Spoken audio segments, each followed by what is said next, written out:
no sound. Hey, how's that?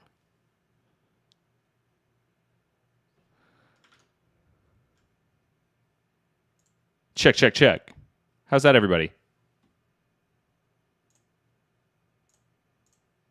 Thank you, Odd Hour, for the heads up on that. Thank you so much. Hey, we got sound, everybody. The first mistake of the stream is out of the way, so hopefully that means there will be no further, right? Wow, hey, everybody. Thanks so much for bearing with me and my technical inabilities. We're back.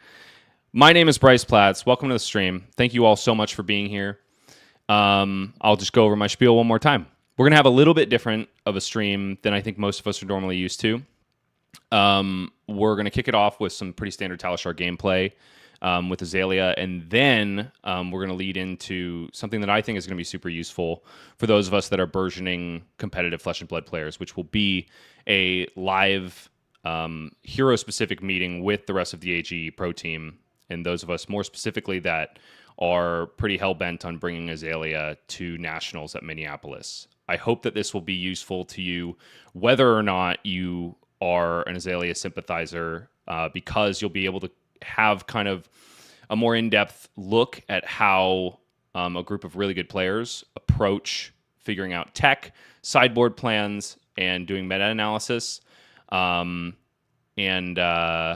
this is honestly the kind of thing that before I joined the AG Pro team, I would really have been craving. And one of the things I think that I can bring to the table for the community is kind of an open window into this testing environment. And whether or not you're on the team with us, this is something that I hope you can take to your own testing groups and utilize in your own everyday card gaming experiences. Anyway, without any further ado, we'll get into... Oh, I'm sorry. Actually, a couple more announcements. First of all, we've got upcoming towards the end of June, the June edition of the AGE Open Series. That'll be on June 29th at Collector Legion as usual. This is going to be a very exciting one because it'll be our first limited format AGE Open Series. It'll be part the Misfailed Draft. And producer Justin always has something in his back pocket. This time is no different.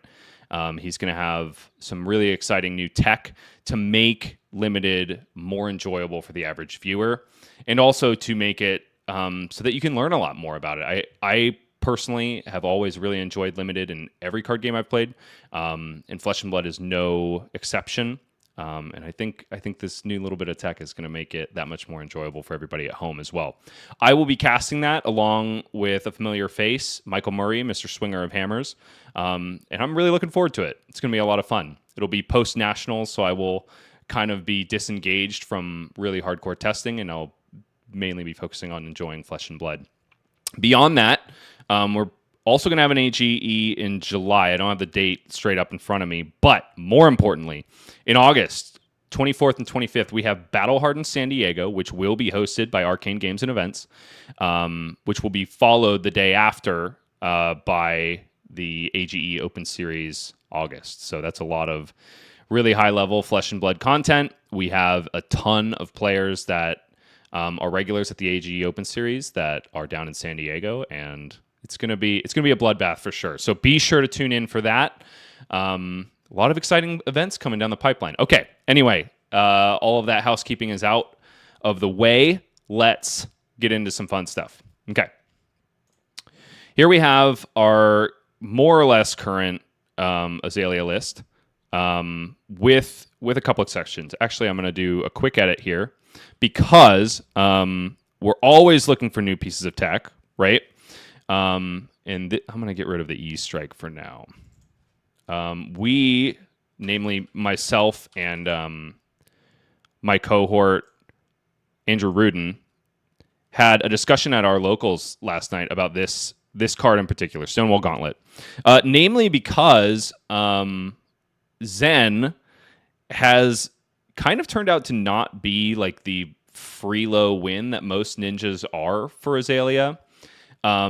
Namely because like he doesn't give you a whole lot of agency as to when he's going to pop off. It's not like Katsu where when he's about to have a big turn, you can at least block out certain key attacks to prevent a whole mess of damage.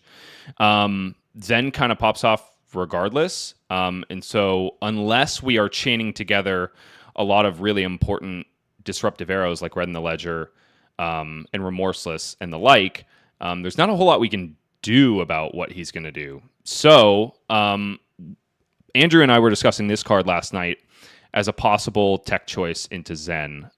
We'll go over the finer points of yay or nay on this decision later on in the meeting, but that was kind of crossing our minds earlier on.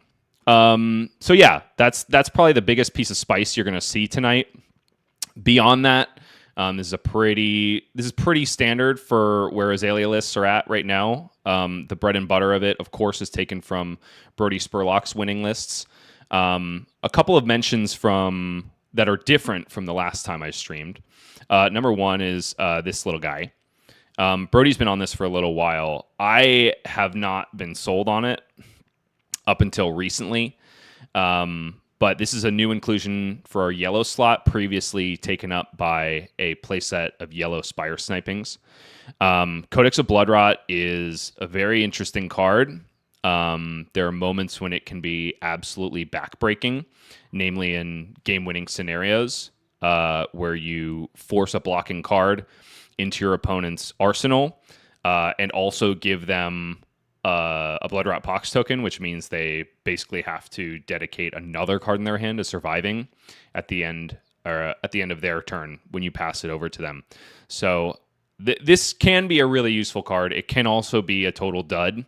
But whenever we are evaluating it, we kind of need to evaluate it based on the other yellows that could be included, right? Because one of the arguments I've heard a lot is, oh, well, we would much rather this be a +3 pump, but you'll almost never have a +3 pump in this slot unless it's Deadeye, which we've kind of been off for a little while.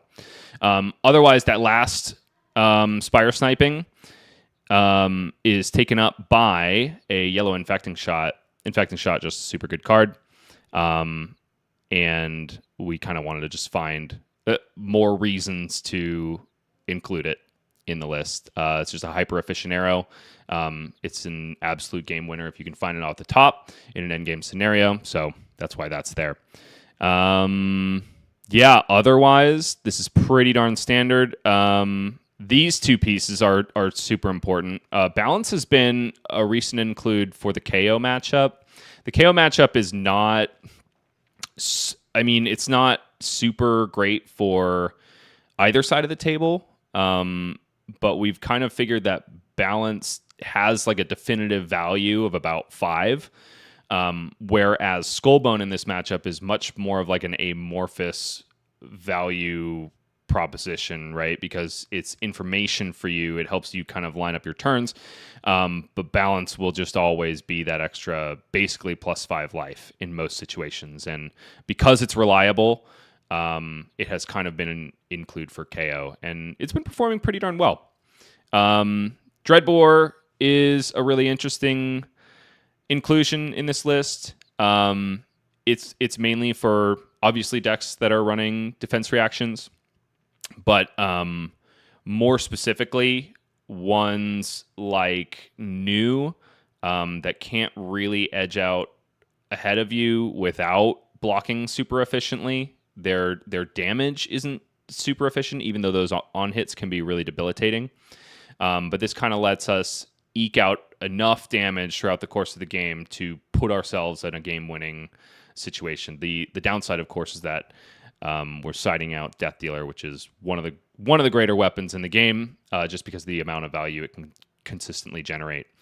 Dreadbore forces us to play very, very differently, and we'll see if we can get a Talishar match before the meeting starts where we're utilizing Dreadbore, so you can kind of see what I'm talking about there. Long Draw Half Glove. Ever since this card was spoiled, I thought it was going to be a sideboard include in Azalea. Turns out we're including it in more matchups than I think I would have thought, just because Bullseye Bracers is such a strong piece of equipment. In most of the matchups I've played with it, I haven't actually activated it. It's been a Battle Worn 1. But where I particularly think it shines is against new, where almost every single new game you'll find yourself in a situation where they swing a Mistblade, you don't block it because you can't afford to respect one power attacks, and then they come in with instead of swinging the Mistblade, they start out with a Persuasive Prognosis, right? It comes in for one, they're threatening a go again off their boots or something like that, or they end the chain with it, and you have no idea what else they're holding, but you can at least respect that card with a Battle Worn 1, because the implications of not blocking it are they rip a really important card out of your hand, and so you kind of force them to utilize attack reactions on a card that they may not be planning on, or hoping to not have to, so that they can extend their turn. Anyway, anything else to mention? Probably the Tar Pit Traps. Tar Pit Traps are mainly an include for Prism. It is anti-Herald of Erudition tech. Normally this slot would be taken up by Poppers, say in the Dromai days. However, Poppers are a lot harder of an include against Prism because she's running so many Herald of Triumphs, which reduce the power of your Poppers. So basically our only option at that point would be running red Raging Onslaughts, which are a pretty useless card otherwise. So we love this card because it fits very smoothly into our resource base, allows us to just kind of cycle out cards like Codex of Bloodrot and Infecting Shot that are not like pivotal to our game plan, and gives us a lot of game into some of those scarier matchups. Anyway, okay, cool. Enough harping on the deck list. Let's go ahead and get into some Talishar games, shall we? Sorry, we're in spectator mode at the moment. All right. Nope.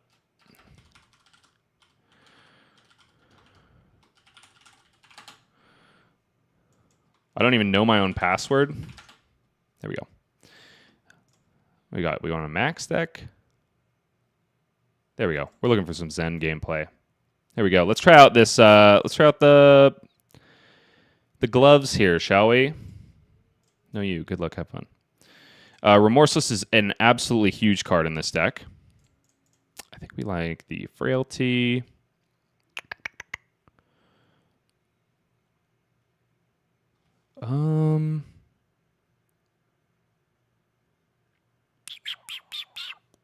I actually think they're going to be running some D-Reacts against us. So we're going to go a little high on our pumps. Let's see how that feels. The downside of losing our long draw half glove here is that a lot of these Zen decks are going to be running... Oh my goodness. This is going to be a little bit different of a Zen than we're used to. Okay, this might not be the best. This might not be the best place to tech or figure out tech choices, because this equipment is making me think that this is kind of a homebrewy list. This might be a bit of a dead card. Anyway, as I was saying, the downside of losing our half glove is that a lot of the times these decks are going to... No. Let's just get the Endless Arrow in the bin. Are going to tech in Warmonger's Diplomacy against us, and Long Draw Half Glove is a really nice get out of jail free card. Yeah, this is feeling like an amazing turn. Oops, excuse me. Presenting red in the ledgers is never bad. Might as well present it with a Ponder token. Sometimes you have easy turns.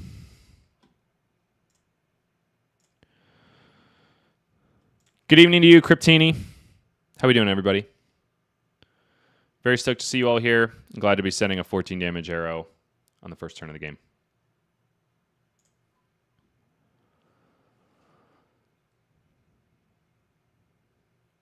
Yep, this is one of those situations where either you get red in the ledger for getting hit, or you get red in the ledger for blocking out.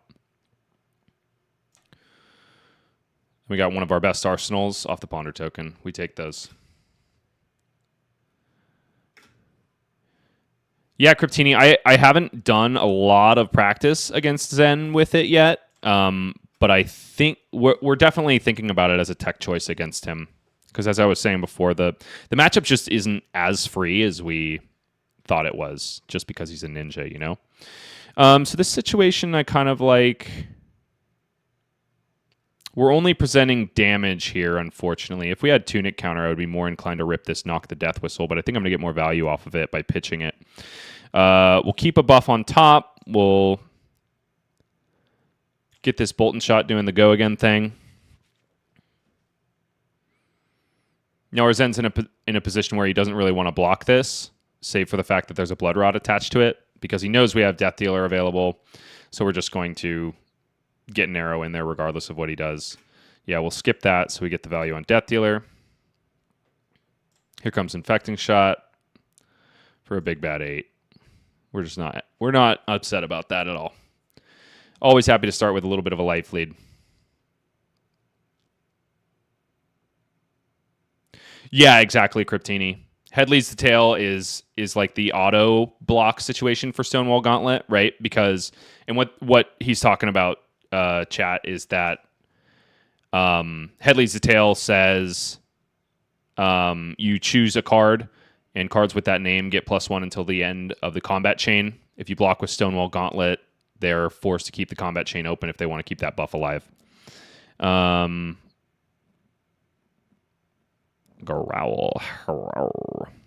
I mean, in this situation, we're just going to toss all our buffs out. Hope he doesn't murder us. We're transcending.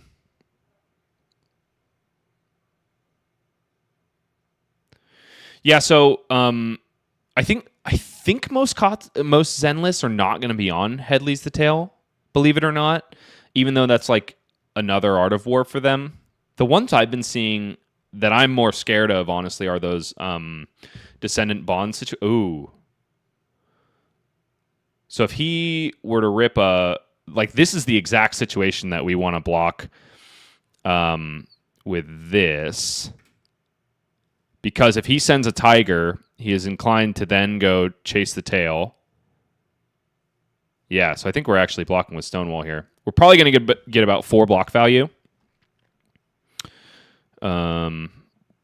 Yeah, no, not yet. We have to wait until it's an attack with power greater than its base. This does suck because he's threatening a Mask of Momentum here.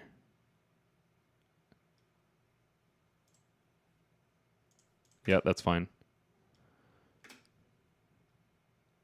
Show me that tiger. So the unfortunate bit here is if I... Oh, no. Yeah, it should see the -1 here. Yep, cool. So this should give, the Tiger the -1. Stonewall covers it up, which means no mass trigger. It also means that if he wants to throw Chase the Tail, great. We're essentially getting the 1 block value plus 1, 2, 3.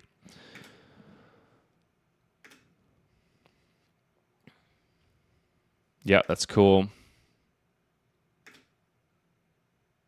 This was a really good situation to showcase this. So now he can totally just close the chain if he wanted to extend it, but he wanted to just go straight to Arsenal. Okay, so our Gauntlet blocked 4 there. Which is pretty much what we can expect, most of all. Holy. Yep, that's all good. Okay, so this turn turned into something really amazing. We're going to flip the Codex. We're going to send all our buffs. We're going to find, hopefully, an optimal arsenal for our Ponder token. It ain't that. This is almost assuredly going to be too big for our Zen friend to block. We'll find a big bad red in the ledger. Casual 17. Without even using Death Dealer. We take that.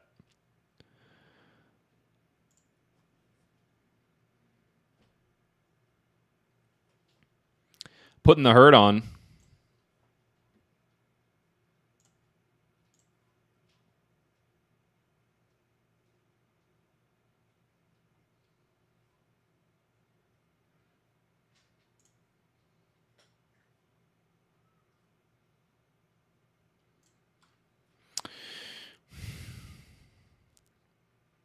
I don't envy this position for the Zen player.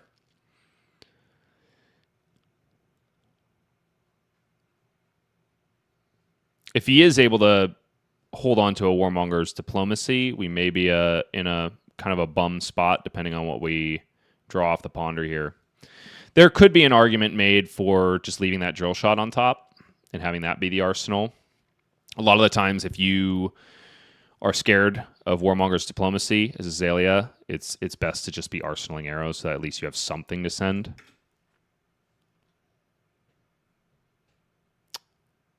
Opponent's keeping 2 cards in hand here. Perhaps wants to send a CNC or something of the like. Oh my. Oh no, I caught him with more Transcend cards. Oh no. My heart bleeds for him. So we've seen a lot of cards that I actually don't expect to see from... Yeah, I'll take -2. From Zen players in Minneapolis. This is another gross turn from us. Holy. Would love to find a buff on top here. Yeah, that's fine. Sometimes things just go your way, and you feel literally unstoppable on this Azalea deck. This is disgusting. And he just got it out of the banish, so he can't codex it. Poor guy. Reeb, I love seeing it too. You must be an Azalea player as well. I think a lot of people hate seeing that.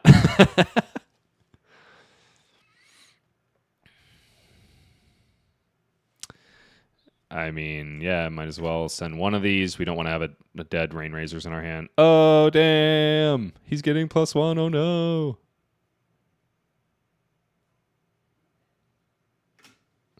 That's fine. You thought... yeah, I'm going to hold on to the Rain Razors here, even though we could push a little bit more damage. Probably going to get more out of it next turn, and it's not like we're threatening lethal. Yeah. Bolt and Shot is a huge card to have with Red and Rain Razors in hand. Holy.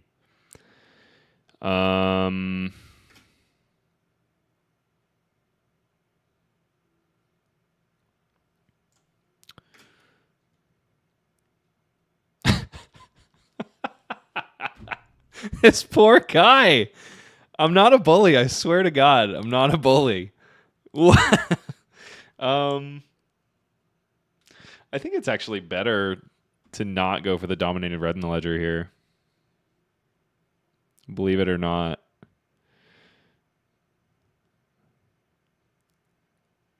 Because I really want to be... I really just want to go wide, man. The issue with it is my cost curve is a little messed up. Nah.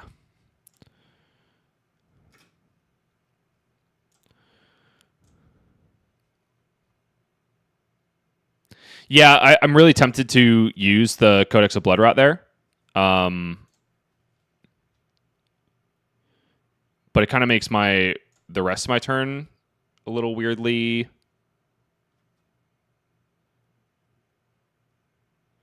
I really want to go for... I want to go for the wide play here. Yeah, cool. So check this shit out. So we'll reload here, and then we'll ask the question again. 2 Transcend cards? Oh my gosh. This poor guy. How many Transcend cards did he see? He pitched 3 Chi at one point. 4, 5, 6, 7. That's disgusting. Okay, I don't think we got any useful data from from that game. That was just I know that was messed up, Josh. I don't mean to be a jerk.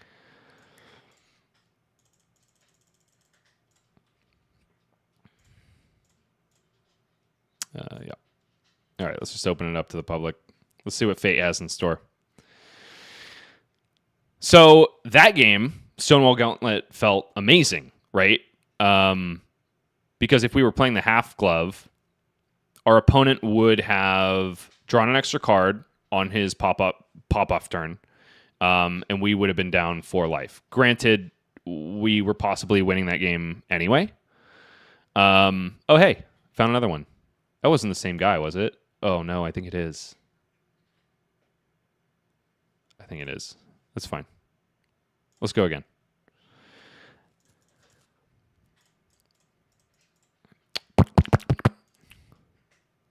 Yep. Let's see if we can find a Warmongers this time.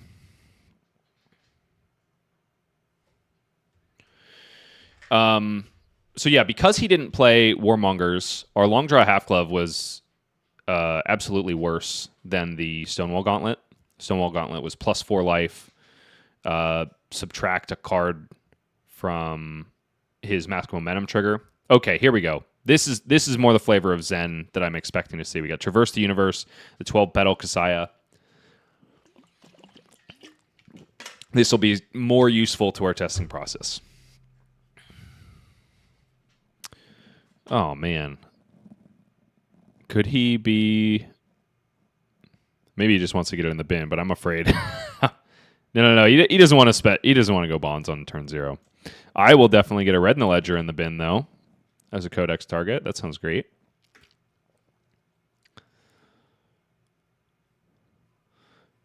Pretty good.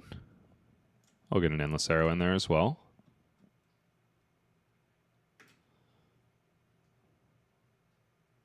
Great.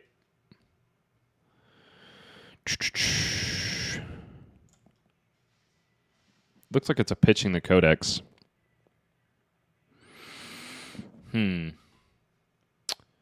Because we have red in the ledger in the hand, it makes me really want to control the draw off of Death Dealer rather than try to control whether or not we have a dominated arrow afterwards.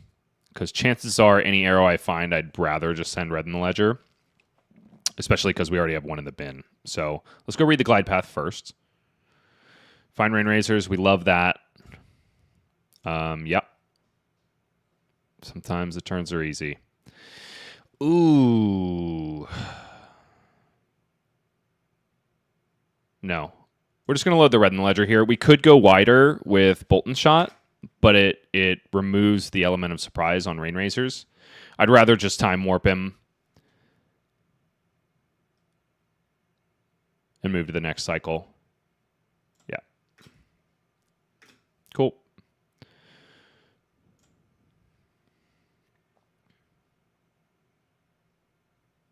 Feel like the chances of him having a oh no, there's no follow-up here. We take 3 every time.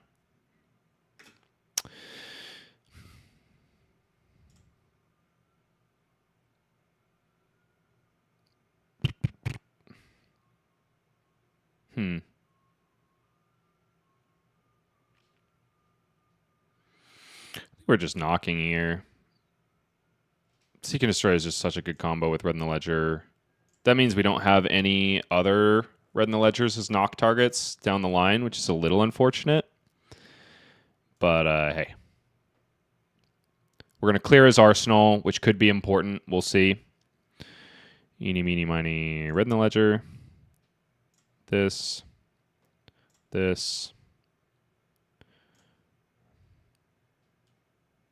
Would have loved to have the Tunic counter here, so I could end with an arsenal, but hey, that's life.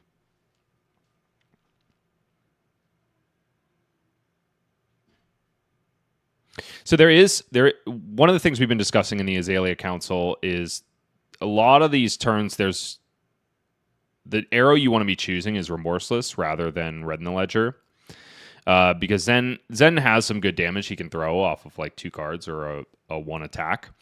And then that's keeping you kind of at parity until this combo turn goes off. If you hit them with a Remorseless, especially if you like send a Bolton Shot first and they've already blocked with Traverse and Stride of Reprisal, like they could be in a situation where if they combo off, they actually just kill themselves. Remorseless in this matchup can be on its face worth like +10 value, right? So right now, I'm just kind of trying to get a foothold in this game, and I'm kind of treating it like a Kano matchup where I'm wanting to send a lot of Arsenal disruption early, make it so that they can't set anything up, or they will have to pay a lot of life in order to do so, and give me a lot of tempo. That's kind of my reason for going with that line. Cryptini says, do you guys anticipate Zens will be building more mid-range to have a better game into Azalea and New? Honestly, I have no idea what to expect right now. I'm trying to get reps into all iterations of Zen that I possibly can. Our teammate Moises has a really interesting mid-range list. Oh, interesting. Transcending here. That and Moises' mid-range list is the one that actually forced us to start having this conversation about, like, do we need to be teching interesting things into Zen? Because he just got absolutely clobbered the other night. So interesting. We're Art of Warring into a Red in the Ledger. This is exactly what we want to see. Yeah, cool.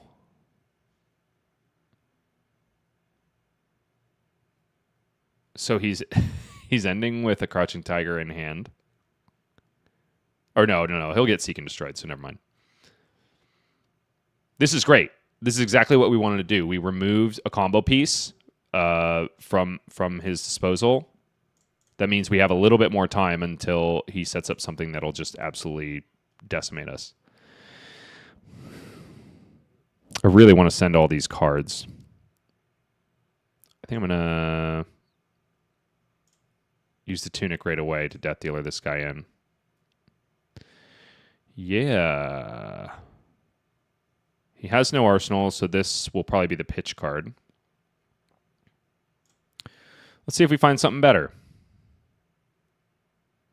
That's really good off the Ponder token, though. Yeah, we'll just keep it on top. What the heck? He doesn't have an arsenal, so I'm less inclined to believe that he is going to combo off here. He does have a Chi in deck now, though. To traverse the universe is really scary all of a sudden.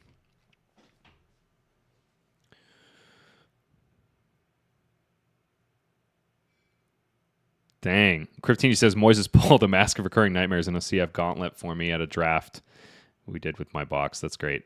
Moises is just a good dude in this community. I'm never unhappy to sit across the table from him. And yeah, I have nothing but amazing things to say about Moises. He's a really good dude. Really fun guy to play Flesh and Blood against, too. Now I wish I had that Tunic resource. Holy.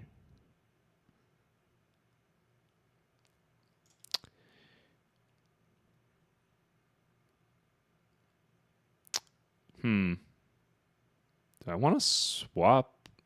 I think the chances of... He's running yellow 100 wins, so I think the chances of him having a D-React in that arsenal are actually kind of low. I'll just keep you on top. Unfortunately, we're not going to be able to get Death Dealer value here, I don't think, because it's just better to play the Codex. So we're going to pitch that to the Death Dealer, choose nothing. Send 2 more buffs. Give him another Frailty. What the heck? What's another Red in the Ledger between friends, right? Oh my god! Sometimes this deck is just so fun. And mean. I'm sorry. Sorry to those of you who have not a fun time playing Azalea. This is what it's like to play it sometimes, and yeah, it's a blast. We have more Arsenal hate on the combat chain. He's got a fistful of 2 blocks. This is more what I kind of expected this matchup to look like. This is kind of why I haven't been giving it the time of day, or like thinking really hard about interesting tech choices into it, because like this is just kind of how Ninja matchups go for Azalea.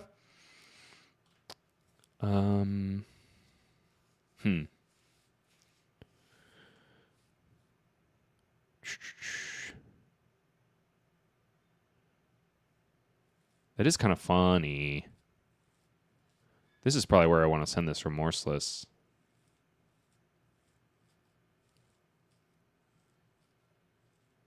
Emotional, I definitely think it's Azalea.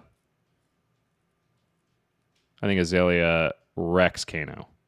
And I don't even run that Spellfray Tunic tech. Yeah, what the heck? We'll get the Ponder. And that'll allow us to send Remorseless with these 2 cards, which is not ideal, but hey. We're presenting a ridiculous amount of damage here. Load the Remorseless. Codex of Bloodrot. We hope that he doesn't have a D-React that he can tuck away. Oh, no. We don't give a shit. That's hilarious. Yeah, cool. More Bloodrot. More damage. Odd Hour. Are you trying 2 to 3 Memorial Ground in Azalea, I'm assuming, for Zen? That's an interesting choice, yeah. Just more ways to get red in the ledger and Remorseless, basically. I could get down with that. I'm just really scared of non-blocking cards, personally. Been destroyed by it too many times, and we already have 3 of those in this deck, right? All right, he's blocking it out. What are our 0-cost situations here? We do not have a premium 0-cost arrow in the bin yet.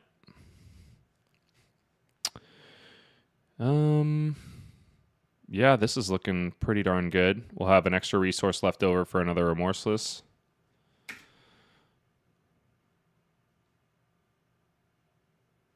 Yeah, that's good. Holy.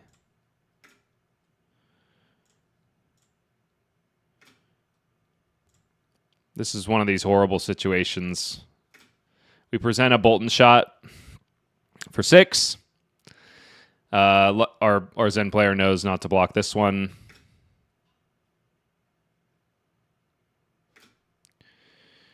This is all like Codex is always the trump card here when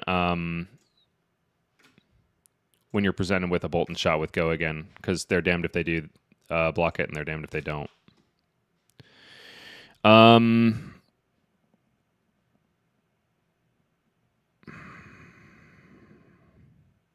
Yeah, I'm going to find Remorseless again. Reed, we don't have an Endless Arrow in our bin, I don't think, right? Oh, no, I blocked with it turn 1. You're right. I didn't see it.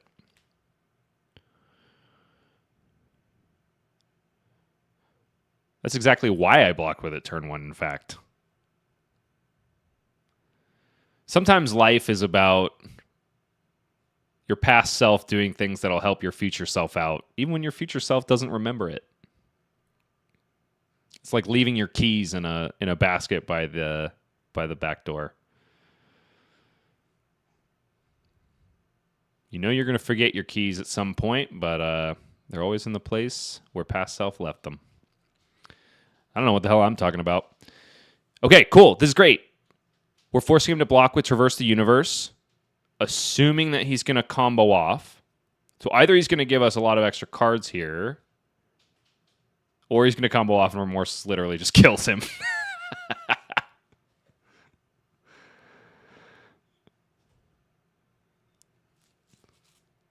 Yeah, Reeb, I feel really bad about it.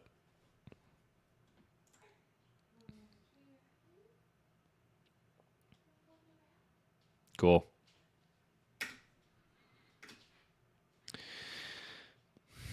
He's still going to have 3 cards to combo off here. Other 2 are, of course, the Chi and the Crouching Tiger. This is hopefully where we'll get value out of our Stonewall. Here comes the Kano combo. Ooh, unfortunate. Unfortunate.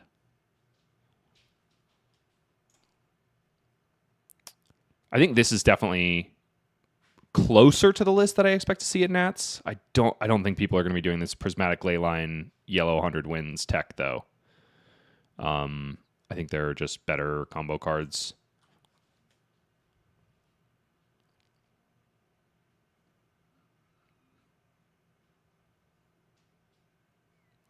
Yeah, Reeby could have made a Zen State. I think I'm really happy if he... Ooh, interesting. If he does, though. Okay, so I know he has Crouching Tiger. He can break the chain to just keep his combo cards going. If he has another 100 wins, then I get value by blocking with the gauntlet here.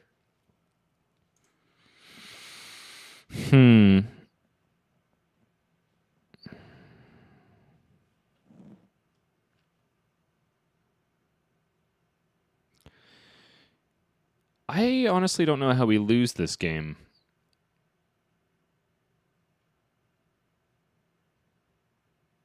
I think we'll just get the value now. So we could get punished here. He could, our opponent could just close the chain after this.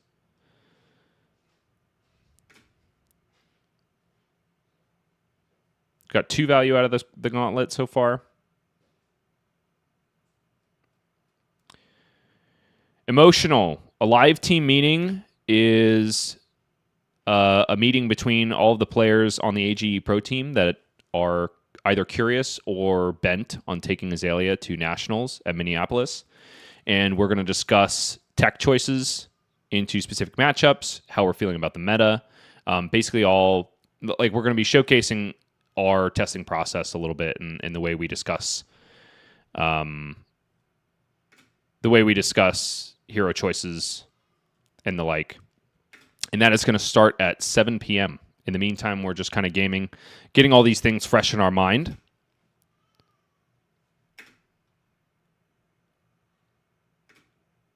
So Tiger Swipe is... So he did close the chain. Stonewall Gauntlet doesn't get a whole lot of value, sad. But he doesn't have... He doesn't have a card that's buffing all of his tigers, so we don't really care if he gets an extra tiger here. At least I don't think so. Unless he's packing a mall or something like that. No, he didn't get hit by Remorseless, unfortunately. So, in this case, Remorseless just took a lot of power off of his combo turn. Yeah, I don't care.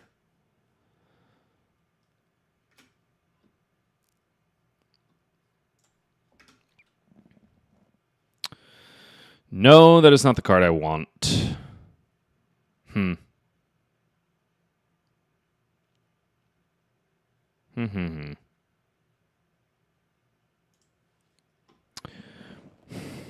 Now, do we just send...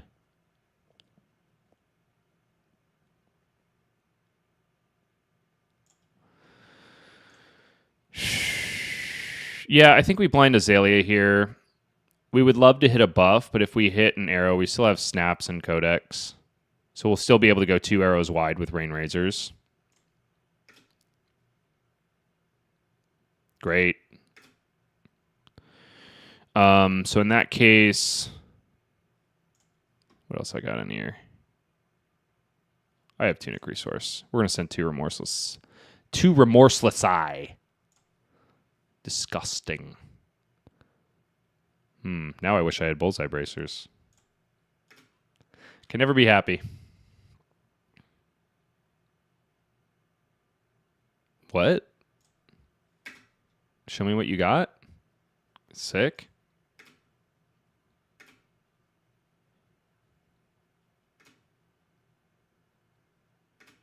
Sick. He was packing D-Reacts. Tickle, tickle.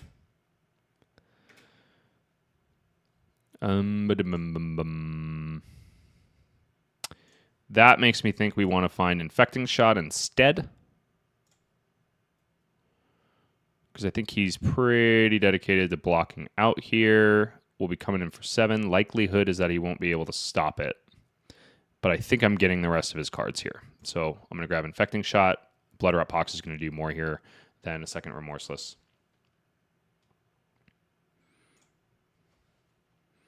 Yes, Cryptini, once again, pour one out for our friends. Cool. Refresh the old ponder. What the heck is with these knocks coming up? Great. We're going to hope for a handful of buffs. Unfortunate.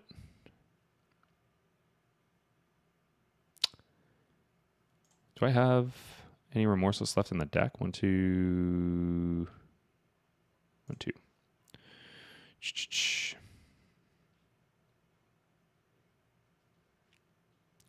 We can't go wide this turn anymore because we've already used our snaps.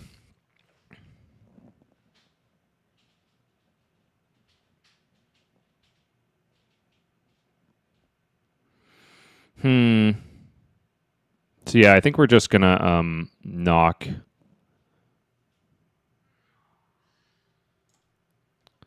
The question is, I think it's remorseless because that'll prevent him. That'll really prevent him from doing much of anything if he does survive.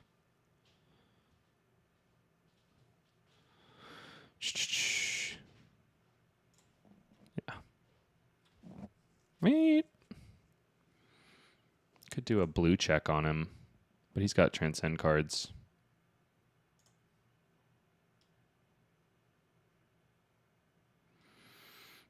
Nah, I think it's infecting shot.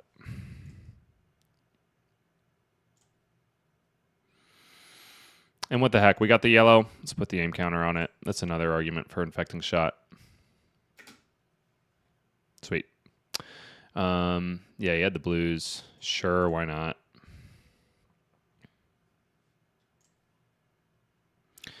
I think he's correct by choosing to go first here. I think more often than not, you're correct for choosing to go first against Azalea. Let's keep trying this gauntlet. What the heck? That was another case where our half glove. I don't know. Maybe in one of those last turns, it could have been. I don't know. We made pretty good use of all of our cards. You really only want to use long draw half glove is if you've kind of drawn an all arrow hand. Or, like I said, if they warmongers you, which in this case didn't happen. So once again, I think even though our gauntlet block got a little stuffed, it was still better.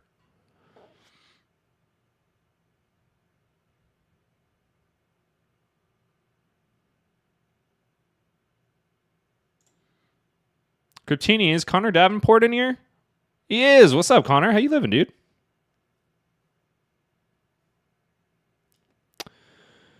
The likelihood of me pitching this codex is high.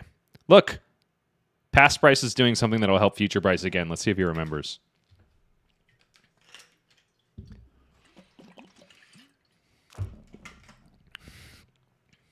Huh.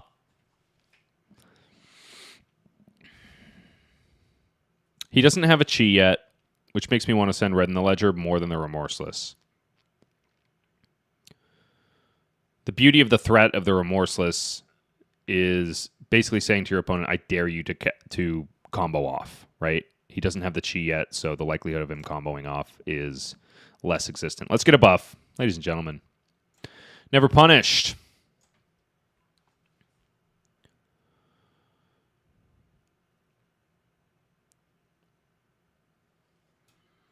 Connor, are you still on Techlo in this meta? I'm curious.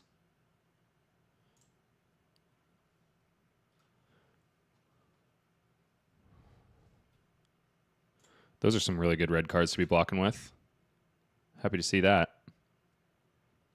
Wonder if we found a D-React in that arsenal. Yeah, this is fine.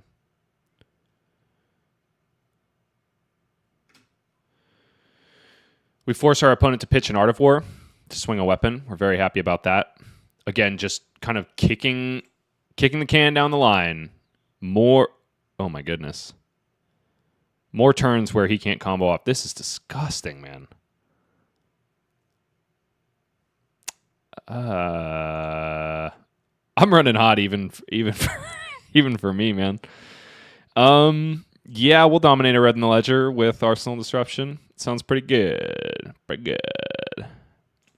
So what I will do here, though, is I'm going to hold back one of these Lace with Inertias, right? Because Red in the Ledger is obviously a very good card here, but I'm using it to kind of just maintain tempo rather than push as much damage as possible. I don't think he's going to be able to block this out. 4, 5 plus 3, even 5 plus 4 is only 9. If he has that D-React in Arsenal. If he has it, good for him. But, yeah, maybe this is being a little bit greedy, but Azalea turns look a lot better when you start with something in your arsenal, especially if that thing is a buff. Yep, got a 3 block. We're happy with that.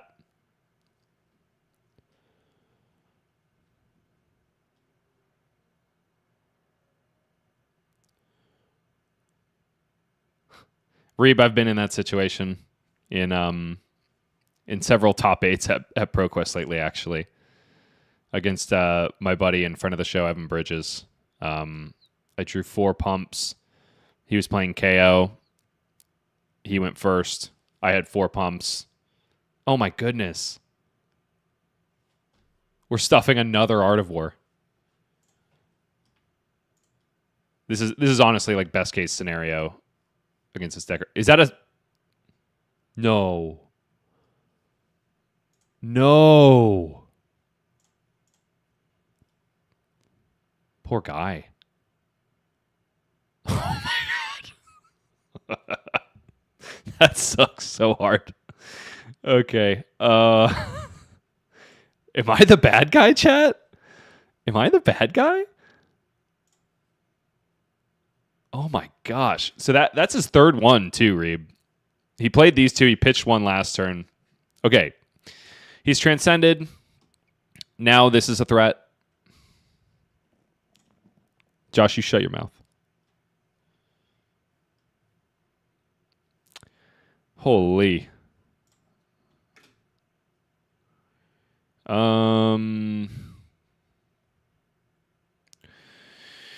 We like Bolt and Shot here. I think only as an arsenal target, though. Yeah, we haven't seen any Rain Razors yet. It'd be really cool if we drew into one next turn. Now that we've gotten like all 3 massive power cards out of the way, I kind of want to just set up really big damage turns. I don't think I want to dominate the Bolt and Shot here, because I would have to get rid of a buff in order to do it.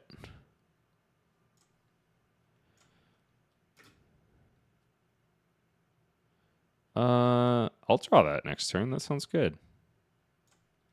I'm just going to send big damage.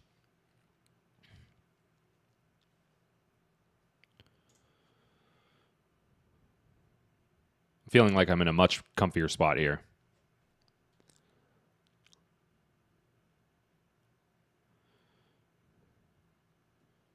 Arsenal Disruption has just been relentless this game. These cards, the fact that we're running 6 of these is, by the way, why I think that we are favored into Kano, by the way.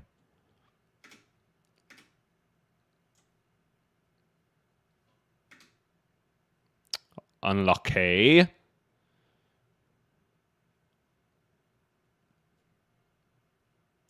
Banishing one of my 2 red in the ledgers. He probably hits this.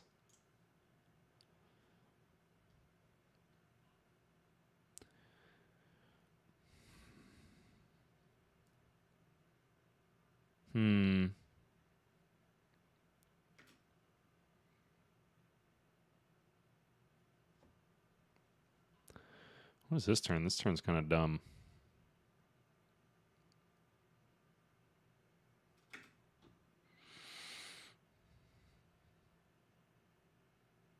I'm just going to block with one of these cards. We're going to go wide enough to get the Ponder token no matter what, I think.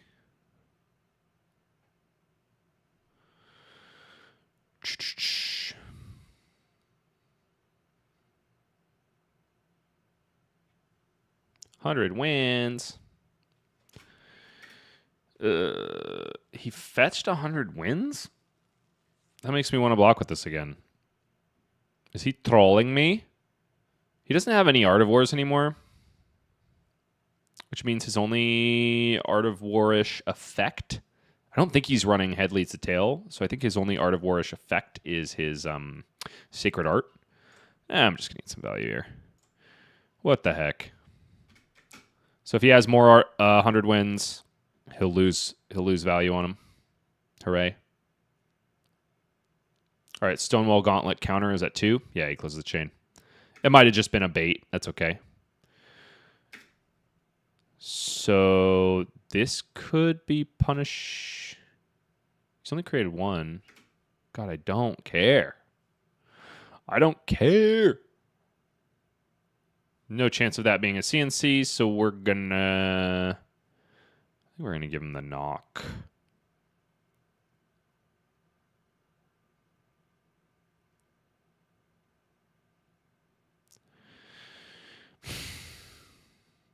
I guess I could knock into an infecting shot after I... Yeah, no. That's cool.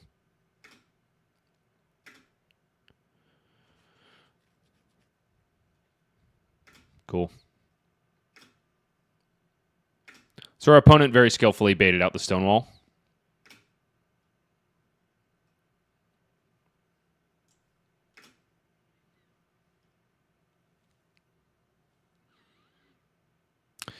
Man.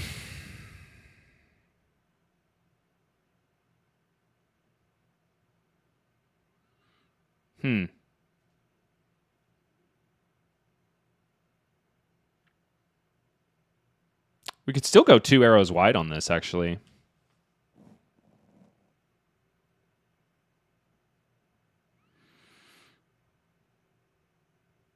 He'll never expect it. Yeah, what the heck.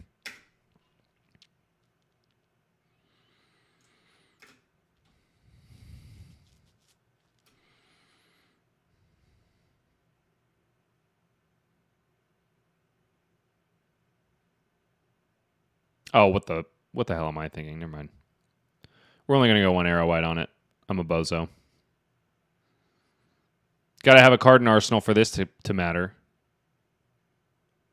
The line I was thinking of was Bolton shot, load the drill shot, shoot the drill shot. Oh no, we can't do that.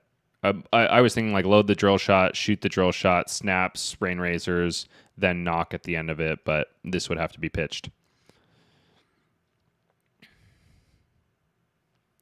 Yeah, cool. Get our ponder. We love that.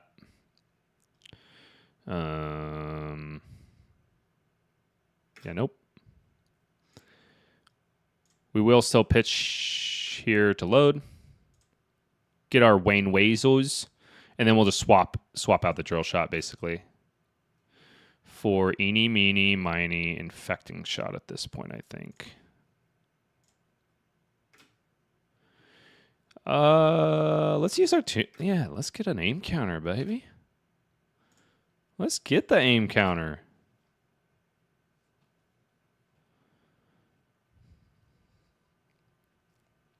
Cryptini, I am the king of seeing rain razors on the top, but I'm also king of seeing knock the death whistle on the top. No, honestly, I'm king of blind Azaleaing into knock. We'll play out the rain razors because we have the ponder token anyway.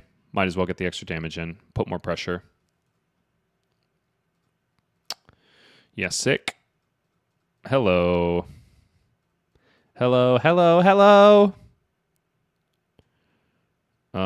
This is sick because we can still utilize Death Dealer, so we hope to find a buff on top. You're not a buff. Yeah, Premeditate's going to give us a ponder token no matter what, so we don't really care as much about the Blood Rot. So yeah, we're going to do this. We're going to deny that. Do the pitchy. God, see what I mean? Never am I ever lucky. Aren't you so sad for me, chat?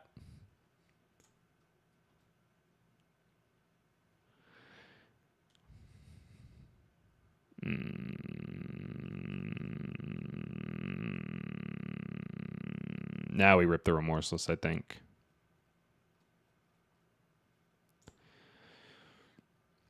I'm just playing the video game, Josh. Or actually, do I get my yellow infecting shot now? No, Remorseless is too good.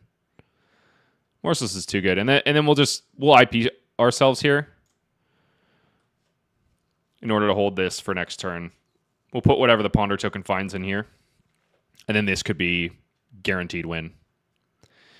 Yeah, and I like this line too because he's forced to block with all of his equipment here.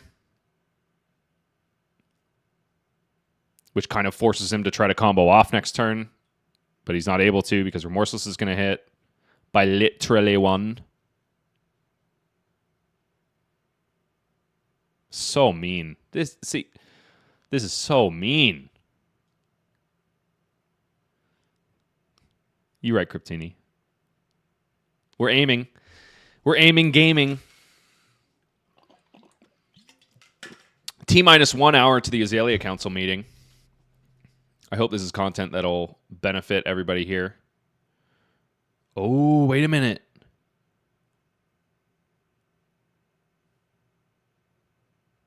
Can't he pitch that chi and then won't that posthumously reduce that?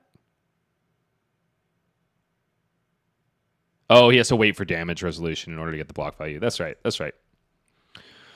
Go you right. Can't go find a red in the ledger off knock. That's okay. I don't think we want to. Is he going to kill himself for fun? Crouching Tiger in this case comes in for -1 because of Remorseless's effect.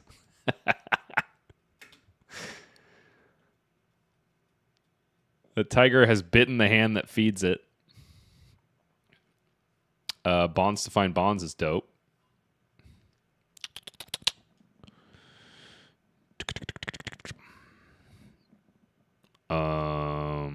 There's no world where he kills me before I kill him. There's no point in blocking this. It's just damage. If the Azalea Council meeting was a potluck, I would bring a growler of homemade beer. I brew beer.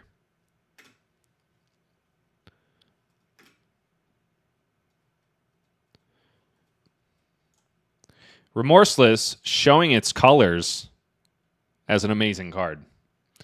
Yeah, Reeb, let's go ahead and take a second and look at this this Azalea list. Y'all got it up? That should be good. Yep. Okay, cool. Here's my current list.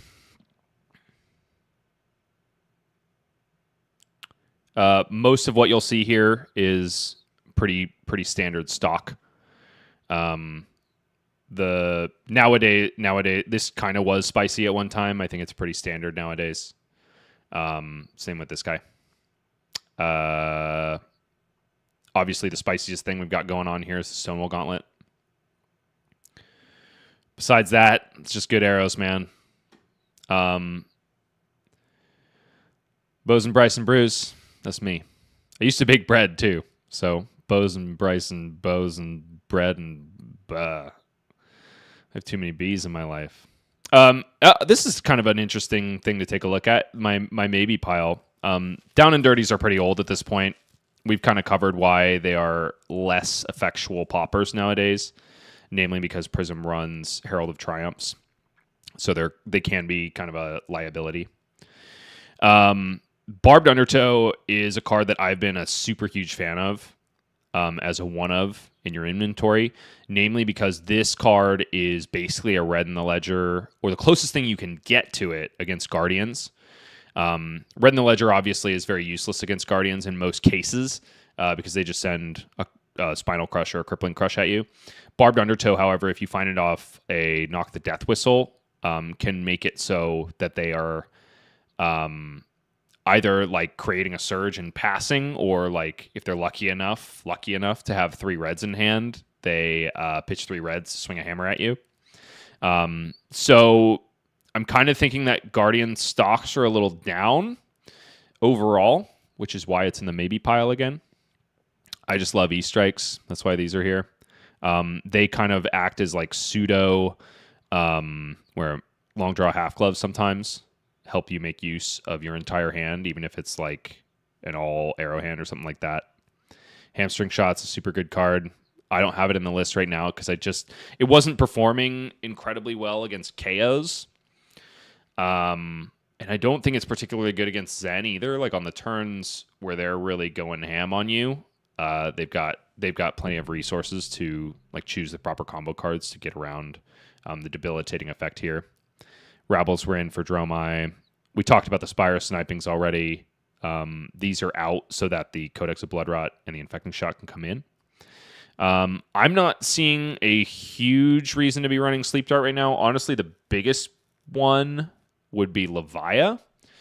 That card can be just absolutely debilitating against Levia, especially if she's got a lot of blood debt stacked up, even after she's transformed, by the way. Ridge Rider Shot was some spice I was working on before we saw the new heroes. So, yeah, I don't know. This is good to look at now because we want all of this fresh in our minds before we go into the Azalea Council meeting. We're going to be talking about the finer points of these cards, why to include them, when to include them. I think the most important thing we're going to go over is our equipment and which matchups specifically are important for each of these pieces of equipment. Yeah, and I hope that's valuable to you guys. Could be. I hope it's not boring. This is the kind of stuff that I geek out over, and I really like to watch videos of really good players doing stuff like this because it's always these kind of conversations and strategy sessions that make the difference when you get to a tier 4 event and you're going through Swiss. You know, it's all the things that you kind of don't have to think about throughout your day. I mean, if you walk up to your opponent and you know exactly how your sideboard's going to look, exactly what your game plan's going to look like, just saves you a lot of mental energy, I think. Okay, cool. This is a good one to take a look at. Dreadbore's out here because it's probably going to be just Soul Shields for the most part. This is probably the Soul matchup, I think, that Perch Grapplers comes into. Again, we're worried about the Boogeyman, Herald of Erudition. This is also where our Tar Pit traps come in. Goodbye to these. Where's my Infected Shot? There you are. We like Fatigue Shots. Murkmire Grapnel is huge here. This and the other Illusionists are the reasons we run those. Drill Shots come out because they only have one piece of blocking equipment and they really don't want to be blocking with it. Frailties would come in if we're expecting Iris, but I don't think we are. Most of the time, I think we're expecting lag in this case. Yeah, cool. This is one matchup that I think is definitely not Azalea favored. I think this is unfortunate. We do have a maybe get out of jail free card here.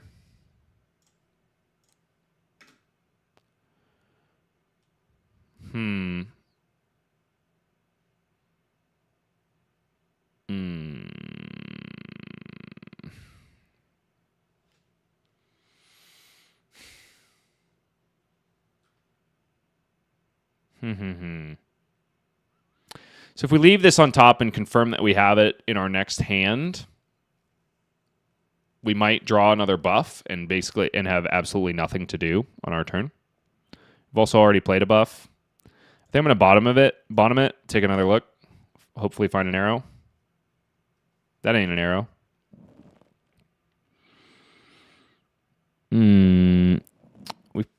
We have a lot of buffs in our hand. We should be really arrow heavy in the deck at the moment. I think it's best if we just find an arrow. Yep, cool. Nope. We'll just send that. This gives the Prism player the opportunity to play out some auras, but when you have the opportunity to get this far ahead on life, you just kind of take it. Oh, wow. Hard cast the Figment of Erudition.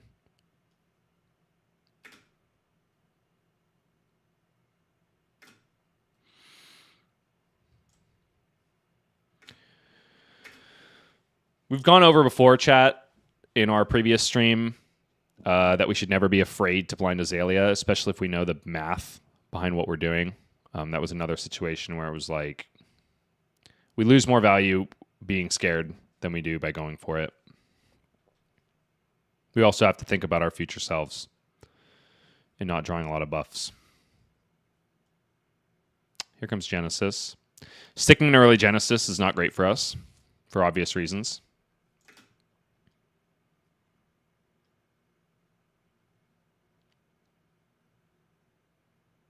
Reeb, yeah, that's been the case, at least in our testing. It just allows them to do very unfair things with tomes and stuff.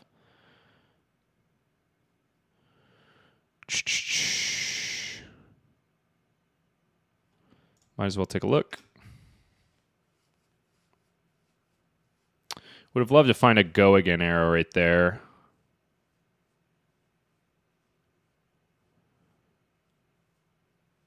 Yeah, I'm tempted to just dominate this, because if we're forced to load the infecting shot, yeah, we get a card back, but we're red-handed. So we'll just have to use it to send the infecting shot anyway. Yeah, I think we just go for the easy dominate here.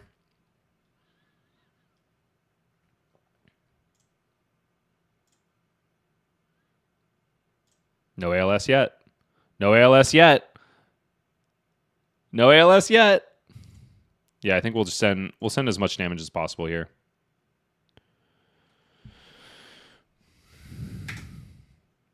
Oftentimes you find yourselves in these situations as Azalea where like you're doing your main game plan, which is to stack a ton of buffs on an arrow. So you just don't have clean ways to clear these really important auras. So yeah, I'm letting a Genesis stick, but it would have been way more inefficient to not. Parable is another one of these really horrible ones. Okay, cool. Here comes ALS. At least we have him off his arsenal. This is a situation where this prison player can really run away with it. So now our question is, what do we want in our graveyard more, Red in the Ledger or Remorseless? It's probably Red in the Ledger.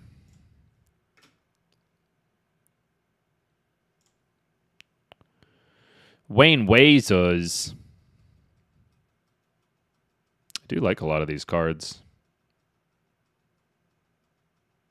I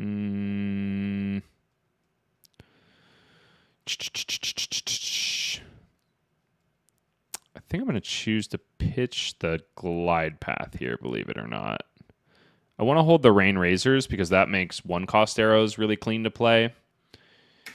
If we find ourselves with another Bolton shot, that could also mean a wide turn that just makes it impossible for the prison player to ignore. This is interesting. Maybe not. Our prison player still has no soul.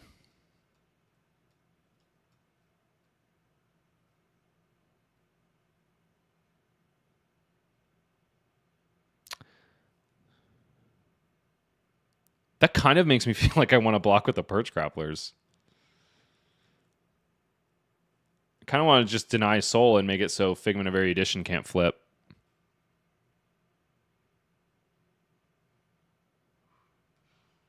Oh, you're right. You're right. I can never, like, my brain cannot see the soul. So we don't care about this then.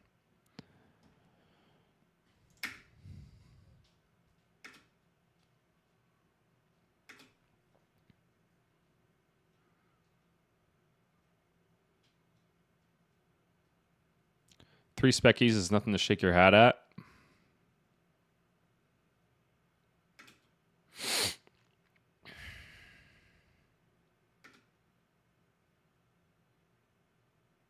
Make it 5 Speckies. Gross. I really want to Murkmire Grapnel here.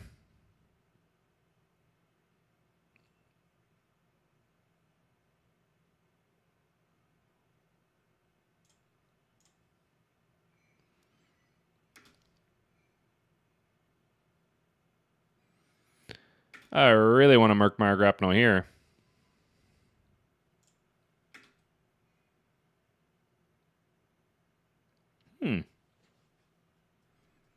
No, that's not good here.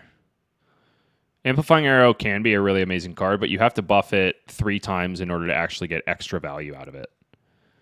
Otherwise, it's basically just another 0 for 4. And this trumps that, I think, even though we have to load it with Death Dealer.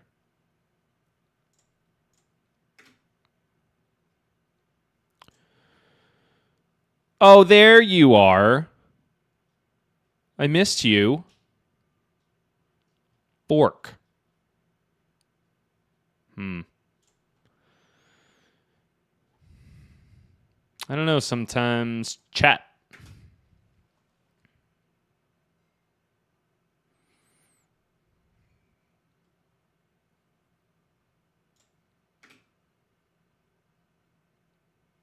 Am I dumb? 4 plus 5 equals 9, so that doesn't matter.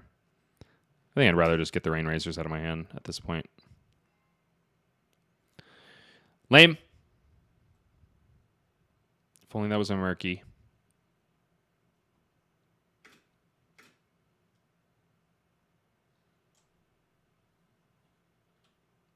Here we go. Now we're gaming. After we cleared his whole ward board.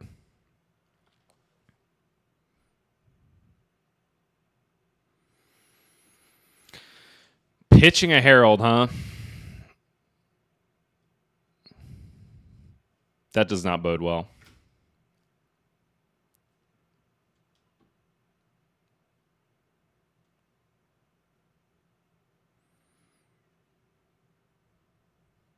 Yeah, a lot of this matchup comes down to how quickly we can get a Murkmire Grapnel resolved into the bin. Are we looping me? Are we looping me? Oh, no. Oh, this is not good. This is not good.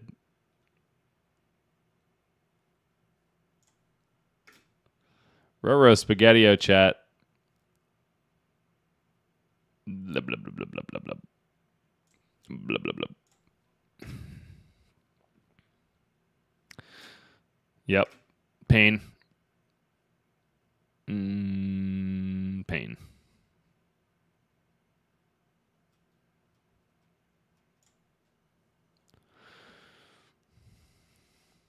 So at this point, oftentimes, our only hope is to block out.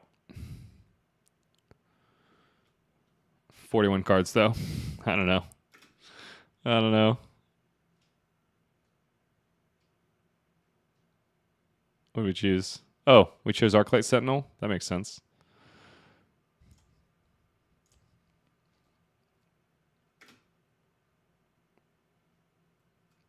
Two tomes.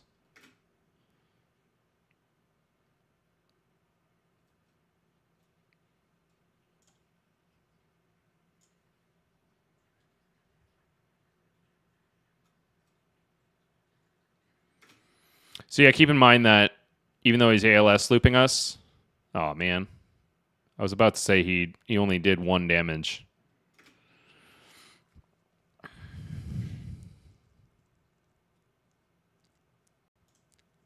I'll block 5 here. Take your soul. So he only did 2 damage to us for all that. So this is where we kind of, I don't know. I don't know. Hope he runs out of gas. That'd be cool.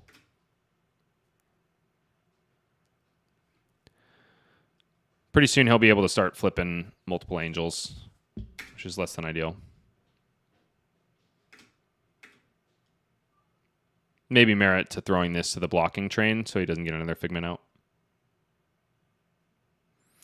Yeah, Josh, that's Prism. Yeah, I'm getting looped, baby.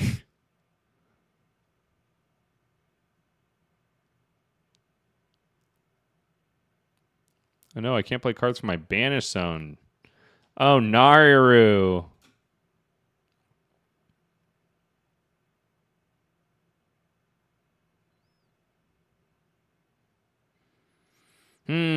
Gross.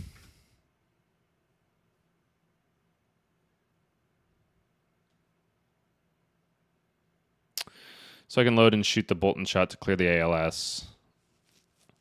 So we blocking. So here's a really cool situation for the Tar Pit Trap. Even though there's no attacking hero, this counts as an attack that has go again.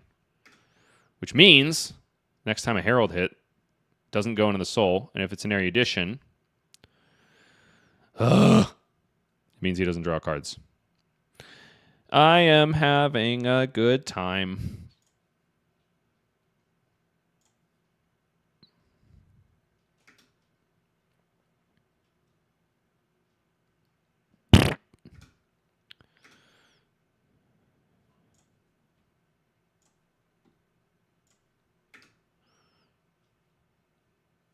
Can I make a dope pitch stack here or what? I don't know. Yeah, might as well. We'll say no. We'll get a 0 cost arrow in the arsenal so that we can very easily clear the ALS on the next turn.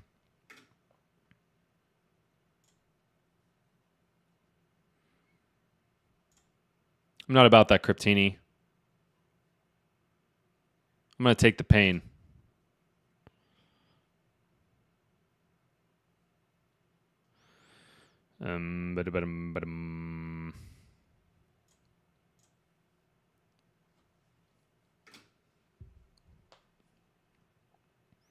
Last tome. You could always start cycling these tomes. Oh, did he cycle one of them? He might have.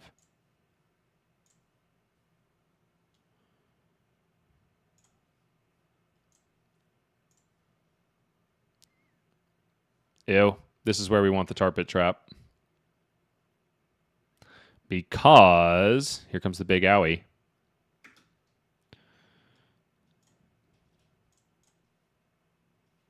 Actually, what did he cycle? I don't know.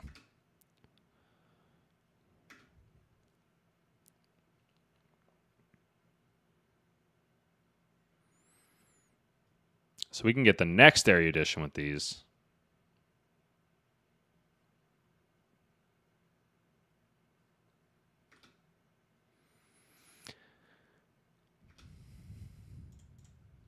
I'll get bored of this in a second, I promise.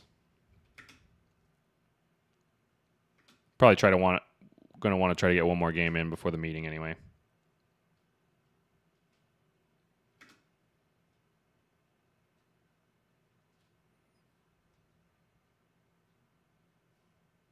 Kind of unfortunate that Genesis is optional for us here.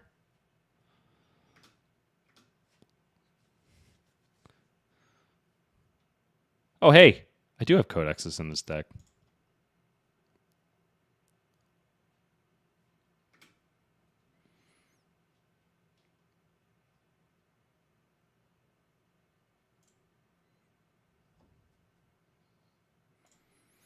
You know, we were a big bully to that Zen. So this is us paying for our sins right here.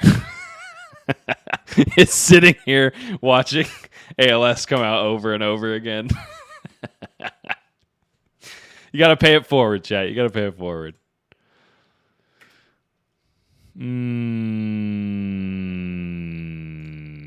Gross. You ever seen an Azalea block with a codex? We love it.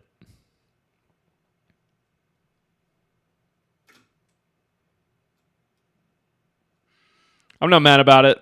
I'll take the punishment. I'll take it.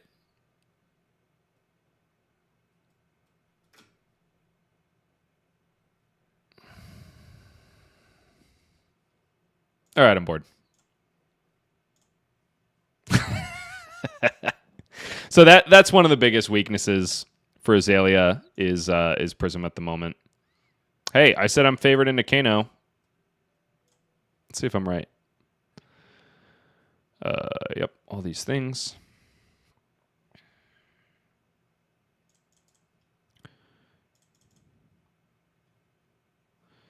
That could be relevant if they decide to go. The drill shots could be relevant if they decide to go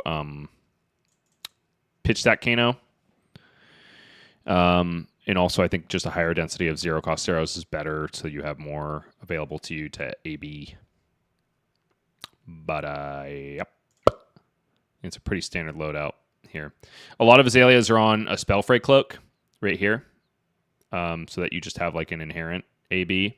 I often find that because we have so much arsenal disruption, I get to my energy counter by the time it's relevant. Oh, this is something I've seen. Alexander Vore was testing this last season. Are you having a good time? We'll hold Rain Risers. I think we'll pitch the Bolton shot here. This way we can go surprise a doodle with Lace with Inertia. keep that wildfire out of the arsenal for a little bit. Yeah, a good one. That's not a bad option. Something with action points. I mean, honestly, at this point, like, there's so many heroes in this meta, and Prism is probably going to make up maybe like 5% of it. I think it's okay to have one matchup that you have a tough time into. And even though that looked really rough, they were able to establish... I think I'm just going to let this hit rather than play the Rain Razors here. Because that way we have Rain Razors at our disposal to pitch to whatever he wants to do at the end of his turn. We got our inertia token through. That's all we wanted to do.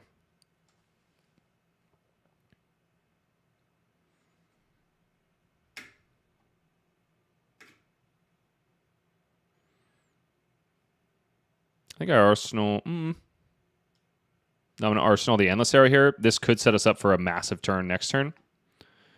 Where we go, Endless Arrow snaps Rain Razors into more Endless Arrow BS. Yeah, Cryptini, that this is a telltale sign of scary stuff. This is like that first Zen we played against. He has Sonic Boom, though. That's a good card.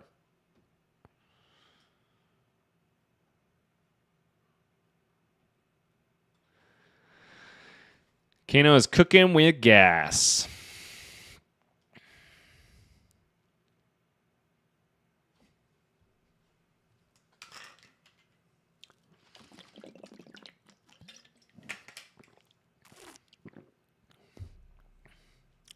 He is really thinking about whether or not he should banish that Eye of Ophidia. A good win, 91. You just saw the scariest deck for Azalea. It is, oh my gosh, is it an eye? That's too funny. He's going to send all these cards to the bottom. Oh, my heart bleeds for you, Kano. Yeah, a good win. It's definitely Prism. That's the scariest deck for us at the moment. I mean, it's Prism and Guardians. Like, depending on the day you ask me, I could be more scared of Guardians. I'm definitely more scared of Bravo than Victor, along the same lines. Enigma is definitely not as bad because they just do fairer things. Oh, yeah. Oh, yeah, we're going to have fun here. We have our Arsenal. So we want to play our Arsenal Disruption up front because we have the combat trick early on. We're feeling like we're in a really good spot. We're still at full health. What? He's Kanoing already?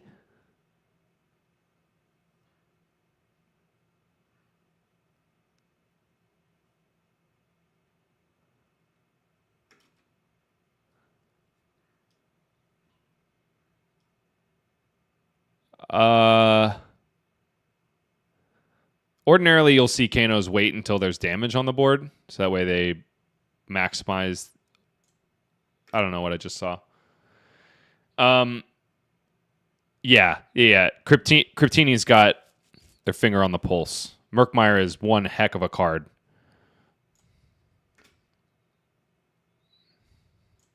Against Enigma.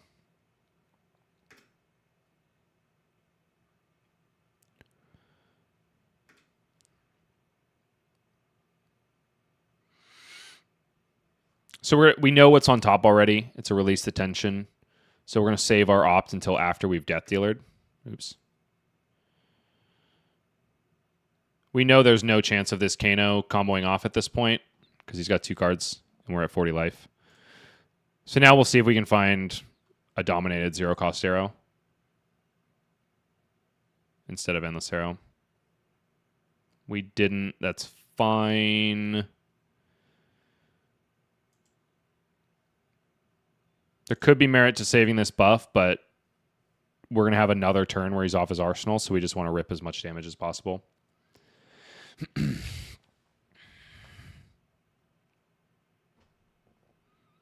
That's interesting, a good one. Could you expand on that? Because I don't have a lot of insight into the Guardian side of things, other than I don't like them. So I am curious about what their tech choices are in a new, because that's kind of why I think their stocks are down. What kind of blues are they playing?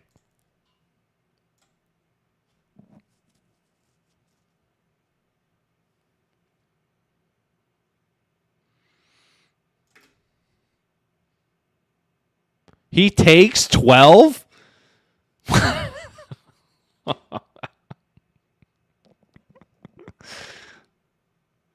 I don't feel good about this. I feel bad about this.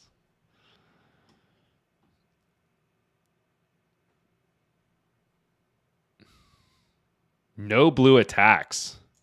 Dadgum. Oh, he's sending nourishing. I guess that counteracts the no arsenal. That's cool for him. But we're sitting on a blue, and like I said, we'll be on our tunic counter. He has no arsenal. I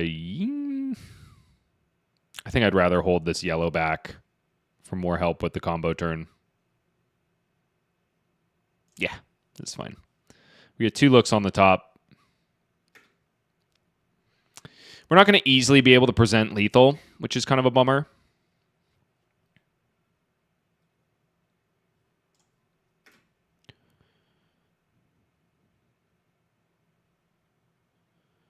Yeah, it was a yellow flare. I didn't miss that either, Crypti.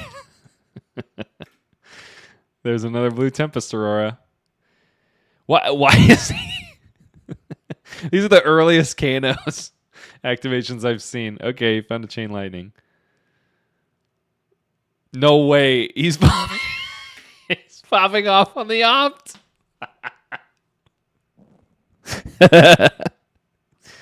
Okay, for those of you that are thinking about learning Kano, this is what not to do. You want to wait for as much information from your opponent, specifically damage-wise, before you start activating Kano.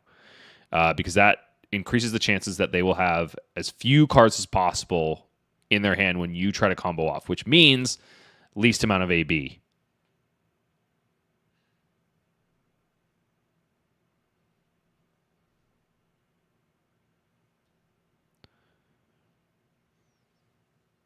I know it's been pretty innocuous, these Tempest Auroras, because he's been pitching them. But now he's got to play it. Chain Lightning is not a hit for Tempest Aurora.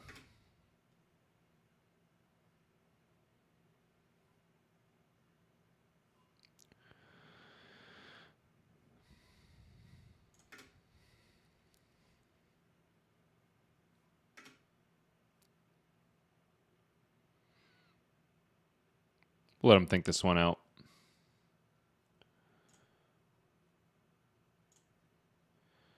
Do do do do do do do do. Something happening? He's so Striders. Oh man. Again, don't do this. If you're thinking about being a Kano player, don't do that. Wait. Wait till the last possible second. Boy, howdy, we got a Wildfire.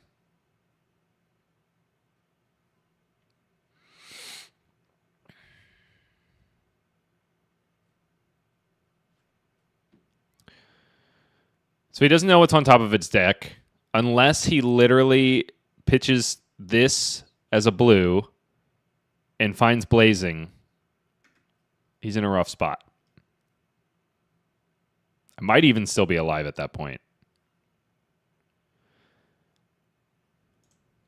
No, I'm definitely still alive at that point because he still doesn't have... He doesn't have Crucible.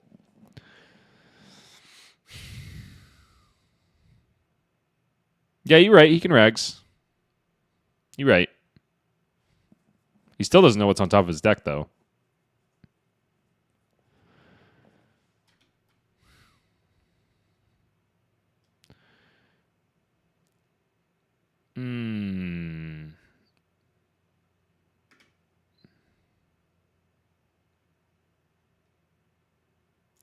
Yeah, I'll block 2 on this. Probably should have done it with a tunic. Here. Do it again. Do it again. Never mind. Whatever. I should have done it with a tunic. All good.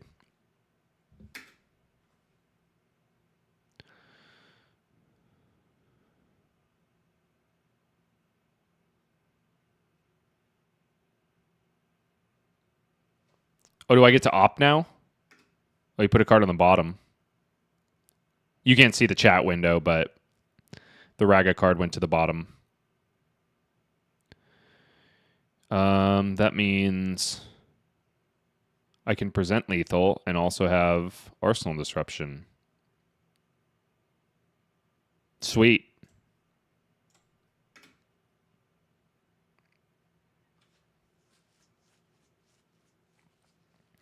Now we want to control our draw. Kind of hoping we get another arrow. Great. Great. Things are coming up, Bryce.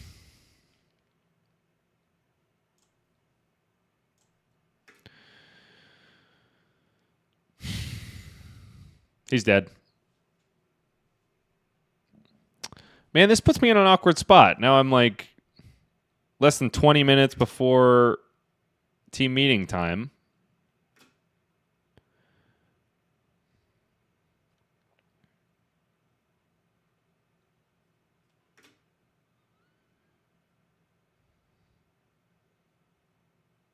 Oops.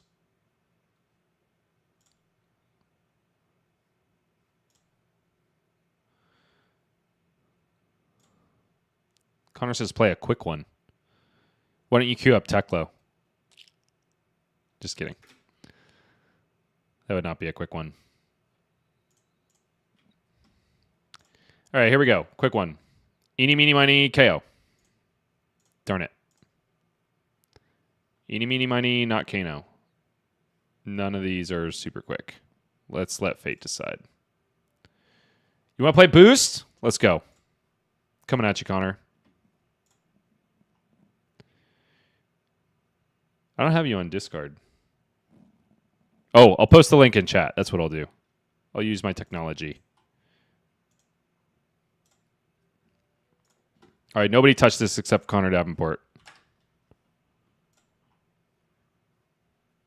Nobody touch it. Yeah, let's go, buddy. No stream sniping, Connor. No sniping. Have you been liking the boost Teklo build? I'm curious.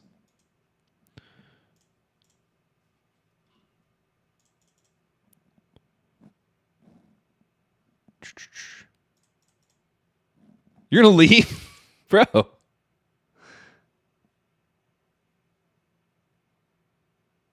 Oh, that's interesting.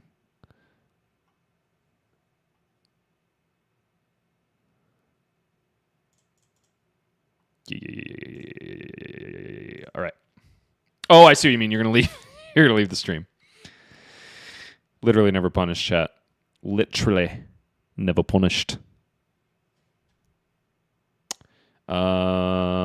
Yeah, we do want to load here first, though, even though we can hold on to that.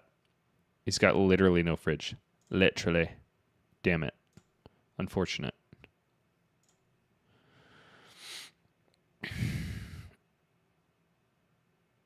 So we know our dear friend Connor is on boost. Oh. Could also send her a more... No, that's dumb. That's dumb. Don't listen to me. We know he's on boost. So yeah, we'll find a red in the ledger.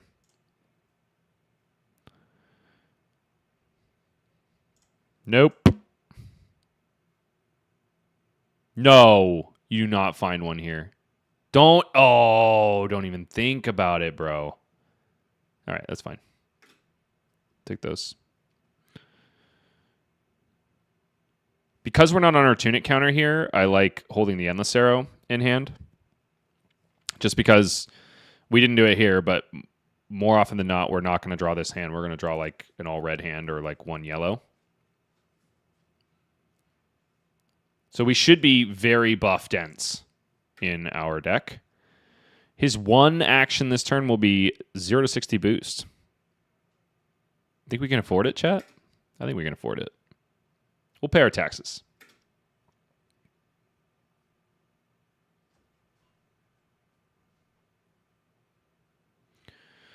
I don't know if I gave Connor a proper introduction earlier. Connor Davenport is a really solid player who frequents the AGE circuit. He's never on a deck that's super meta.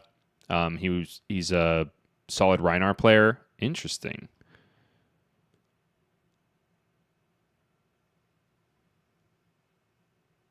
I feel like I don't like that. I could go 2 arrows wide here with Arcane Razors, which is kind of fun, but I end up with a dead card in my hand if I don't draw a buff. Where the heck are my buffs? Bro. Ah, what the heck, we're having fun.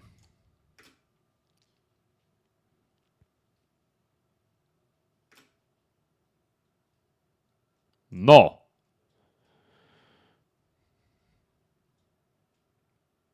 I think we're safe to pitch an amplifying arrow here.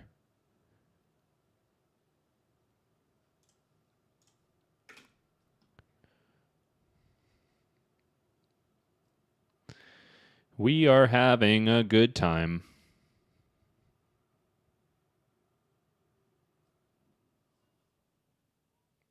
IPing ourselves here. Really, the optimal play, I think, is to bottom that Remorseless and then flip into what is surely going to be a buff next card.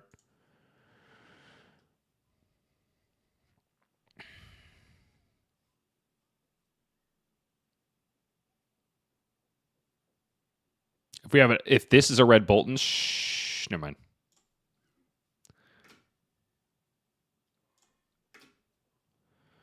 The downside to this play as well is it's face up that our opponent's getting hit with a Remorseless.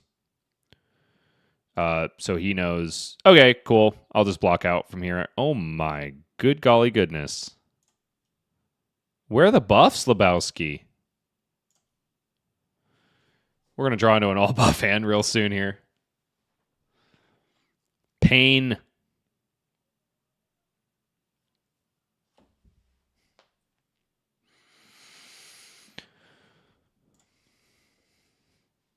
Kind of happy if he blocks this, honestly. Damn you, Connor. Damn you. Yeah, Reeb. You know the drill.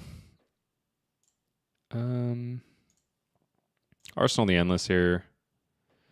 We found a buff. We found a buff.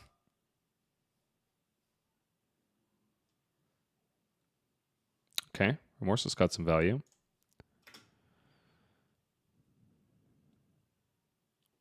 What the F, David Blaine?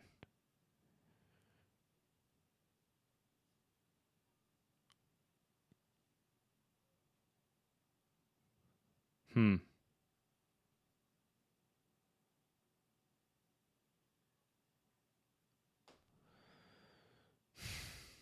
know what'd be sick right now is a Bolton shot.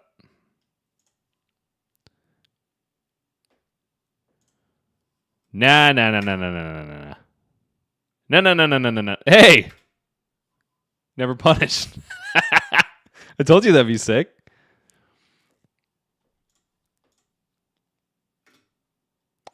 I told you that'd be sick.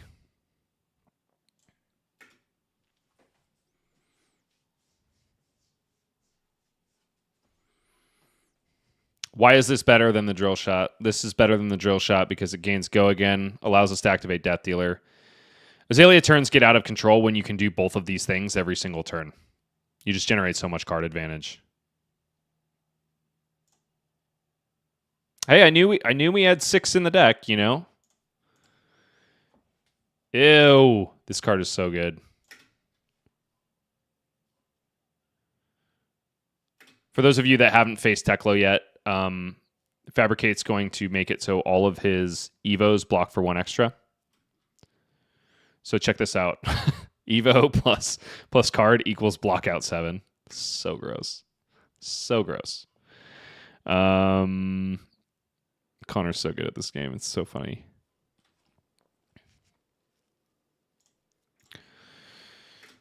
Codex for the Arsenal is definitely not where we want to be. What the... Damn it. Pain. Do I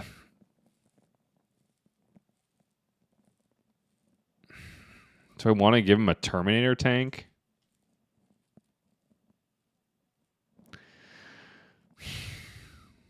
No, I don't want to. The tokens aren't worth much here. I'm just going to play it out. Codex is not what we want for the Arsenal. Certainly. He's getting a lot of extra fabricate value because we were forced to close the chain, play Death Dealer again.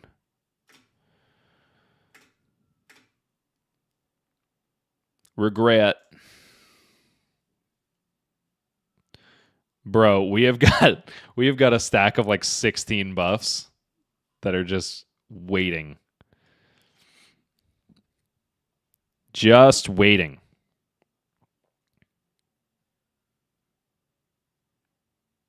He's just boosting every turn to find more Evos. Really want to find a buff here, unfortunately. His life total is still high enough to where I think I want to just keep recurring the red and the playing the red and ledgers.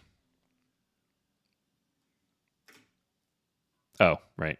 He's also got that.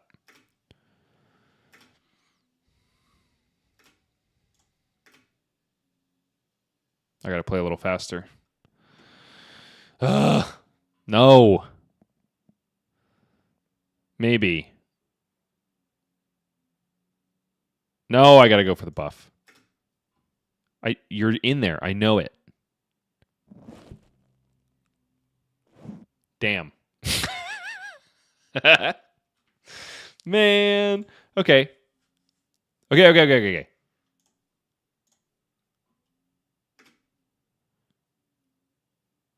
Nah, this is doomed.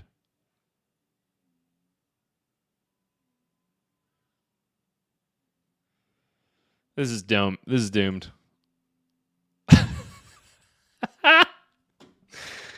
Oh, man.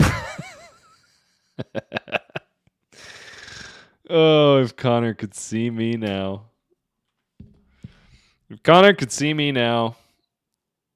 Yeah, we find the red in the ledger.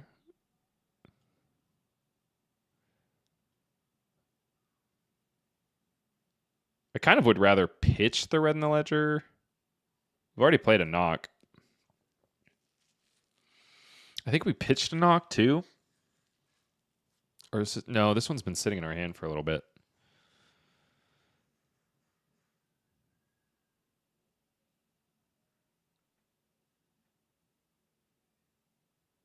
I think I actually kind of want to discard the knock, pitch the red so that our last knock can find the red.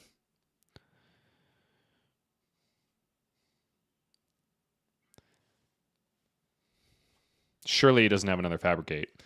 He's not going to want to... I don't think he's going to want to block with these guys. What did he find, by the way? Where is it? Oh, he found... Oh, no. Oh, no. He found a blue T-bone off of the codex. So that probably means he has another T-bone. Okay, so the good thing about this red in the ledger... Oh, no. Okay. I think we're chilling. My fear was that he found the blue T-bone, so he's going to go T-bone, T-bone. He was going to block this out and go 2 T-bones, which would mean I would be losing my tunic or my cross wrap. We got lucky, though. So he can only do 1 T-bone. We got a ponder token. He's also going to lose that blue T-bone.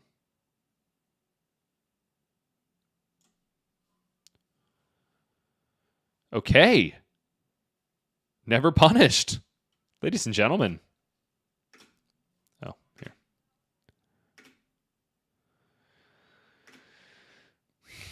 Okay. We need to find an arrow.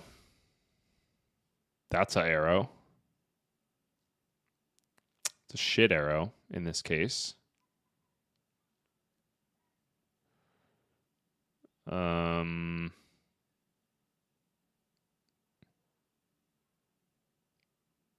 but it's an arrow. That's fine.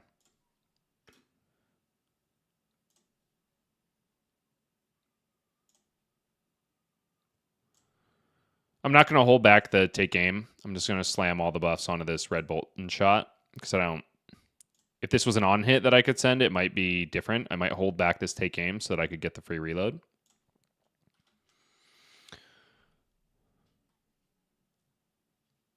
But this is bolt and shot in any color is just good for the arsenal.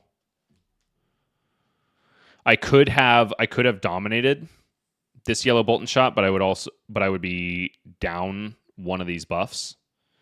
I think we're in sometimes when you're playing Azalea, you kind of have to determine the moments where you have enough damage and you don't need the dominate, because inherently when you dominate off of the first skullbone, you're like losing damage, especially if you have a buff in your arsenal. So sometimes it's better to send without dominate, I think. Force our opponent to do some silly things.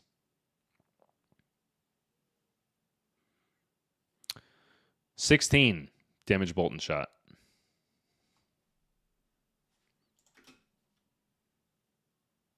And look at that. We only got 3 block anyway. Yeah, we'll reload that. And we'll just pass. We like having having the yellow bolt and shot in arsenal at the start of our next turn is better than just sending another 3 damage. 1 go again. Yeah, we can afford it.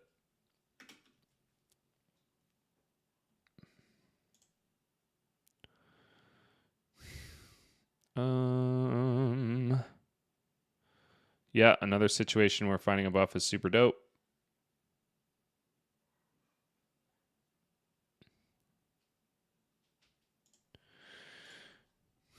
Should still be pretty buff rich. So now we can read the glide path to see if we can find another one. That ain't it. Yeah, so we'll bottom that.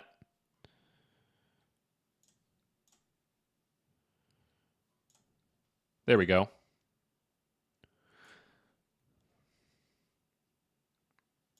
So a lot of people feel like the dominated arrows from Azalea are the scariest thing about her. I think this is. The moments where you can like use cross wrap and read the glide path to find 2 more buffs that you like. This is all technically like just go again damage, right? Like even though it's stacked on this one arrow, it's basically like go again attack, go again attack, go again attack, go again attack. And I'm going to get in for 1, which means that fatigue shot is active, irrelevant here, but we're going to stick a blood rot. So it's more than 1 damage that's getting through. I get a ponder token. I get to arsenal and do it all over again.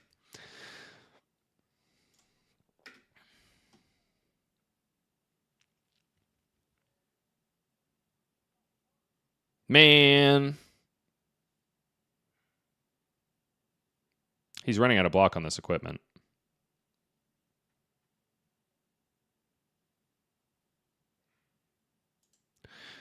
Yeah, we're going to top that.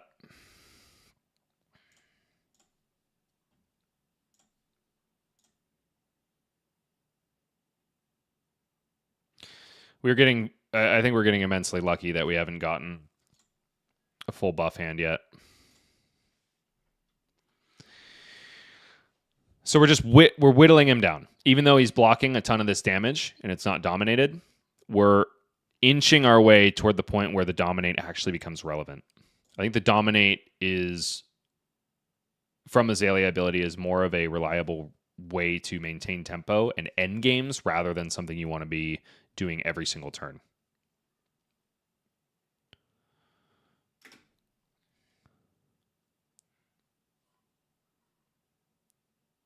Put it on the... I want to encourage him to block with this one. I think he cares least about this one.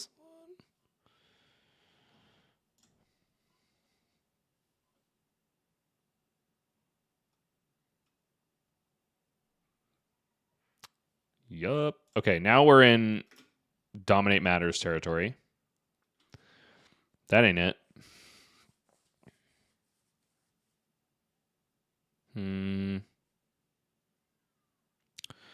Blood Rot is cool, though, because it'll force him to put a card into his arsenal, but that means the rest of my hand really sucks. Or no. It's good. No, this is actually tight. We're going to swap the Endless Arrow out. We're going to do that. Yeah. No, this is cool. We're going to do that. Put a buff. Sorry, I'm still kind of learning how to play that card properly. But I think this is definitely the line. Forces Connor to put a card into his arsenal. Probably doesn't have D-Reacts because he's on boost Teklo. Play this guy out. We already have the Ponder token, so we're not really concerned about that from Codex of Frailty. We get another opportunity to find a buff. Unfortunately, didn't find it this time. That's okay. So now we're sending an 11 damage infecting shot when our opponent only has 3 cards to block with. They already have a Blood Rep. But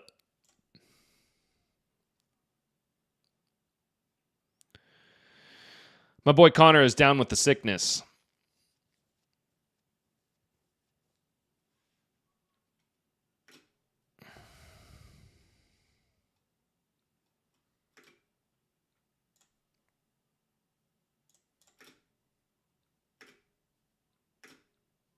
Blood Rots kill him here.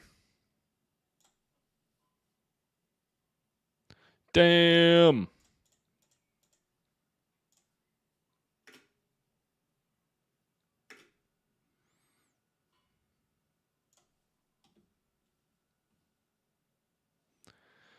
Connor, if you... Here. Actually, I'm going to chat it to him.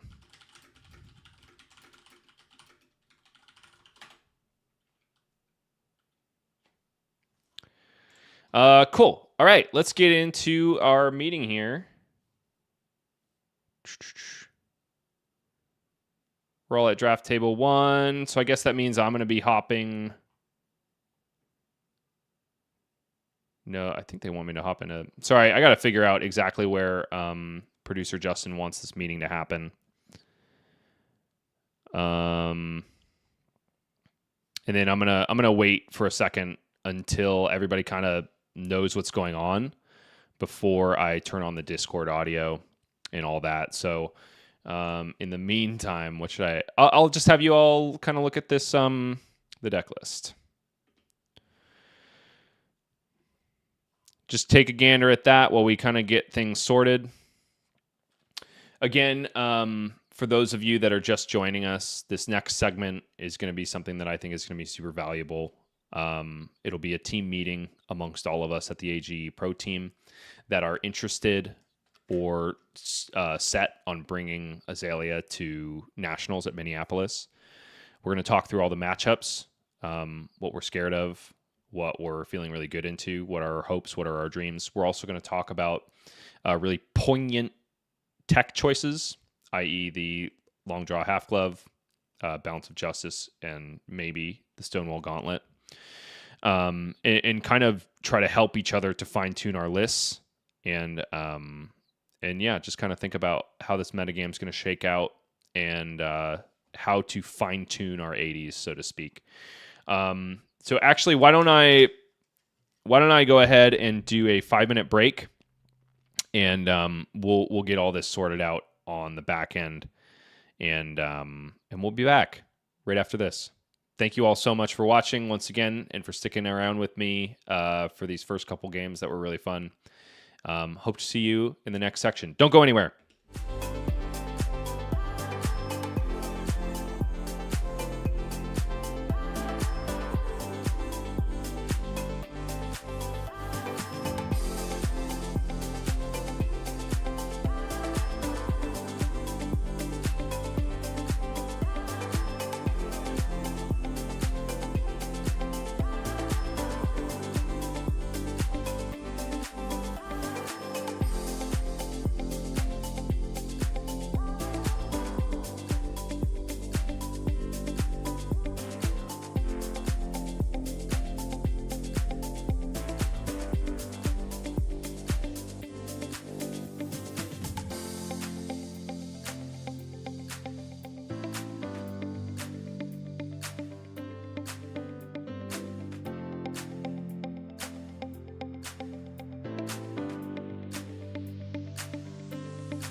Welcome back, everybody. Thank you so much for sticking with us. This is the special segment that I've been promising since the beginning of the stream. This is the Azalea Council meeting for the AGE Pro team. This is everybody on the team that is at least marginally interested and also hellbent on taking Azalea to Minneapolis and representing her at Nationals. So without much further ado, we're going to get right into it. I'm going to unmute my Discord feed, for better or worse. We've been telling our friends to be on their best behavior, so let's hope they comply. Here we go. AGE Pro team, welcome, welcome. Good morning. Hey, there's everybody. How we doing, guys? It's hot.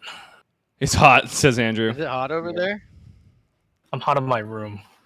Oh, that's not good. Literally 110 degrees outside. I think it's I was hotter about to say, I was gonna say, it's a little toasty in Arizona.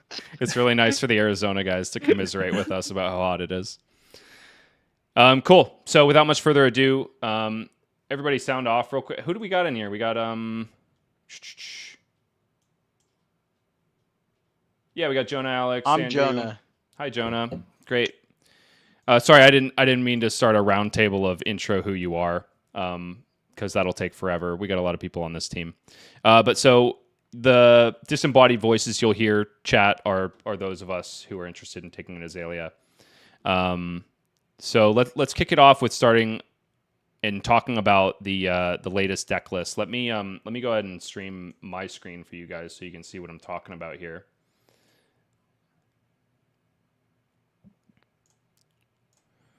You can tell me if how closely this resembles your lists, or not. Therefore, so this is kind of what I've been cooking with.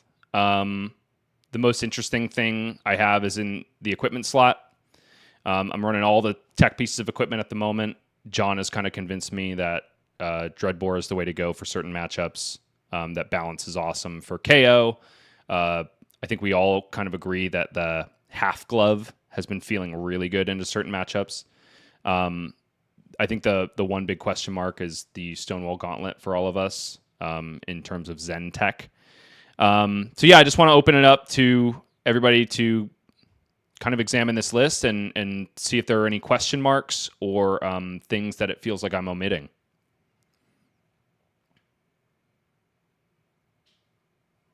Yeah, I currently don't have a perch in the list. I've been using just balance, even against Prism. Oh, you've been using balance against Prism? Do you find like? Yeah, I mean, yeah, a little bit awkward because you have to blind Azalea a lot of the times, and then you still have target traps in the deck, so you have to calculate how many or what are your odds of hitting it, or maybe not even blind Azalea at some chances, but it's yeah. Playing with fucking fire. Yeah, the tar pit scares the crap out of me personally, yeah. but I respect you, John. Yeah, this was actually a question mark. I can put perch back, but yeah. I don't know. Like, where else would you? What else matchup would you put perch on? Honestly, nowhere else. Like maybe against Guardian, but there's no way I'm running Perchies over snaps against Victor, for example. So honestly, this was some of the fat that I was hoping to trim. And honestly, like if it's the Guardian question, you know me, I would much rather have my trademark one of Barbed Undertow than Perchies, I think. So I think that's a super reasonable cut, despite how scary the Prism matchup is. Anybody else running Perch Grapplers into as like crazy as that? It makes sense you would rather have Snapdragons into Prism because you just want to kill them as fast as possible before they can get there. You know, you don't want to get ALS looped on stream, so what, like some idiot on our team? Well, you know. Dude, we don't point fingers out here. I have never been ALS looped by a Prism, and it's happened twice in the last week, once against Austin and once just now on stream. But sometimes they just have it, but yeah. Yeah. Is anybody else finding any equity with Perch Grapplers in any other matchup besides Prism at the moment? Like, is there any other reason we should be running this card?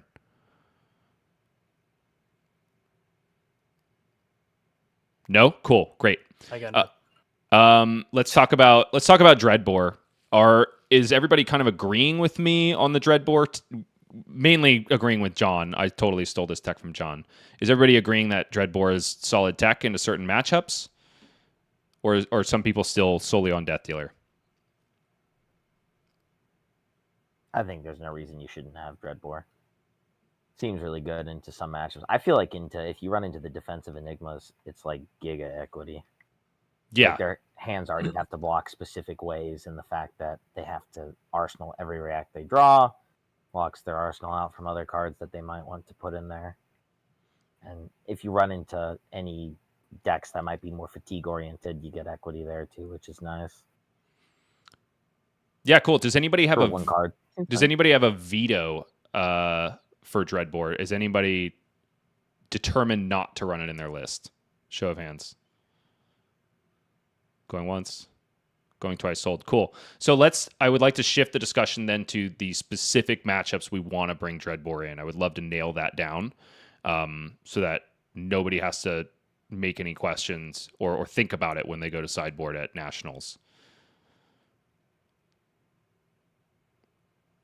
Top of the list, I think like Alex said, is Defensive Enigma. I think we do gain a lot of equity with Dreadbore into Enigma. Thoughts? I think that's the main thing it's in the deck for, to be honest. I have actually found I've been getting a lot of points into some of the assassins. I've played a few new games this week where it felt really, really good. More on this later, but Long Draw Half Glove felt really good for that as well. But I've actually, I played a game against an Azuri last night that I don't think is super indicative of what we'll see at Nationals, but that also felt really good. I think basically anybody that tends to run Sinks and Fates against us, this card can get some pretty good equity. Assassins make sense because they're naturally the ones with the most, or naturally is the ones that will run all the 8D reacts, or 6 rather. Yeah, I also saw some good results with it against the Viscerai last night at our armory as well. Viscerai? Yeah.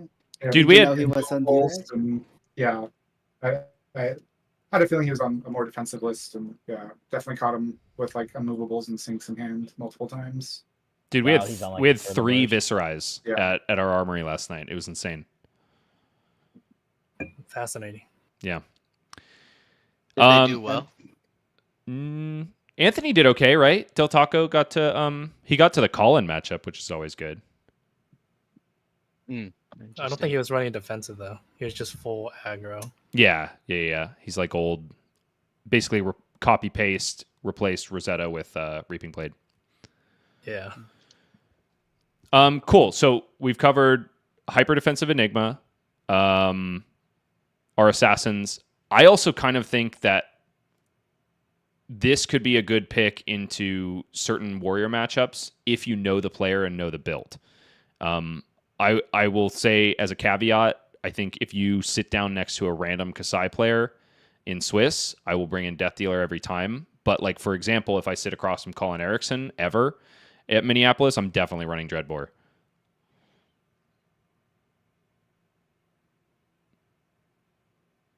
I'll say the only thing about the card is that it runs very differently than Death Dealer. So that's just a play style you got to get used to. You're not going to get the extra draw. You need to be more aware of your if you're going to be able to arsenal or not, stuff like that. That's come up when I've played with the card. Yeah, and since we're on the subject, Andrew, can you recap your game real quick against Colin last night? Because you were on Dreadbore, right? Yeah. It did catch. I mean, the card obviously works. If they're running more than 6 D reacts, it's easy to catch them with 2 or more in hand, and they'd be like, "Oh, I'm stuck with this." Even though I want to block, I can't.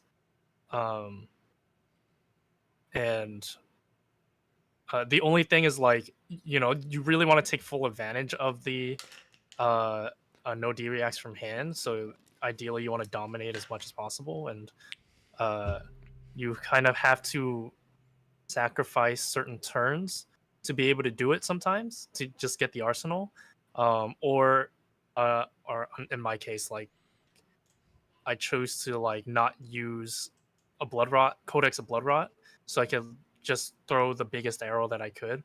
Whereas playing the codex of blood rot would have given me the ponder to arsenal, and stuff like that. So I think if you can chain together as many ponders as possible, keep your arsenal ready for you to dominate an arrow, you'll generally be fine. But if you're kind of just not thinking and just throwing arrows at a whim, then it's gonna catch you. Yeah, absolutely. I think the fatigue-oriented warriors are really good at this point about blocking out efficiently.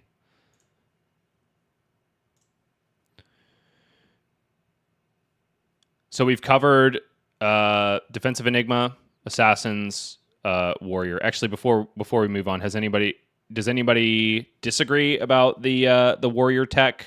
Mainly in reference to Death Dealer being default and Dreadbore being a nice thing to have in your pocket. Does anybody I think like? it depends on if you know they're on shunts or not. Like, I think it's pretty obvious all the warriors are going to be on the 0-for-4s, right? Yeah. So them just having 0-for-4s is not enough equity for Dreadbore. I feel like blind. But if you know they're playing shunts, like I know some warriors are playing shunt and whatnot, then I think as you start tipping into the like 12-ish D reacts, that's when it starts to really become efficient. But how does everyone feel about the place of warrior right now? 'Cause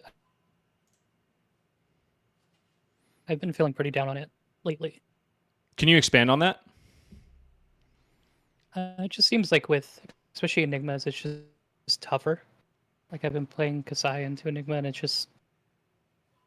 feels like a really hard matchup because it's predictable. Like Kasai's numbers come into the same value or around the same value, so enigmas have a lot of equity into trying to find like the correct block. And so I've been just kind of struggling into enigmas, but I haven't done too much testing, so I was just curious about other people's experience or how they're feeling about warrior in general.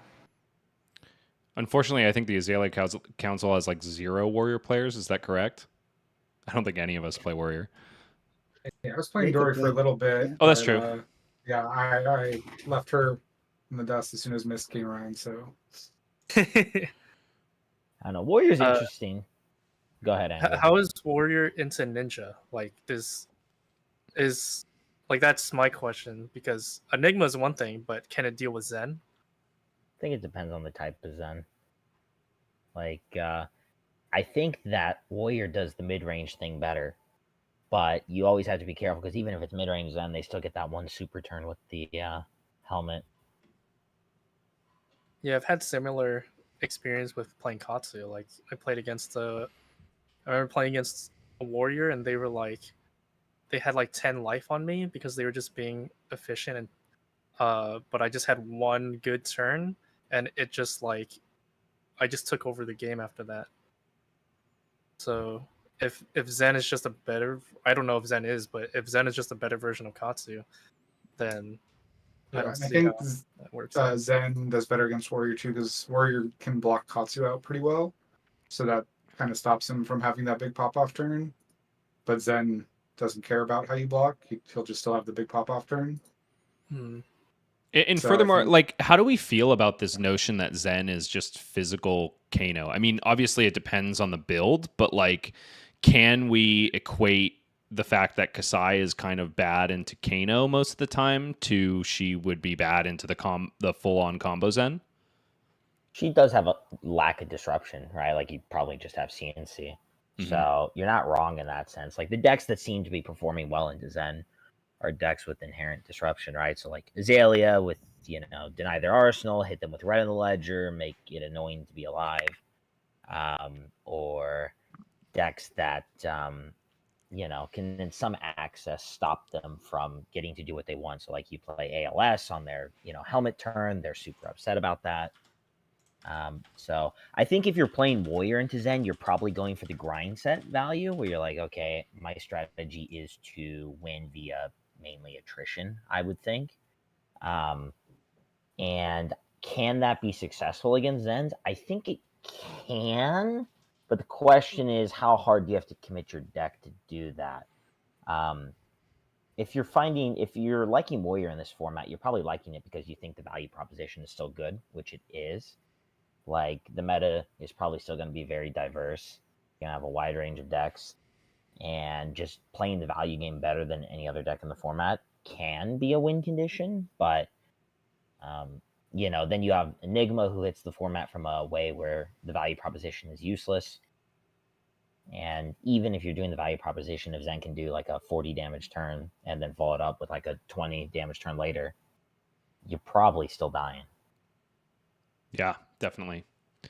Okay, cool. So wrapping up our Dread board discussion, I think we can all agree on Defensive Enigma, Assassin, and possibly sometimes Warrior. Are there any matchups I'm missing where this card makes sense? Oh, it came in the deck first versus Riptide, so. Oh, I don't know if obviously, there's gonna be a lot you're of very Riptide. right. I'm sorry. I would be very remiss if I didn't mention Riptide. Yeah. Any others? Cool. Let's move on to some other niche pieces of equipment. Long draw half glove. So far, I've been really liking it against new. Any deck that runs Warmonger's Diplomacy, and perhaps like if I know that my opponent's trying to fatigue me, this might be an option for me as well. Thoughts? I think I would agree with everything except for if they're trying to fatigue you. If they're trying to fatigue you, I think you'd be better off doing a pitch stacking like Rain Razors, Bolton Shots, and Endless Arrow Turn with the Bullseye's Bracers. That usually just gets over whatever or all their blocks.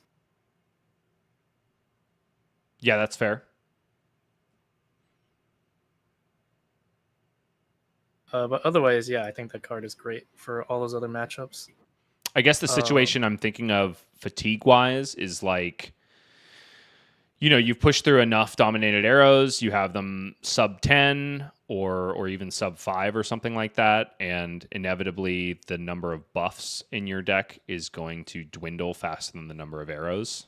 And so I feel like it can help you eke out that last dominated +4 arrow, like the last infecting shot or something that can get over the top, was my line of thinking. Yeah, I think it's easier to pull off because the decks that want to fatigue generally have like an end game where they try to disrupt you, or you might be forced into a spot where you just can't afford to take any damage that they throw at you. So, John, have you tried the gloves yet? Yeah, I've been usually playing it against ninjas and assassin primarily right now. Can't think of any other matchups where I've been bringing it in. Here's a thought I just had. Yeah. Could this possibly be some extra equity in the mirror? Like if you get hit with a red in the ledger, at least you can still send a massive attack back. Yeah, obviously you have to have an attack in the arsenal already for that to work. Yeah, but I do like the line. You can clear with this, right? Yeah. No, but then you can't load an arrow. Yeah. Yeah. I see it. Yeah. So you'd have to like have an endless arrow or something. Ideally, a red in the ledger in your arsenal already. It's weird. Yeah. Like, I think the mirror is weird, right? Because you have to. If you play this, you kind of have to like play into it, right? Where you want to like you can't know when they have the red in the ledger, right? So True. If you want to play into long draw and just constantly put an arrow into your arsenal more than a buff, you're kind of like playing against yourself with Death Dealer, right? So I think it kind of ties into the Warmongers matchup, right? Because at least my approach in Warmongers diplomacy matchups are like, if I have the opportunity to hold back a buff for Arsenal, I kind of just don't.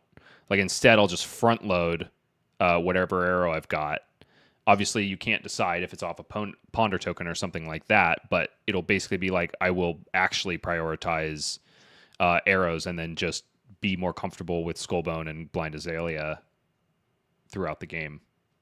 But the difference with the difference between those matchups now is that we have long draw half glove, right? So you're okay with arsenaling a buff because you can just get rid of it with long draw half glove. Yeah.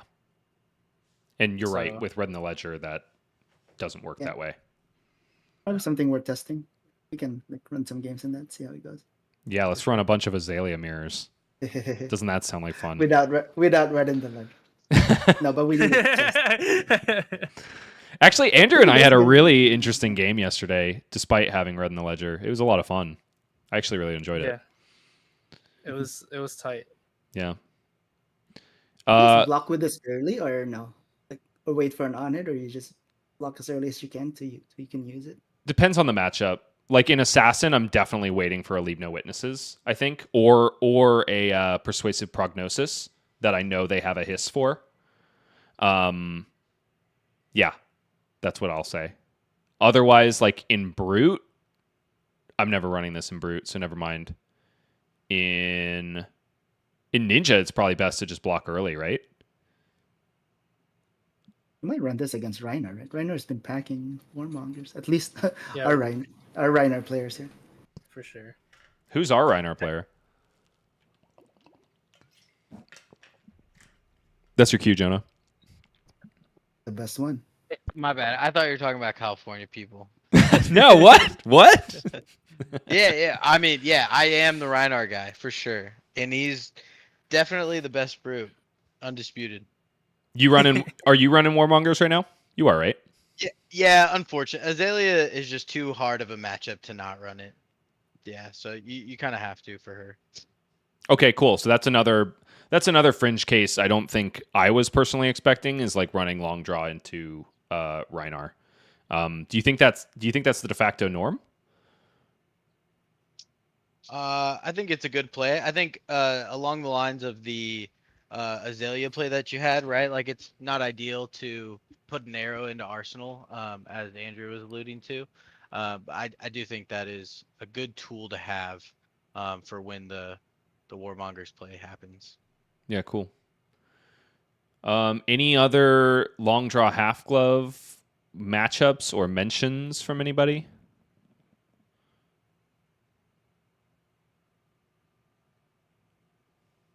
Going once, twice sold. Okay, cool. Let's briefly talk about Balance of Justice. I think we all know who this is in for. The elephant in the room is KO, in my opinion. Any other matchups that we're thinking about besides John's tech into Prism, obviously? So you're playing it against Zen as well, yeah. You played against Zen too? That was gonna be my question. Yeah, that was going to be my question. If you bring it into KO, would you bring it into Zen? I currently am not, just because like I really value finding the right arrow to disrupt his nonsense. But that's just me. But if you're just worried about speed, right, and you're trying to keep up in the race, at least that's what I thought the logic was for KO. Plus you get the 2 life. It makes sense to bring it into Zen too, unless you're just assuming they're going to have more off turns and that you'll have the time to find the right arrow. I guess my thought process on that is I'm still very much treating the Zen matchup more like a Kano matchup, in which I'm like just biding time before a pop-off turn. So like I guess the reason I like Skullbone there is not only am I finding arrows that matter, but I'm also like digging towards Lace with Inertia and Seek and Destroy, which will further delay that combo turn as long as possible. I think that's my thought process on it. Sure. Anybody else tried this into Zen? John, you were saying you would bring this into Zen? Yeah, I've been playing it against Zen. It's just stop their Auto War turn. I think all Zens are running Auto War right now.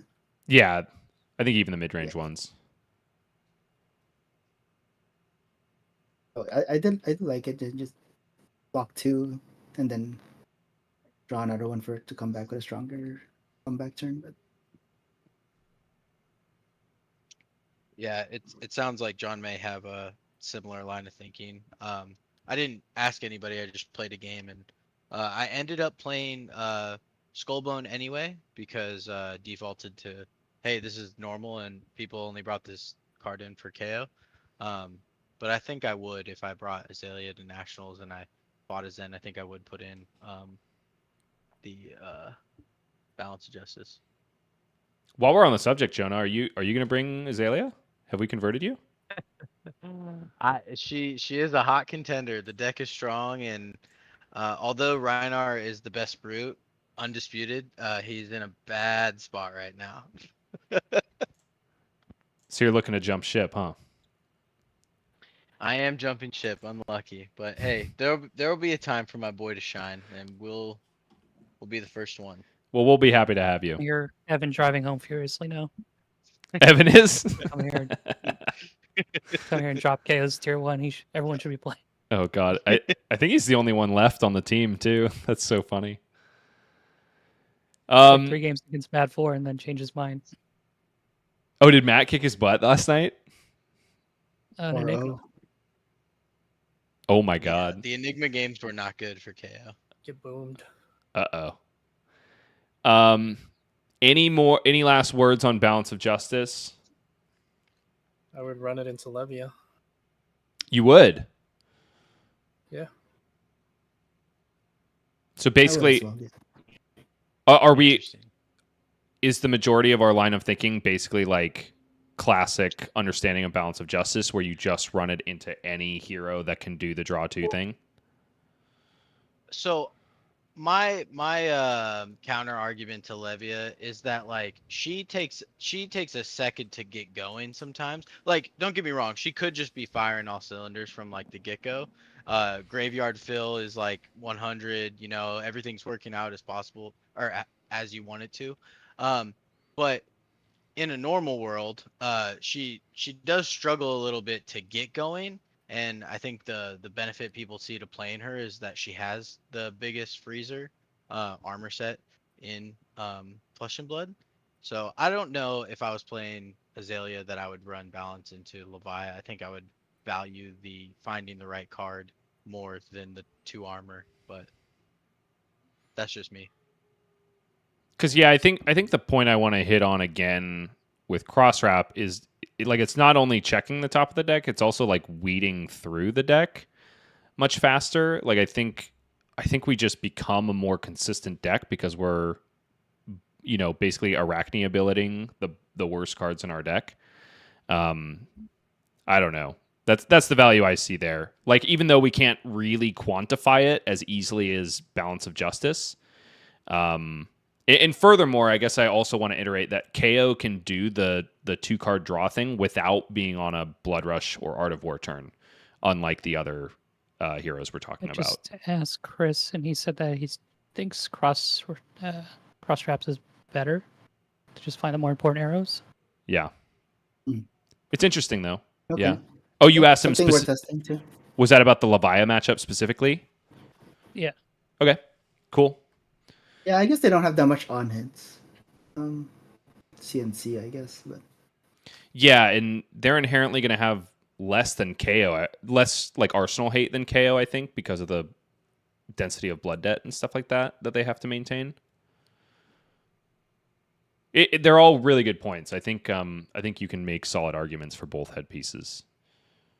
we'll add that to the list of things to test. Yep. It's so fun. Like I don't remember the last time Azalea actually had like this much equipment sideboarding to do. I'm pretty stoked about it. Yeah, I think last season I had like no sideboard. Yeah, No right. sideboard. It was just all 0. tech arrows and stuff. Yeah. So this is fun. one We actually have something to discuss. Go ahead, Okay. Alex. One piece of equipment you didn't discuss was the spell void 1. I know a lot of people consider it as respect for Kano. I mean, it gives you equity for sure, but it's probably also the only matchup you play it into, which kind of gets interesting. Like, you've got the gloves. You're like, okay, this might situationally be good because it buys you that extra card you can hold in a super tight aggro race. Spellfree Cloak potentially saving you from a Kano combo could work. I'm curious what you think you talked a lot about the new gloves. Do you think that the effect of Bullseye Bracer is less powerful, or are you still doing it in the matchups you're not expecting Warmongers, basically? Is it like a pure Warmongers hedge? Because I know some people were talking about like just the extra block you gain from the gloves in combination with having the utility of the +4 if you like don't have pumps or Yeah. your Warmongers or whatever. Like, I don't know. What's kind of your opinion on some of that? So hold on, I do want to get to that, but you did mention the Spellfray Cloak, and I don't have it in this list. So I do really want to quickly touch on that. Who's yay, who's nay on it? I'm currently obviously a nay, mainly because I feel like I can outrace Kanos pretty reliably. I can at least disrupt Arsenal enough to like get my Tunic counter, and have the free resource for AB, which again is not the same thing when facing down an Aether Wildfire, but so far I've just felt like Tunic is fine for me. Yeah, I think Kano is gonna get faster because of Kindle. So I think I'm still in Spellfray Cloak. Just like gives you like pseudo AB3, like AB2 plus the cloak. Mm-hmm.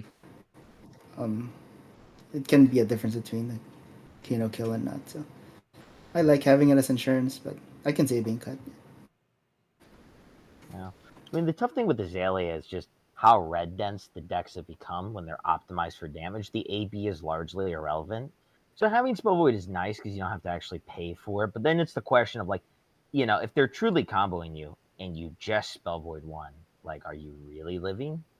I kind of agree that the most annoying thing is like if you can chain together your arsenal hate, right? Like if you can keep them off a 5-card hand, you improve your equity a lot of surviving through whatever they might do. And, you can pretty quickly put them into lethal range, and they might have to go when they would prefer not to. I've always felt like it's slightly Azalea favored, even without the cloak, but the cloak definitely gives you more equity. It probably just depends on what spread you want into the rest of the field. And how also, tight those slots are. yeah, exactly. And I think because equipment is becoming such a big part of our sideboard, our sideboard in general is getting a lot tighter. Like spots are harder to give up, as opposed to the last meta where it was like I have 12 tech arrows. Yeah, I can sacrifice one for the Spellfray Cloak. That's my thinking on it, at least. Any last words for Spellfray Cloak before we move on to the gauntlets? No, yeah, I think I'll just be a meta call. If we think there's gonna be a lot of Kanos, then I think I'll still put it in, but we'll see. Cool. Moving on to the real elephant in the room. Where are you? Stonewall Gauntlet. I played 3 Zen games with it today. One was against like a sad new homebrew player. So I'm gonna get rid of it on that one. But the next 2 Zen games were against the more legitimate list and definitely a better player. I'm gonna be honest. I was rolling pretty well. So no matter what arm piece I had, I was gonna win those games, I think. But I think it definitely. I'm definitely still interested. Like it's not enough to take me off of it. Thoughts? I have not opened one. Matthew I is need a saying gold foil version. I mean, it's a question of how much you value the life points, I guess, in these matchups. Because like that's ultimately what you're saying, right? Is you're saying, well, I have this life resource that I'm gaining in place of gloves, which may not be used. Does that marginal gain of life EQ out like an extra win, where like you're able to keep one more card because you got one more card, you're able to, win the game off of that. Obviously, them closing the chain in some spots can get around it, but there are like what Matthew was trying to say is there's inherent combo lines where you always get value, like the what is it? Chase the tail. Yeah, the red. If you started with the Tiger, it gets go again. Your next one gets +3. Like, there are lines like that where if they break the chain, they're losing just as many points as if they just play into your gauntlet. So I don't know what the number threshold is you need to get for it to be worth. Like, I think he was saying you should get 3 every time, and if you get more, that's better. Right. You're just gonna have to find out how many like permutations of their combo line where you're actually getting that value. Like I know there's some discussion around, well, if you do it on the gust wave, do you know, like they still have to bonds, or like if they have it be like water and they turn it into a surging strike or whatever, right? It's tricky though because it has to be on like a tiger usually, Yep. or on an Art of War turn. So I don't know. It probably requires some more testing, but it's a cute idea. If you like fail to disrupt the Zen on a turn or something, that it can net you life to continue playing your cards instead of blocking with them. Yeah. Would you consider it into any other matchups, or is it like primarily Zen? I mean, like, okay, if we hit a Phi, I think this could be pretty sick. Maybe. I guess you have to have an Art of War turn to really get equity from it on their end, but like I don't think so. I think I am currently considering this just as tech for Zen, if in fact he is more problematic than we originally thought. But so question for you, Bryce. Shoot. If you got faced up against a Zen, aren't you typically happy to see that matchup? That's the thing. I think so. What shook my belief in that was the 7 or 8 games that Andrew ran into Moises the other night. Andrew, I think you were like 2 for 5 or something. 2 for 7. 2 for 5. Okay. You want to talk about that matchup set real quick? Because I only saw the ones you won, so I don't really know like the pain points of that matchup for you.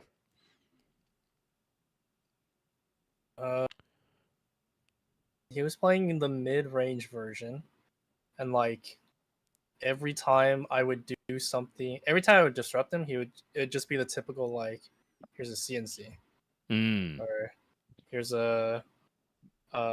an E strike for 7, right? So it's just like I did all of this, and then I have to take 6 or 7 damage to keep putting you on the back foot, hopefully.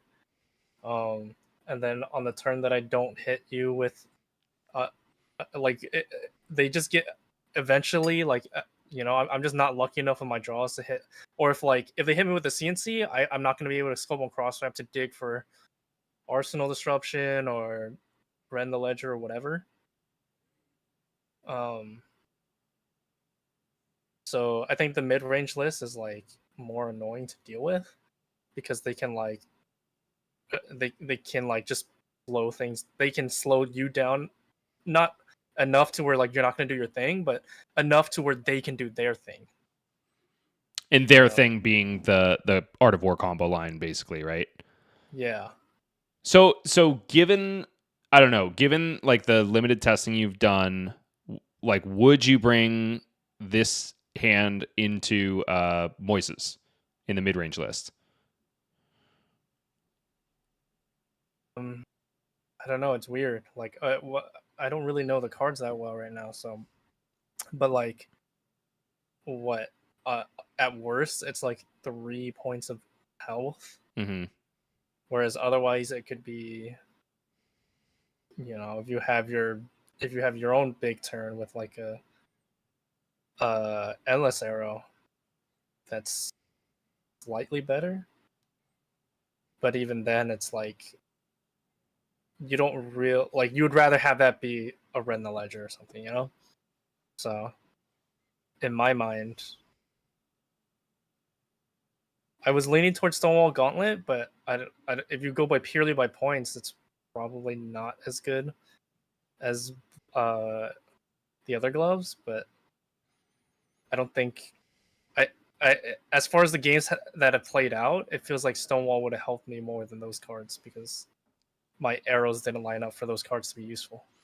I feel like inevitably, especially in like the grindy matchups like KO for us, I guess grindy is not the correct word because it goes fast, but like those matchups where you're at life parity for the majority of the game, right? And then it really comes down to the end game, like 1 or 2 swings back and forth, who can maintain tempo between that, right? I think like 3 points of life in those matchups is insane, because that's the difference between me being able to play out a codex or not, or, you know, hold on to 1 buff for the endless arrow that's in my arsenal or not, you know? So that's kind of my line of thinking for it. Like, it's not just 3 points of value here. It is 3 points of value that then leads to 1 more turn that can maintain tempo. Mm-hmm.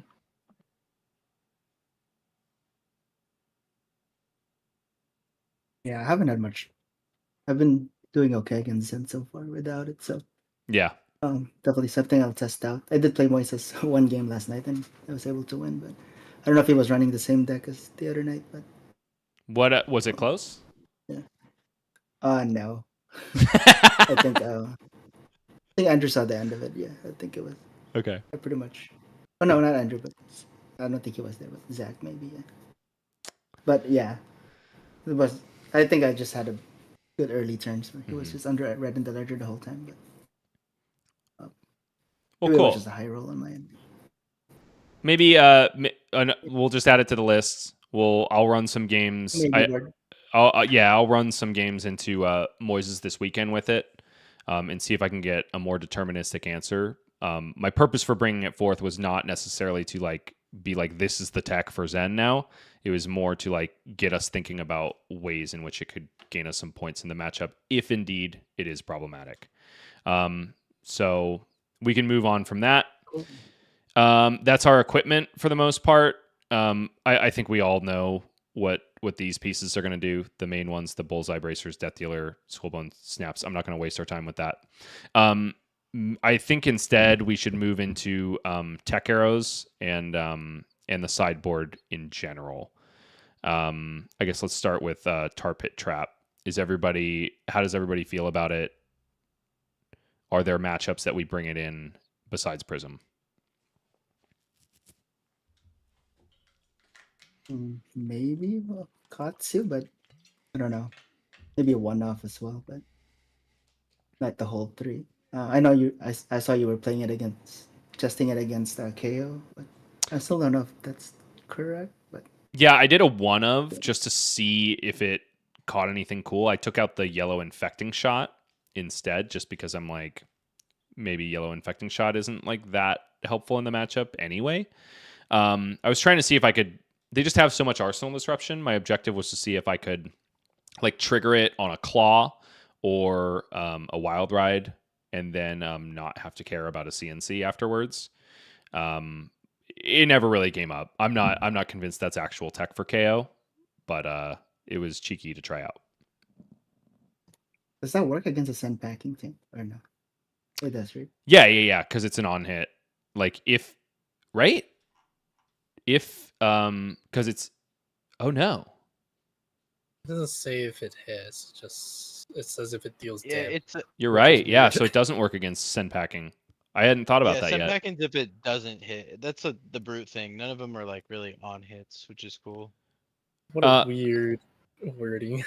Strength rules all is an on hit though, right? Yes. Sorry, yeah, the new one we got is a hit effect. Okay, it's just send packing. And swing big, but that was the old one. Been around for a minute. Got it. Oh, this isn't gonna work. Stop it. Cool.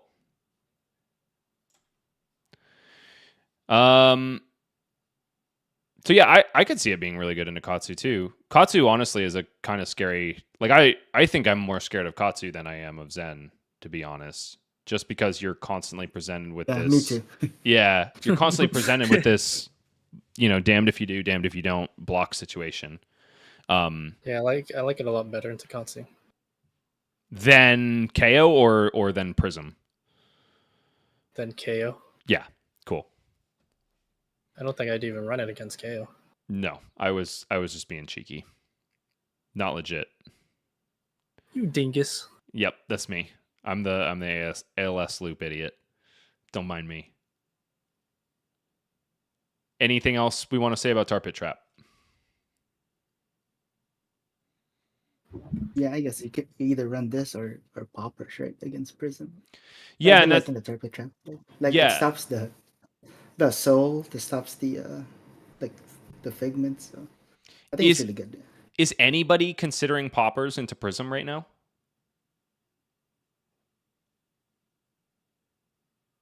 Nah. I mean, if you were, it's probably battering bolts, right? Because you can cope that it's good against Enigma, right? If you're somehow getting over their ward, you force them to play stuff. But I don't think I would. The problem with that card is that you need to run blues to make it work. And Yeah, exactly. And the deck is so redline down. focused. Yeah. Yeah, I think like if you're running any popper besides like red Raging Onslaught against Prism, you're kind of coping because Herald of Triumph is a card. Unless those numbers come down, I feel like poppers are just less effectual than Tarpit Trap. And Tarpit Trap can be in a resource card if you need it to.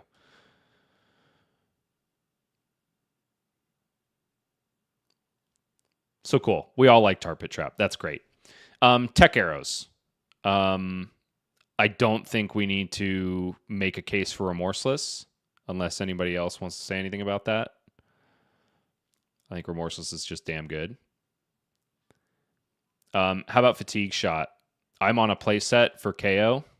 And also the random Guardian I see. I think it's good into Prism. Thoughts? I played against Avaya too, but I haven't Oh, played yeah, it against of course. Prism. Yeah. I haven't played it against Prism. I think I can't remember, but because I bring in the other arrows. So. What do you cut to bring it in against Prism? You take out like Red on the ledger? I leave Remorseless out because I think Remorseless, yeah.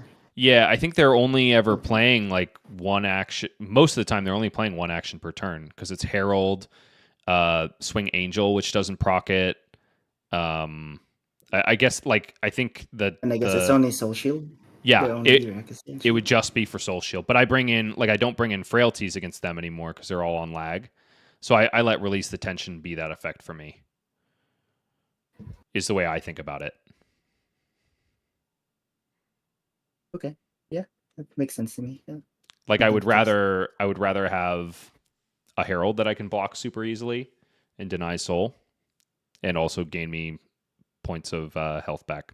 That's my thought.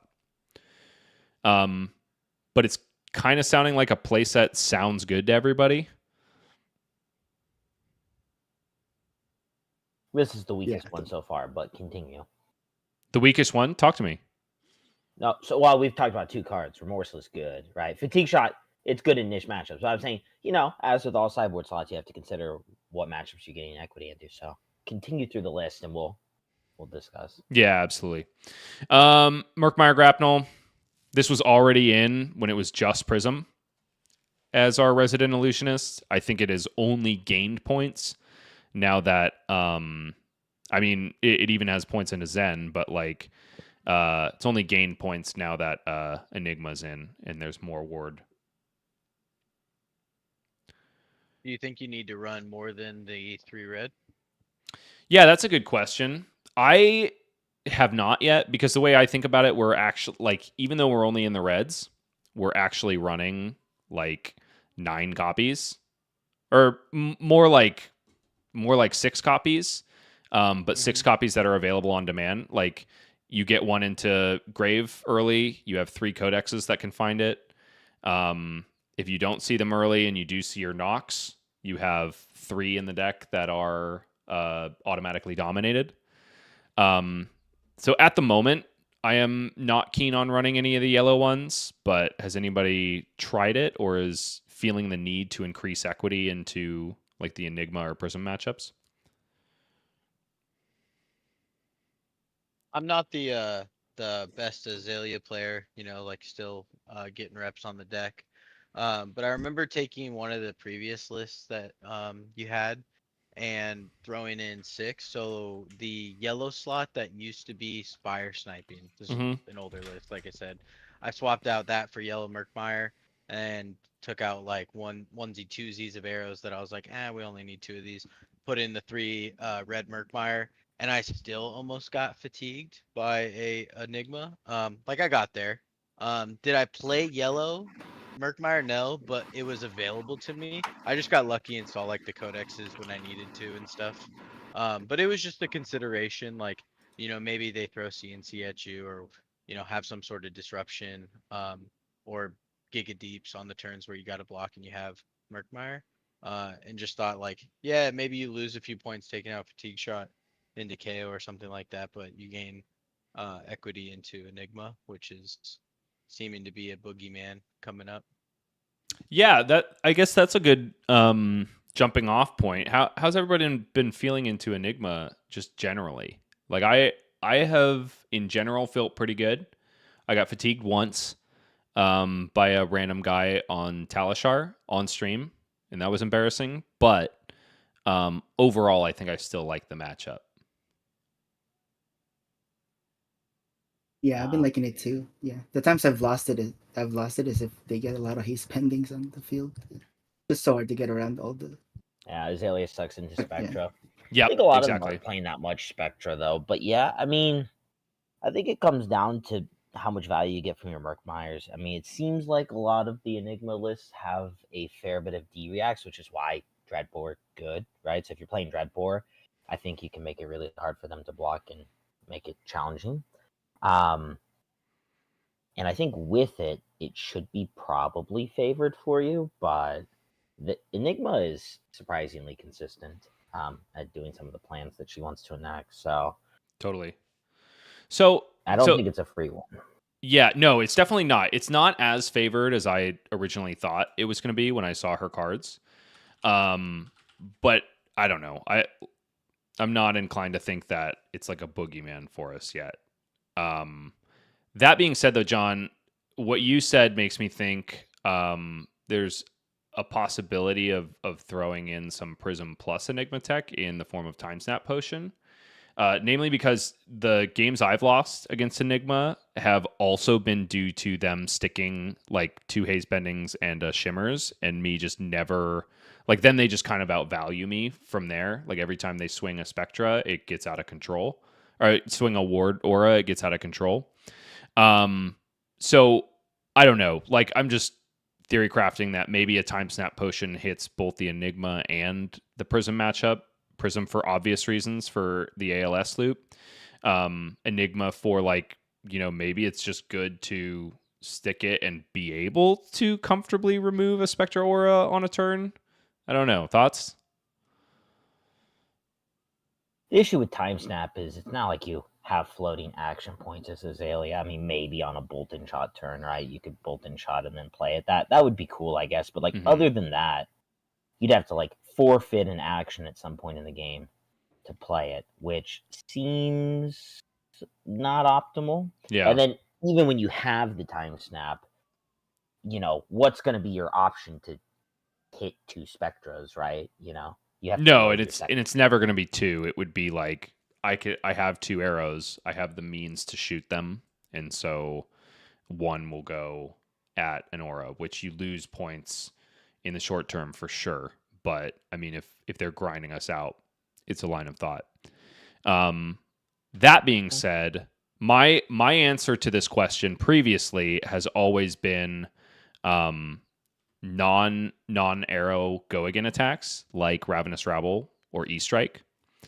And what they allow me to do is like, still send a significant amount of damage on a turn and remove an aura. I really liked it a lot. I liked E-Strikes a lot into Prism because it allows you to threaten a good chunk of damage before they slam an ALS. So I don't know, that those are the 2 tech things that that what John said made me kind of think of. Just making it more comfortable to remove Spectra.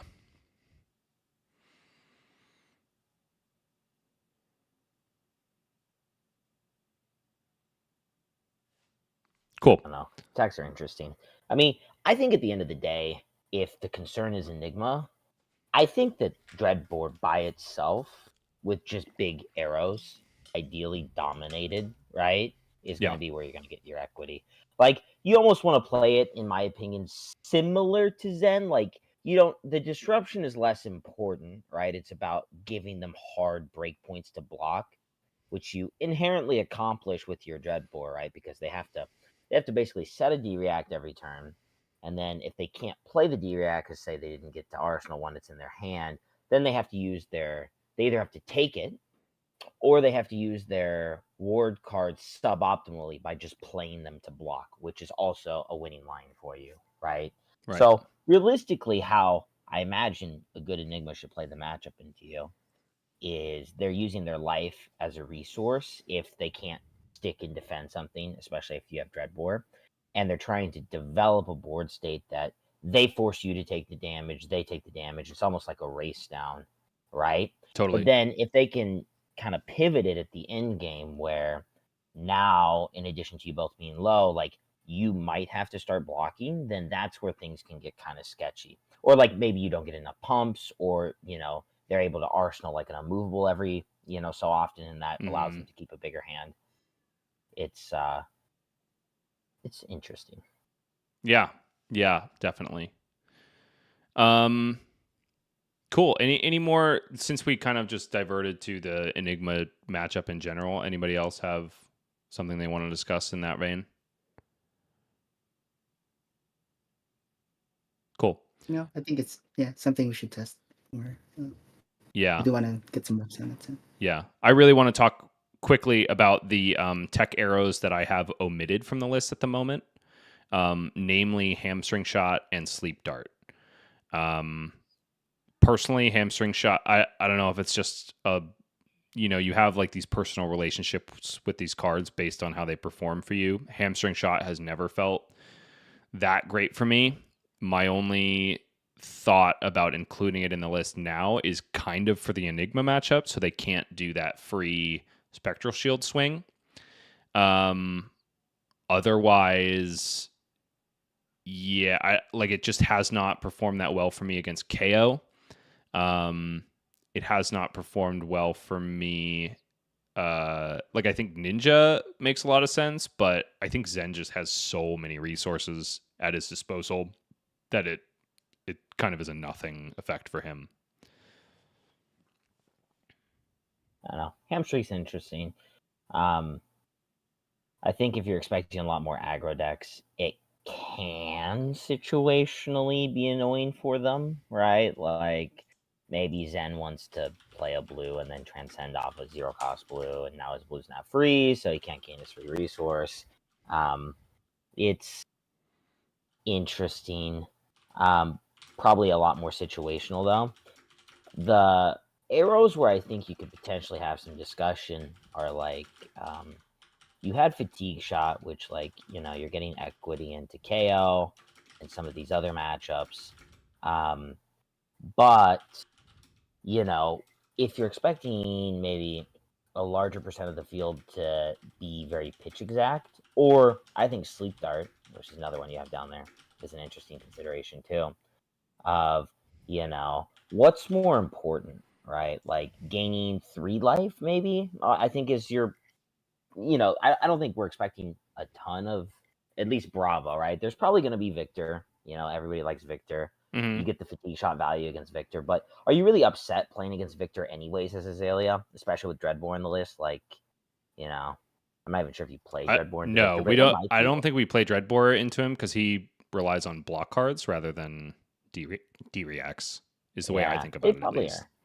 They're probably sprinkling some in, but you're definitely not getting max Dreadbore value. No. I mean, I feel like how most Victors want to play into Azalea anyways is to play the point goblin game where they're like, all right, I'll block super well, I'll throw really big attacks, trade the points down. So I don't know. It depends on what you think you're softer to in the field. Like if you think you're softer to probably the smaller subset of Victor KO Prism, then you could probably get the value from the fatigue shot more. If you think you're a little bit softer to aggro and you want the pitch exact on hamstring and stuff, that could be better. Personally, I might lean more towards sleep dart. Like Zen can't transcend if he's hit by sleep dart. It's another hard disrupt for his combo turn, or not transcend, but tutor with his key. It's less good into some of the other heroes. It doesn't really do anything to Enigma. Although I'm not really convinced hamstring shot. I don't think any of the 3 arrows do anything Yeah. into Enigma, right? So these are arrows Yeah. that would be for like your other subset of matchups. Mm-hmm. Yeah, like this is our Murkmire is our main tech into Enigma, right? Which is very good. Yeah, very, very good. Yeah, since we're on the subject of sleep dart, since you're leaning that way, like what I just don't I definitely feel like I'm getting more equity in more matchups from fatigue shot than I am from sleep dart, and I feel like the ones where I'm not getting equity from fatigue shot, I am by and large getting equity from remorseless, which is kind of why sleep dart is currently out. Like I think I was saying earlier that I was saying earlier in the stream, the main reason I would want to throw sleep dart in is for Levia more than anybody else. You also get Kano equity, which is nice. Yeah, but that's true.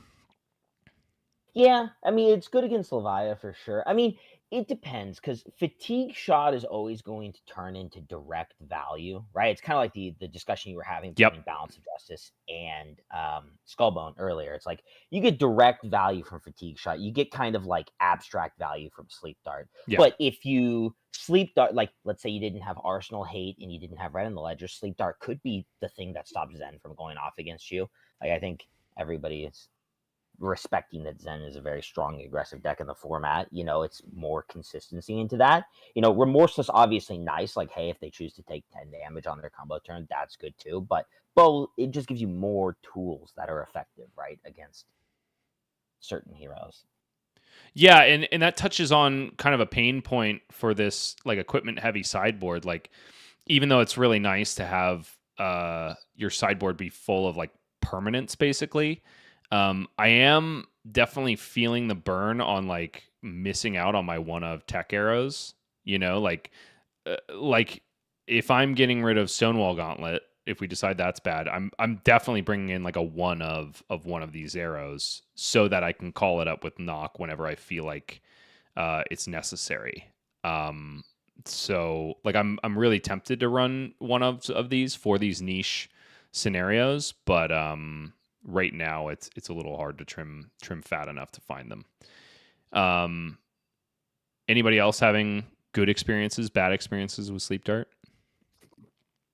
Not yet. I haven't had it on the deck since Dromai left. So Yeah. that's mostly what I'm using it for. Yeah. I think sideboard slots are just tight right now. So I don't know if I'll consider it. Yeah. Okay, cool. Let's I invite everybody to take a look at I feel like we've covered our sideboard and tech choices, and also kind of while we did that, like our pain points in the meta. Does anybody want to say anything else on any of those subjects before we move on? Did you touch much on the Codex of Bloodrot? I know there's been some discussion around. I haven't yet. I'm going to do that in the next section when we talk about like the main body of the deck. Oh, okay. Yeah. Okay. Yeah. Anything else? Cool. Thank you, guys. Moving on. Main body of the list. So, yeah, let's go straight to the Codex of Bloodrot. While we discuss the Codex of Bloodrot, I invite all of you to kind of take a look at everything else I've got in here. I would love to discuss whether or not anything in here makes you guys cringe, makes you guys excited. But I think by and large, this is going to be no surprises from any of us who have ever played an Azalea game. Okay, so going into Codex of Bloodrot, I have been notoriously kind of low on this card up until I messed around with it. The first couple games I played with it, it was like a disaster and made me feel really bad. But ever since then, I've actually been pretty stoked on it. The Codex of Blood. So it's important to evaluate this card against other cards that would take its slot, right? A lot of the way I was thinking about it originally was like, oh, well, I would so much rather have a +3 buff. Well, the only +3 buff in our yellow zone is Deadeye, which costs 1 and has been out of the deck for a long time because of that, because we've trimmed down to 3 blues. So I have to kind of evaluate it against Deadeye, more yellow infecting shots, or yellow Spire sniping rather than a +3 buff. So that being said, once I started doing that, I really started enjoying this card. It is more ponders, bringing our total potential ponders up to 5, 6, 7, 8 in the deck, which I really like. I have had 2 endgame scenarios now where I have, for free, ripped a blocking card out of my opponent's hand, and still been able to activate Death Dealer and push a lot of damage. Not only am I ripping a card out of their hand, which obviously sucks if they have a D-React, but if they don't, it's backbreaking. So not only am I doing that, I'm also putting damage on the board that if they're low enough, they have to commit another card to on their turn to stay alive. So if it doesn't kill them, it kind of ensures that you're going to rip all the cards out of their hand in an endgame scenario. Honestly, it kind of ends up being an extra buff because otherwise we're running yellow arrows, and this is just like 2 damage that replaces itself. Whereas Spire Sniping is cool as an arsenal target for those endgame scenarios when you're just trying to find an arrow to dominate in for the win. But yeah, by and large, I'm pretty high on this card now. Yeah, I've been testing it this week. There are some scenarios where it is actively good. Like it's like almost like a reload after a Bolton shot if you have go again. And the end game scenario, just rip a card out of their hand for when they need to block, and they still have to deal with the blood rat. So yeah, I think it's good. It's like a 0 card too, right? Almost because of the ponder, but Yeah. I'm just trying to decide which one to cut. I know what I've seen other people do is cut 1 yellow arrow and 1 of the buffs. I see here you cut 2 yellow arrows. I did, Like, mainly because I really like where the resource base is at. So I definitely didn't want to running like less arrows. Yeah, I definitely didn't want to the same cut amount of buffs. any of the buffs. I'm just liking. You can either cut mix. like take aim or release attention, because it almost acts like a take aim too, right? Yeah. Collects a blood rat, so. Yeah, and I'm almost never mad to see also, it's take good. aim. Yeah, drawing at turn 0 is not bad. Yeah. I'm just like more free reload is kind of dope, especially based on like my overall strategy into. We touched on this earlier, but my overall strategy into these Warmonger decks, where I'm like trying to only arsenal an arrow, or I'm being more comfortable keeping my arsenal clear at the end of the turn. Like these 2 cards are what kind of facilitate that game plan being okay. Furthermore, I think this card is, Andrew and I were discussing this the other night, like this is it kind of is a must for me now anytime I'm in the Dreadbore match, right? Because if I do end up with a clear arsenal in the Dreadbore match, there's a lot of situations in which like I don't have a tunic counter, for instance, where a free reload is like make or break for the turn. So that's honestly where I've seen it shine the most, is in those Dreadbore matchups. Loading at 0 cost without pitching. Exactly. Yeah.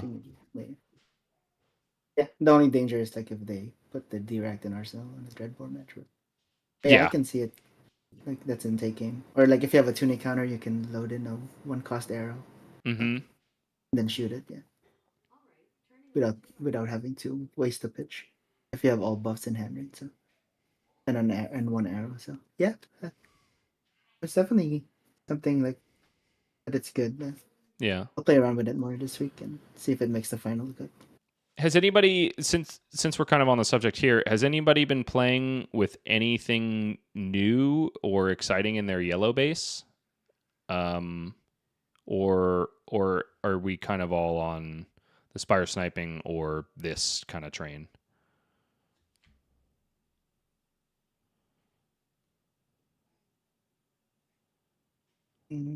I have not yet. Yeah, I guess just the yellow mark Mars.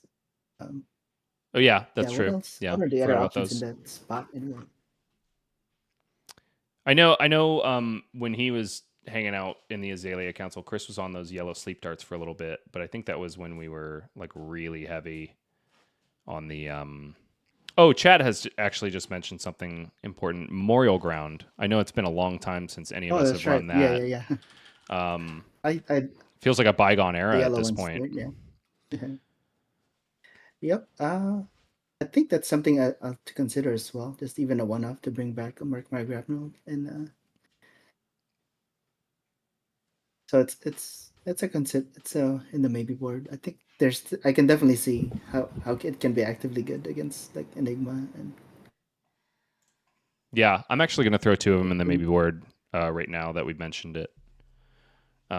Yeah, this is a card that I had a lot of fun with when I was like first starting out on Azalea, and ever since I've been taking her to comps and stuff, I haven't had it in. So it would be interesting to try it out again now that I've been a little more serious about the deck.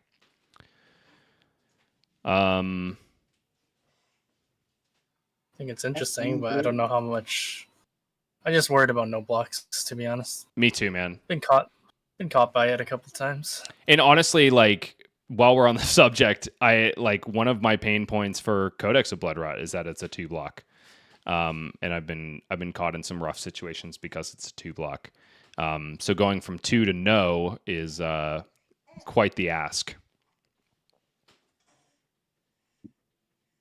That's why in some matchups I'm like, oh, I kind of want long draw half glove because the one block actually like, I'll have a hand where it'll be like, it'd be better if I could block with a 3-block and a 2-block and the glove, so that way I don't have to give up 2 arrows. Like, because if I did, I basically have nothing to load. Just on arrows like that comes up sometimes. I'm like, fucking CNC. I think honestly, more often than not, my long draw half glove has been a 1-block blade break than have text on it. And I've really been digging that part of it. Anyway, anything else to say? We've touched on Codex of Bloodrot and the yellow base pretty well. Anything else to say about the main body of the deck? John, you said I'm lighter on arrows than you.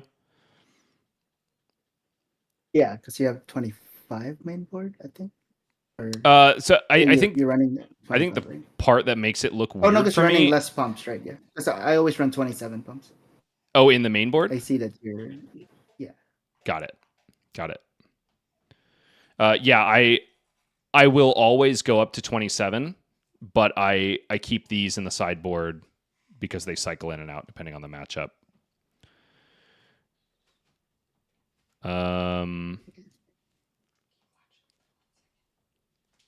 I guess the only thing we haven't talked about is I've been running a one-off snag. It seems it's lining up well for me sometimes. Yeah, that's actually super important to mention. I can go more than. I don't think I'll go more than one, because just the no block, like we said. But and if it lines up with if it's pumped by 15, it's so cool. Yeah, it's really cool. I just haven't had actually with the half glove too, right? You block one with the prognosis or the bonds. Block one with the half glove, and then they pump it up crazy and snag. Pretty hilarious.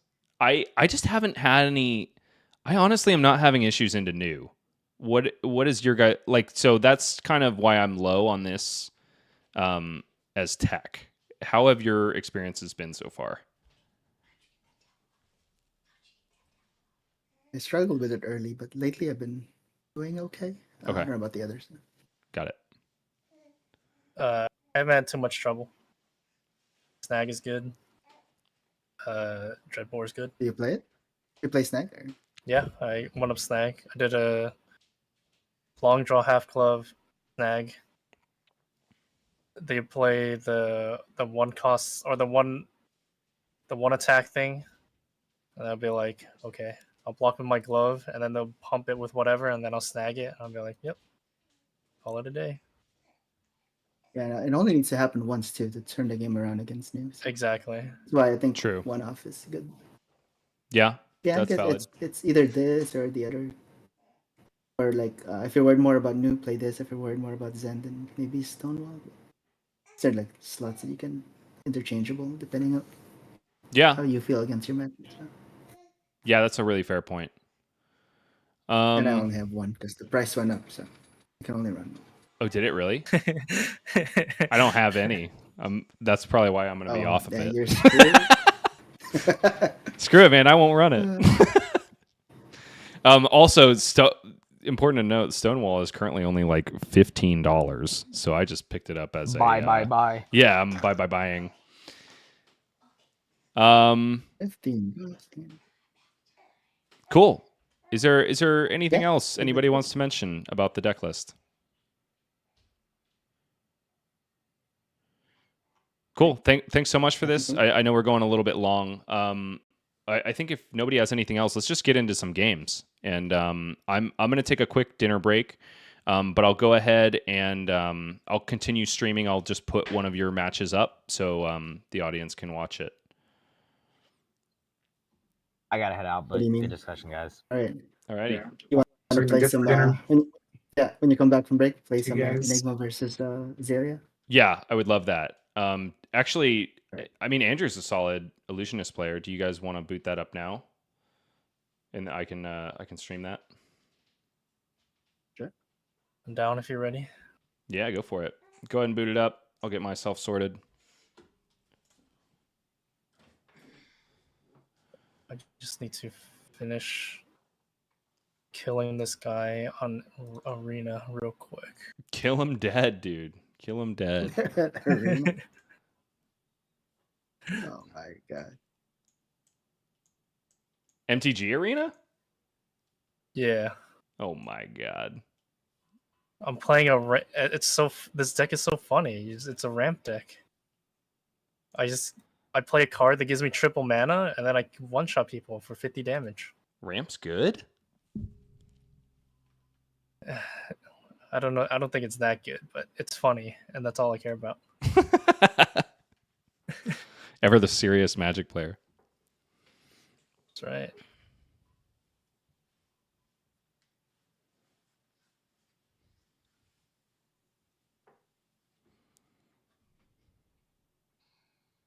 One, 2, 3, 4, 5, 6, 7, 8, 9, 10. What's 10 times 3? 30?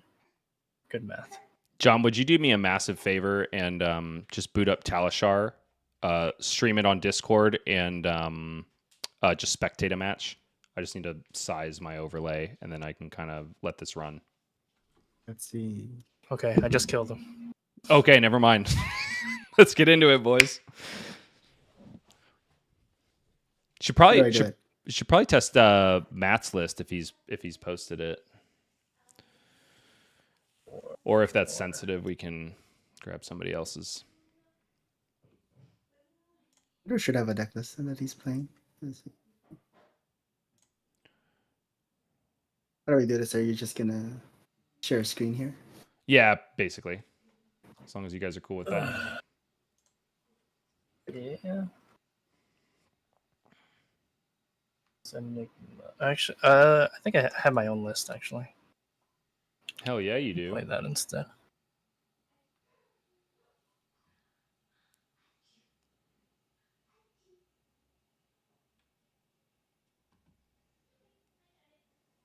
And friendly reminder, I'll keep your mics hot during this. Okay. Are we live right now or no? Not yet. We're live right now, baby. No All expletives. right. Let me talk about all the been- people I've been Bryce holding back. hates over all these years. Who do I don't hate anybody. Except for you. Yeah, I believe you. I'm just kidding. I don't hate you. I don't hate you. I gotta stop sharing my screen. That's gonna help a lot. Right, Yeah, I yeah, think bud. we want to test. We should test if that the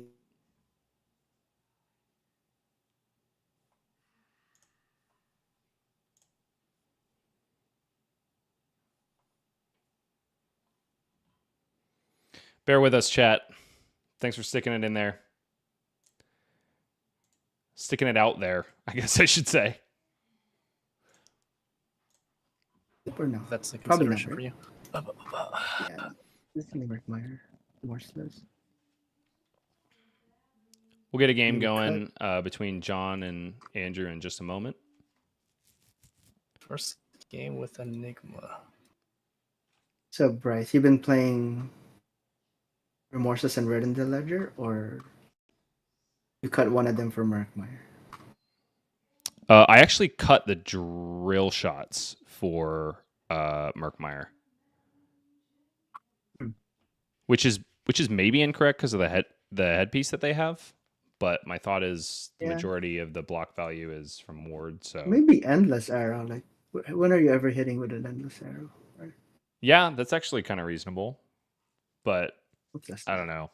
I'm a Lexi simp, so Endless Arrow is just so good in my opinion.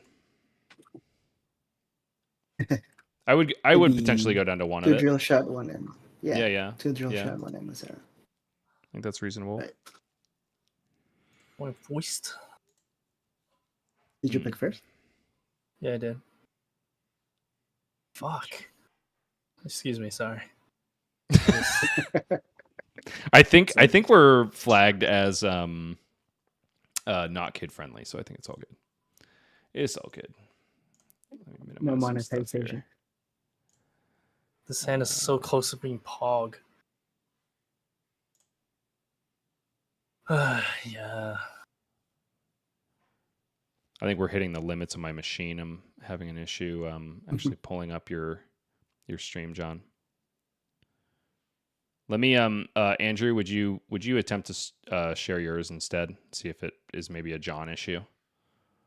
Let me close my X tabs here.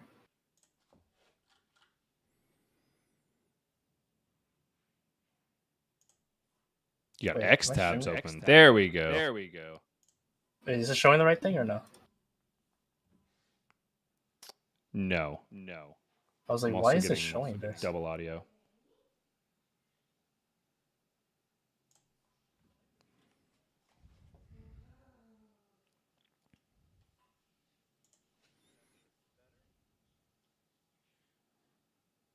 That's it, brother. Thank you so much.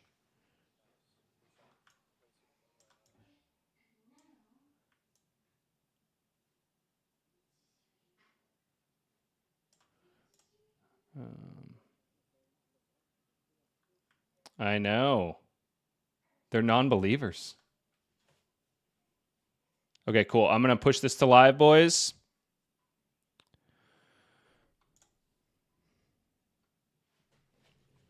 You're on. Humps. I know exactly how you feel. Gosh, jeez. All right, have some fun. I'm going to be doing a quick dinner break. BRB. Bye.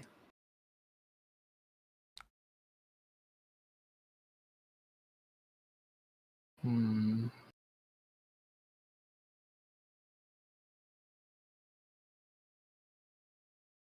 Do I give Got any this D up? reacts over there? No, I don't. It's just weird cards. Nice try, bud. How much do I value Waxing Spectre is the question.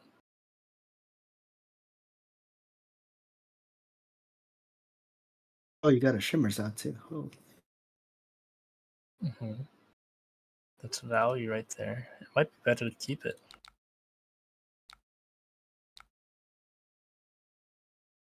Gave up the CNC. Don't you worry your silly little head about CNC.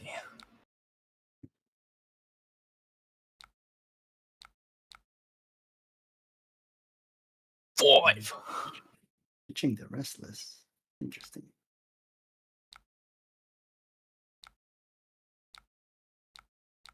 Oh my. Oh my god. Don't you worry your silly little head. CNC's coming. Jeez. Well, like that. I read in the ledger. Excellent.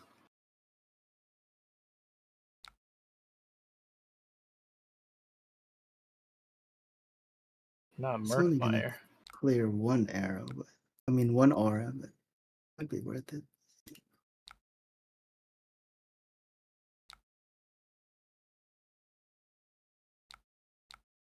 pretty good. It's pretty good. Let's see. What does this do?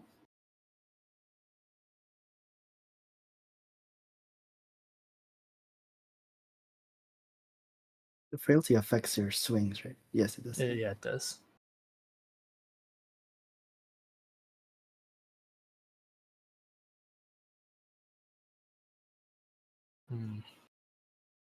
That's not that good.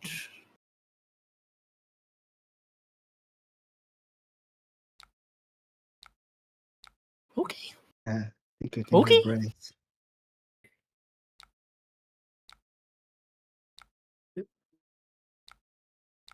Okay, Bryce, I'll miss you. Oh shit! Wait. Wait. Sorry. Before. Sayonara. Yeah.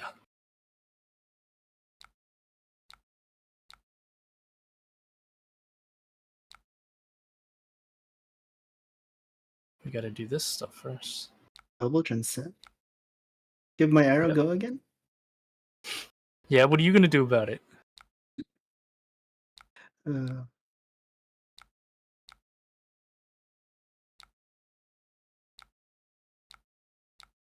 damn.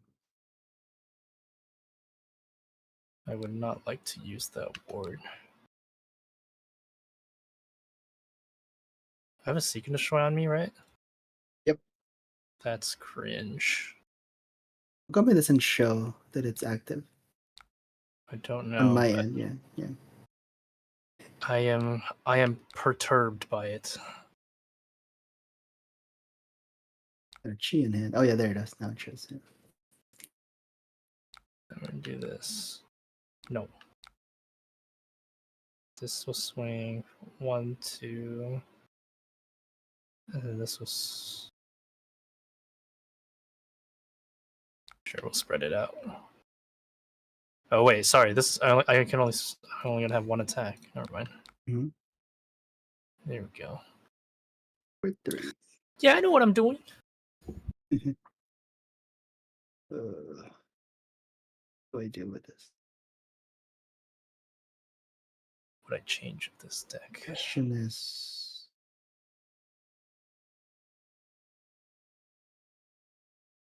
do I kill the shimmers at one point?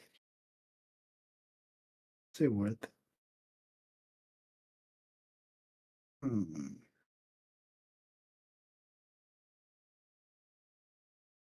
That's rough. Get another change here. Like shimmers will mess me up.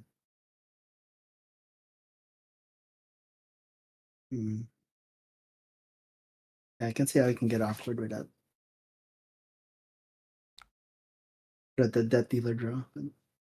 Yeah.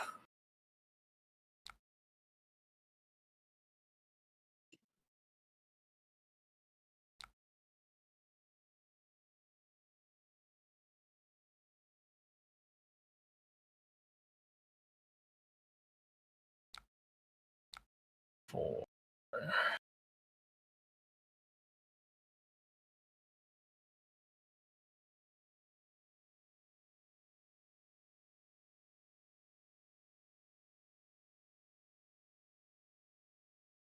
This is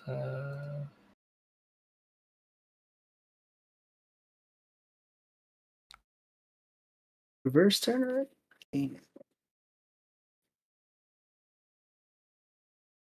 Spectral auras are gonna get out of control soon.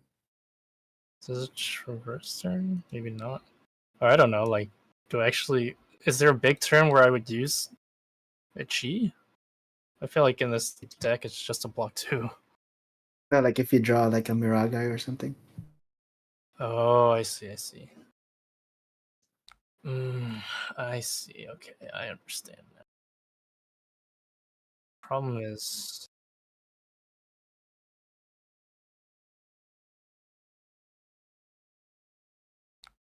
whoops, sorry. We're gonna have to react here. Oh, no.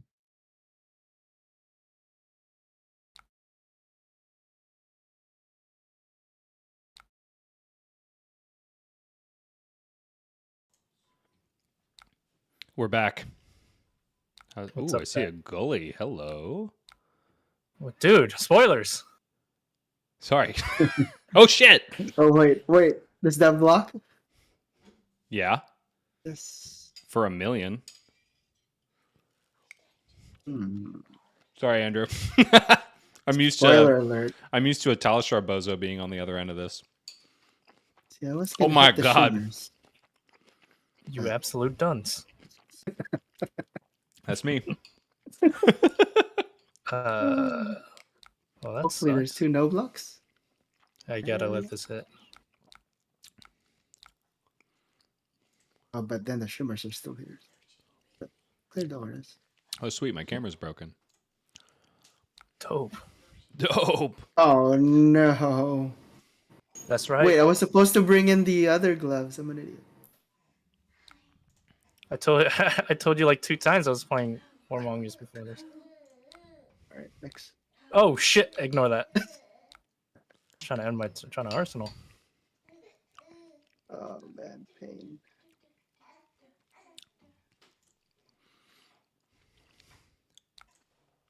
It's annoying.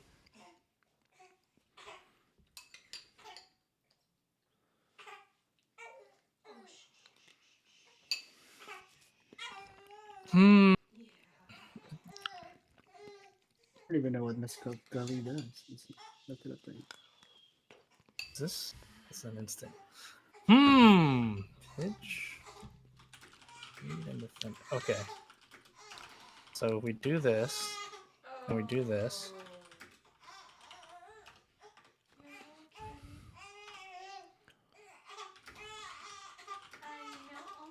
Is that your baby, Bryce? Yeah, you can hear him, huh? He's a little sad. If you've one. Okay. We do this. Pay. Do this. Use Is my that chi. put the -1 right now? Yes. Because it's oh yeah, it does. Oh my god.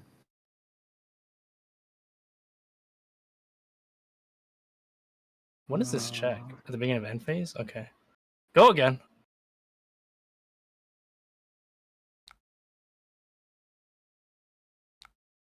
I'm gonna play this. Well, you draw 3 cards. Dude, this turn was kind of sick. What the heck?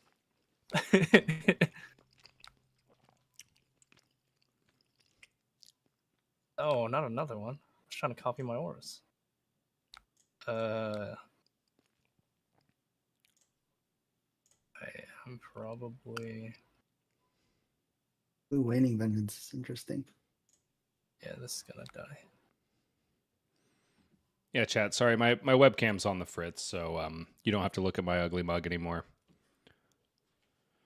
You need a new webcam? I need this chi. I just got Put this that in- one, bro. Right in the budget. Mm-hmm. Do I hero AGE ability budget. here? If I'm gonna get a chi. If I get another chi... I think I might need it, because I need to pay for the blood rot. Okay, we'll pay for the blood rot. Dude, that was sick. It's called Wait, what Gully. did you do there? That card is sick. Oh, you destroyed the gully?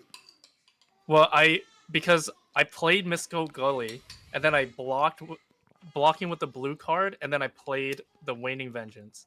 So I pitched, blocked, and played a blue that turn. So at the end of the turn, it turned into a chi for me.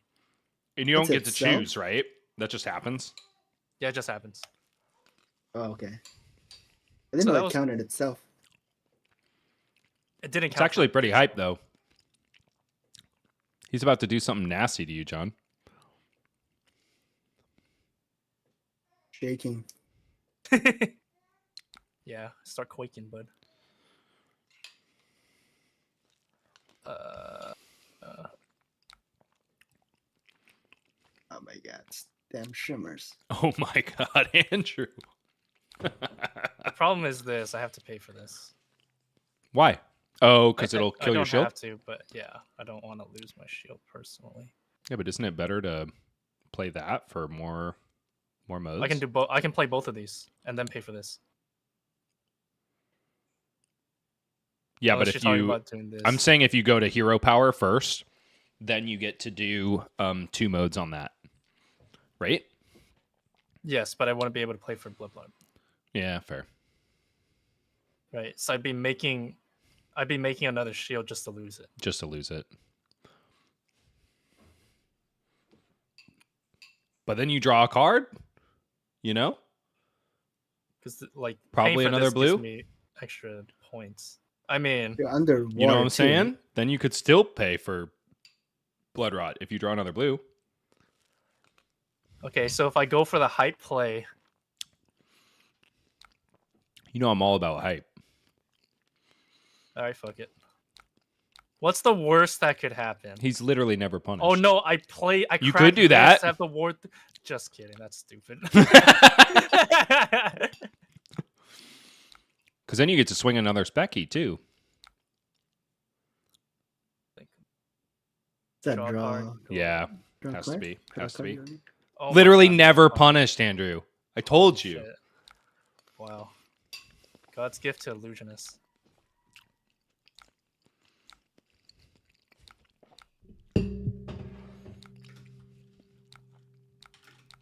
Oh my. Yeah. Oh my god.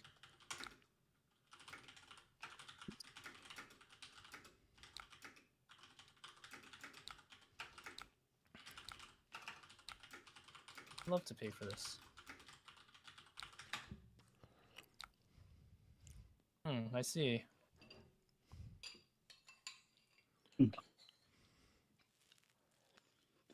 Interesting.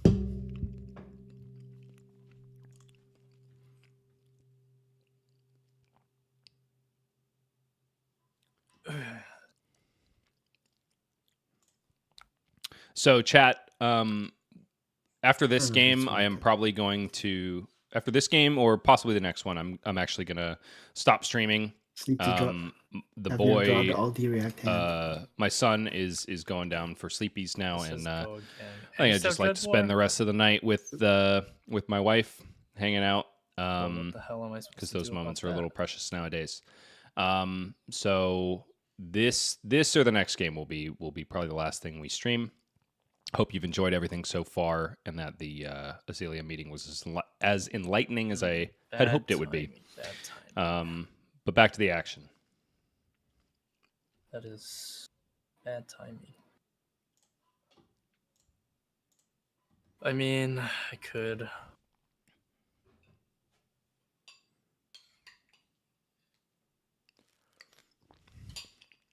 Could full block.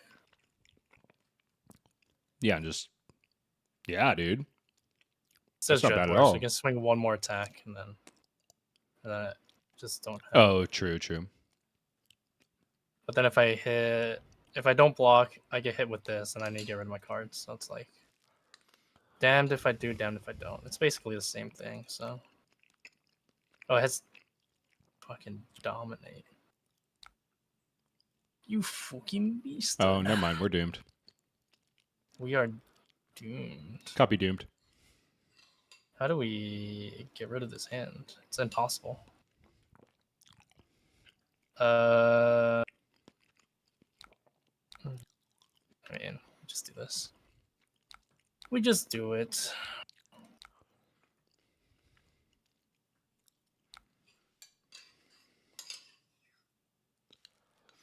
I meant to reload it.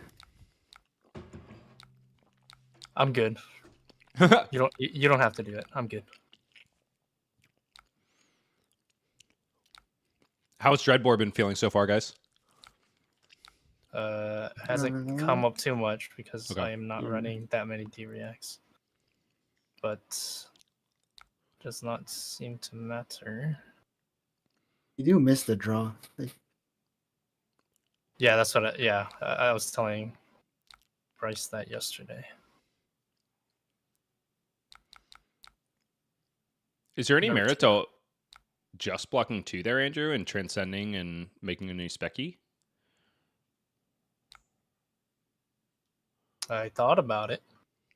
Not good though. I believe it. But this gives me 1 extra point of value, whereas that only, or blocking the extra 1 Oh yeah, gives yeah. me 1 extra point of value. Actually, wait, no, it doesn't because I can swing with it. Just kidding, just kidding. I was thinking about it, and I was like, Yeah. I don't know. All right. I mean, you Read it, can't read swing it, it read with it the next turn, this turn, but you have it going into the next potentially. Why wouldn't I be able to swing with it? Oh, you're right. Because I'm- Warmongers has no go again. Yeah. Okay. Well, that was my thought process why I wasn't gonna do it because I'm not gonna have. So you're saying I got you back to where you began? Yes. I was like, I knew there's a reason I did that anyway, but we already wound it back, so we might as well just do it.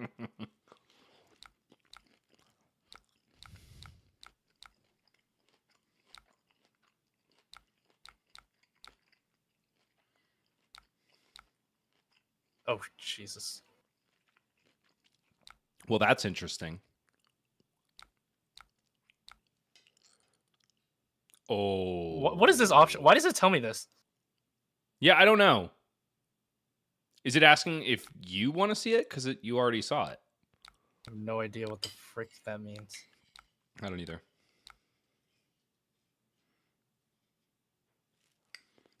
And more mongers. Question here is, do I hit the shimmers or face? I'll go with shimmer. That's cool, bro.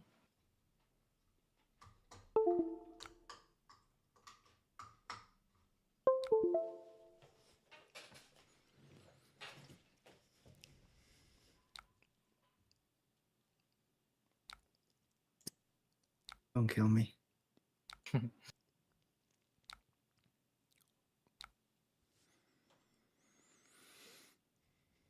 Oh man.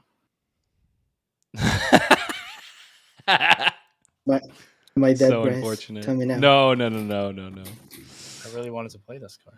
That's really funny. You can still pitch it. Didn't want to have to, you know. Yeah. Ooh. This is still Want pretty to sick, play dude. a third Warmongers, you know.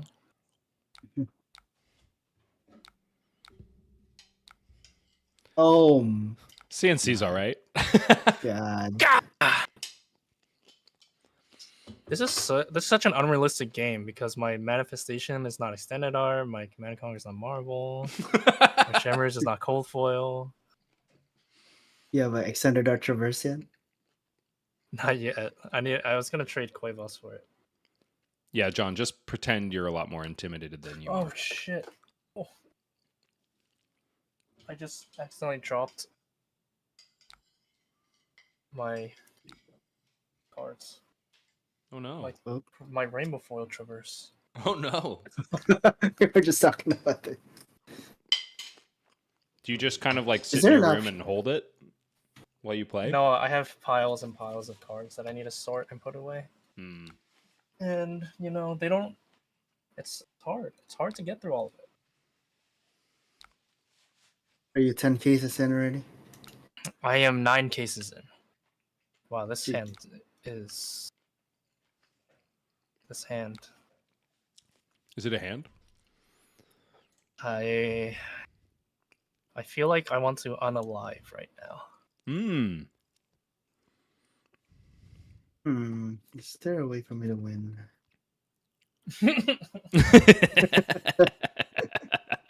I sure hope not. I don't think so. That's some Freaking damage, inertia. though. Freaking inertia.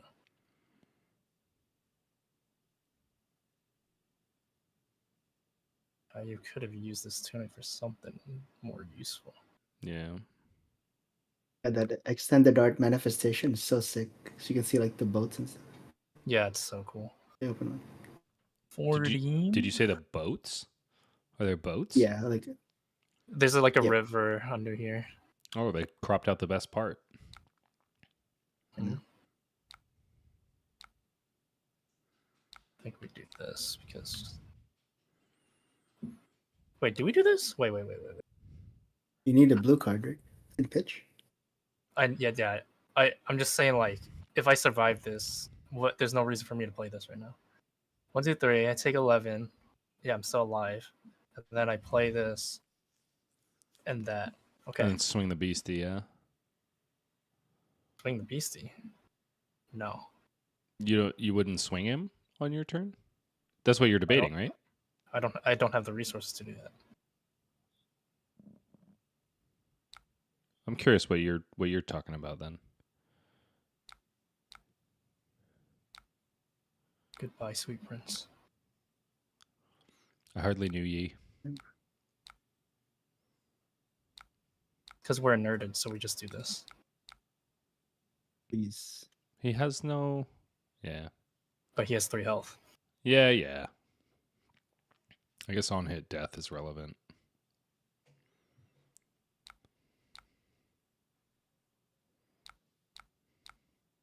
No way. There's no way I draw. God damn it. Yeah, because I was wondering, like, then just pitch to swing the doggy, block with the CNC, arsenal to sink below. I have inertia. I can't arsenal it. Frick. You're right. That's why I didn't. You're right. That's why I didn't arsenal. And when you're right, you're right. Do I have Are you even to watching? dominate? Not really. My only way to win is to hit a Markmire here. Let's see. No! Oh, God. Oh my god. Alright. Next game.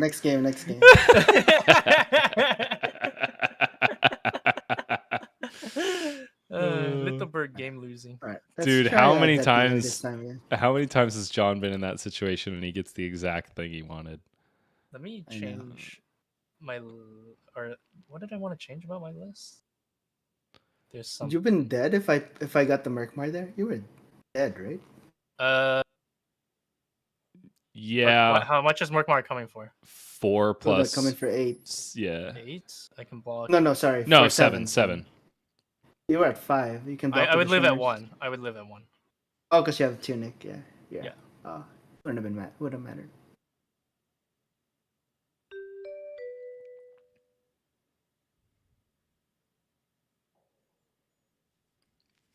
All right, we'll put the half glove in.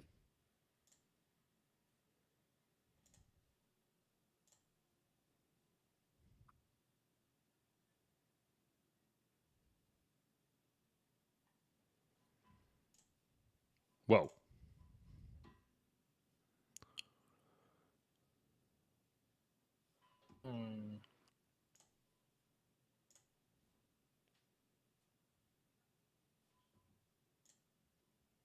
Give me a second. There's something I want to change about this list. I'm trying to figure out what.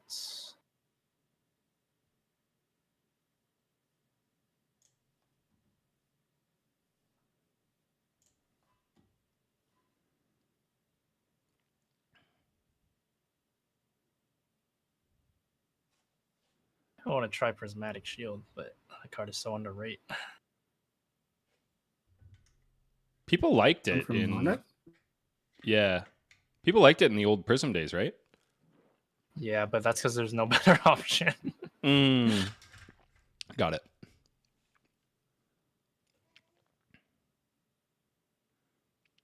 I love that you only have one matchup guide and it's Riptide. I actually, it's because I made this for someone else. Oh, okay. They're I just asking- go ahead. I don't know if I can leak it, but Oh, never mind. Oh, I was about to say something similar actually. So we'll say nothing. I might just. I think not having the half glove messed me up there. Yeah, I mean, those warmongers were pretty debilitating. Yeah.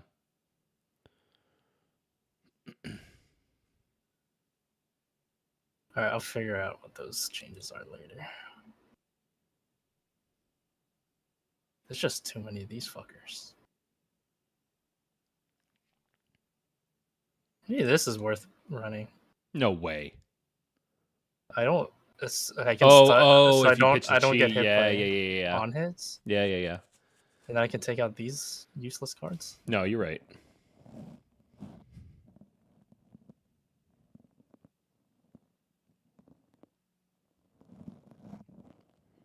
I can't wait for you to have that card in your hand with no chi, though. Holy. This might work around. Yeah, right. It won't work. Oh yeah. Huh? Ooh, he went Death Dealer.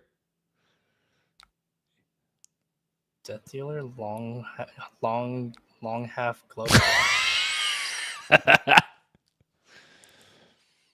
I'll never be able to pronounce that card. Okay. My so boy is here, long and drawn and half gloving. You send a big endless arrow or blind Azalea. Surely you send a big endless arrow. You might not have block. Only 13. Yeah, that'll mess me up real good. I want to see a Cosmic Awakening play. I know, me too. It's like the best like end game. Blake Meyer got to Get your resolve it Miraga for 15 and limited the other night. That was pretty fun. Crazy. They jump up and down. Was that turn 0? Yep. Yeah. Wow. Oh, sucks That's to suck, crazy. dude.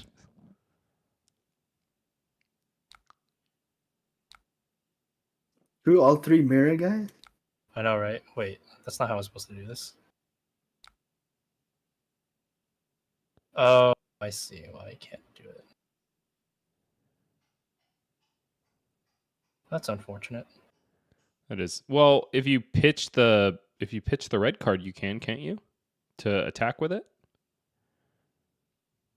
Because you're going to lose it at the end of the turn anyway. Oh, you wanted to play it at the end, huh? I'm trying to think. Yeah. Let's think. Freaking useless card. What the heck? Change this for Passover or something. Oh, I can I use Passover to freaking banish your Yeah. Red in the Ledger or something. Yeah. Or Murkmires, right? Yeah, freaking drop in the bucket. Are you running all the Transcend cards in this list? Nope. So that's getting cut. We're gonna have to redo this whole thing. I didn't even want to think about this.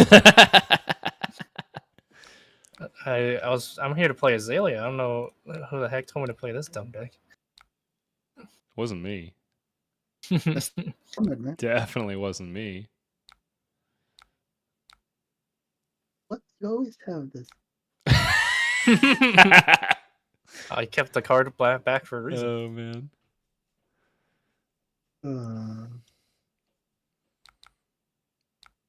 Everybody feel bad for John. Pobrecito.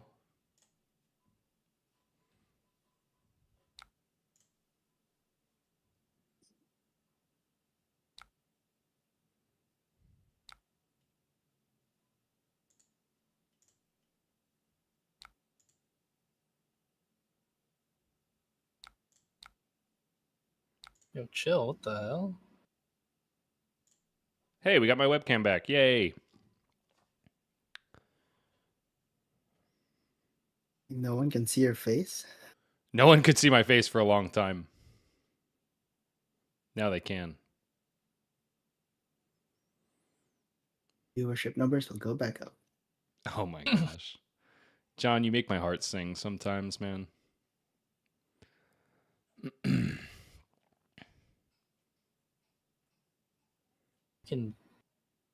You're freaking butthead.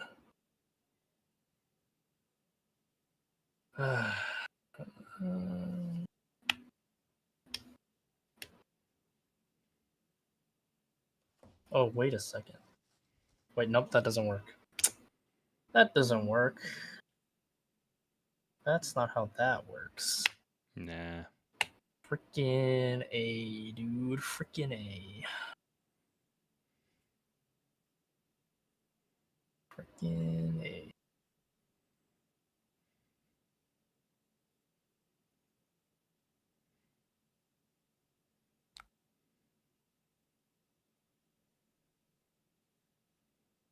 It's not bad.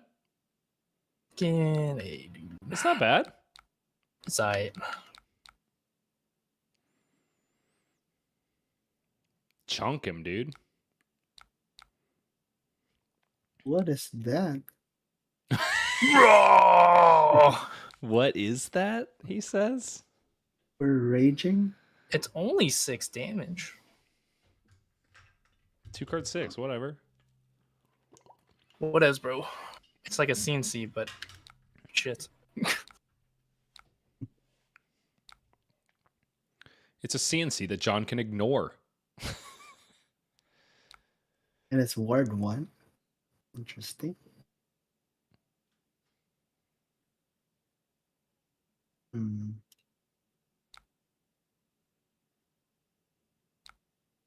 Oh my god. Oh my god, he put it on top, Andrew.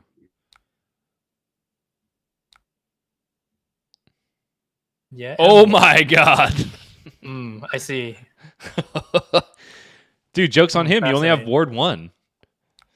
That's Oh god. fascinating. That's real.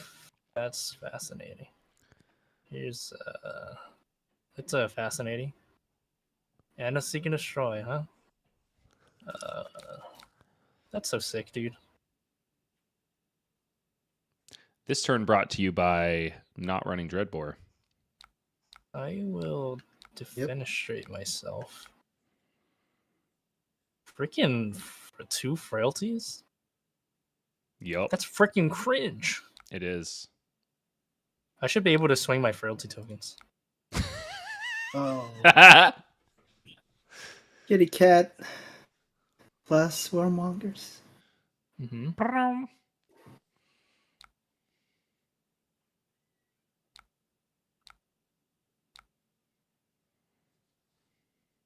Oh wait. Oh no, you already have another one. I was gonna say keep one for Codex. But you want it. We're good. Oh wait, it's Oh, not wait, in no, there. it disappeared.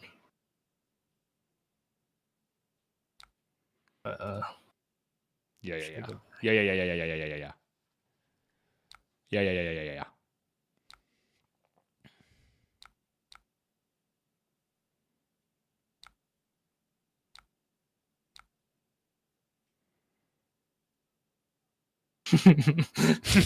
Surely. Run it back. Levels, right? Levels is pretty good. What if I shuffle my deck and I put this back on top? Oh shit. Oh, it's any action. Yeah.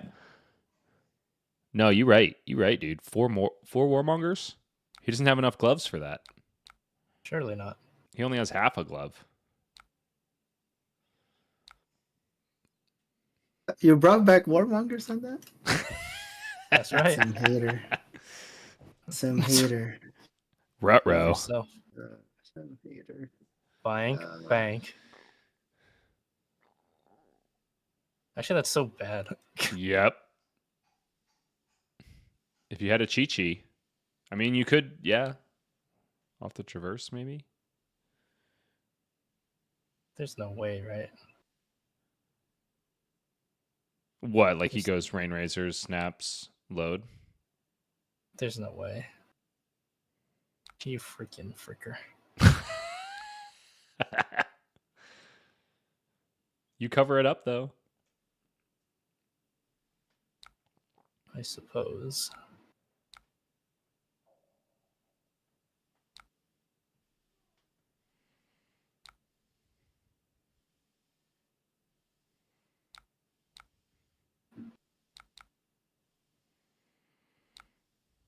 Yeah, you got me. Yeah, That's fine. That's fine. He does have a lot of health, though, Andrew. You noticed?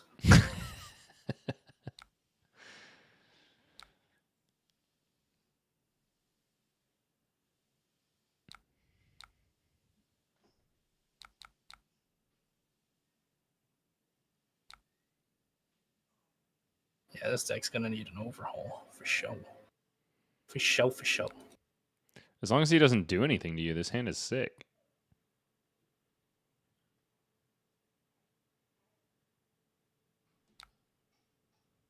As long as he doesn't do anything. As long as he just yeah. passes. As long as he passes, this is fine. Yeah. You freaking fricker. No. You're a real son of a frick. God damn you. Big Merkmeyer. Big. Is this worth it? I mean, when else am I gonna do it? Yeah. Frick me, dude.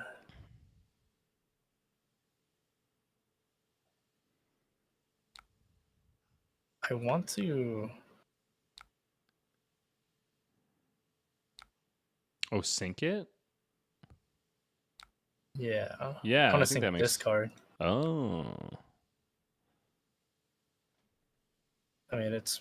I need to play. I need a card that's better to play. Actually, no. I just do this. Yeah. And this. So this card could be anything. This card doesn't do anything for me right now, so it's just better to not have it.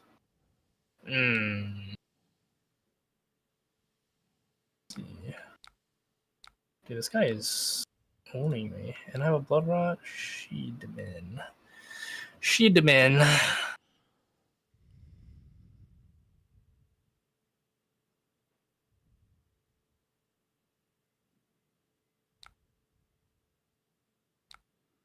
Oh? Transcending? Wait, what? Why doesn't it let you respond? Whack. Yeah, just I start. think you have to do it the other way. Yeah, start with the other one. There's a lot of cats in this deck. Meow. Mm-hmm. This says I'm a big...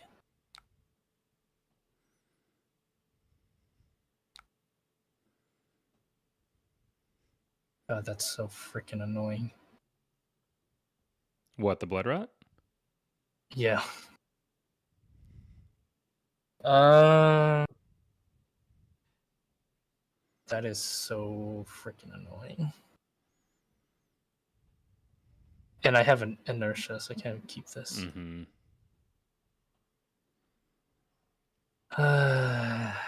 Get a specky off it, though. That's cool. Yeah. That's cool. Sack the boots. Worth it. I guess you didn't sack them at all last game, right? Nope. Screw it, man. What's the worst that can happen? What's he gonna do? Kill me? As long as he does nothing to you, this is gonna be sick. Yeah. Wait.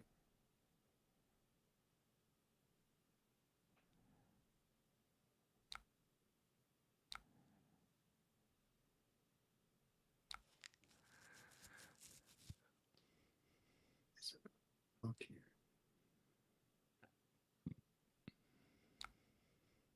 Yup. This one. This is an insane board, though. Yeah, Wait, it's all right. wait, not swing the other spectral and then use tunic counter? Oh, wait. I don't know. I feel like I could use the tuna counter for something. Oh, really? I could use it has the potential to be used for like. Okay, there's fair. just a lot of instant speed stuff I Yeah, could use yeah, it yeah, for. yeah. That's my thought process. I just see tunic counter and I say damage. That's the way That's I fair, usually... but there's no way John kills me here, right? There's no way. It's literally Yeah. impossible. It's literally impossible. My hand actually Look at sucks. that. See? Perfect. Literally. Literally. Oh, no. No. This sucks.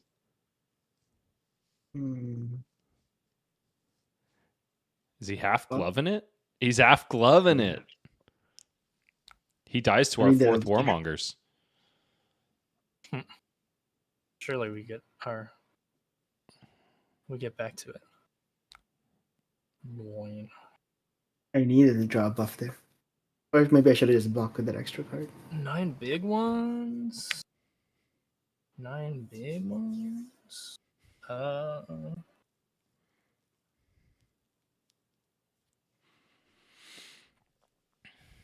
Pretty scary having the haste shelter and winning vendor.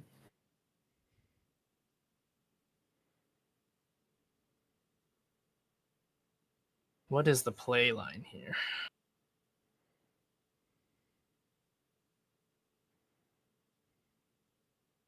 Four, 5, 6, 7, 8, 9. I have Do you guys 9. think that dealers? Yeah. Bryce, you think that dealer's still better than Dreadbore here? I feel like I'm doing much better this game, but I think you I are don't know if too, it's just- yeah. But I don't know if it's because Andrew knows about the Death Dealer or I'm sorry, the he Dreadbore. knows the tech. He knows the tech. I mean, I sideboarded for Dreadbore, so Exactly. right, like it makes a huge difference. Yeah. Like if I sideboarded for Death Dealer, I think, this game would be pretty different. Mm-hmm. Oh, I see. Like, It's gonna be a really tough call, honestly. I think there are so many Yeah. matchups for us where we kind of have like a rock paper scissors sideboard.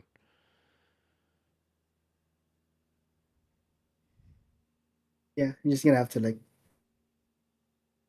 make a call. Mm-hmm. Go with your gut. Stare your opponent in the eyes and read their soul.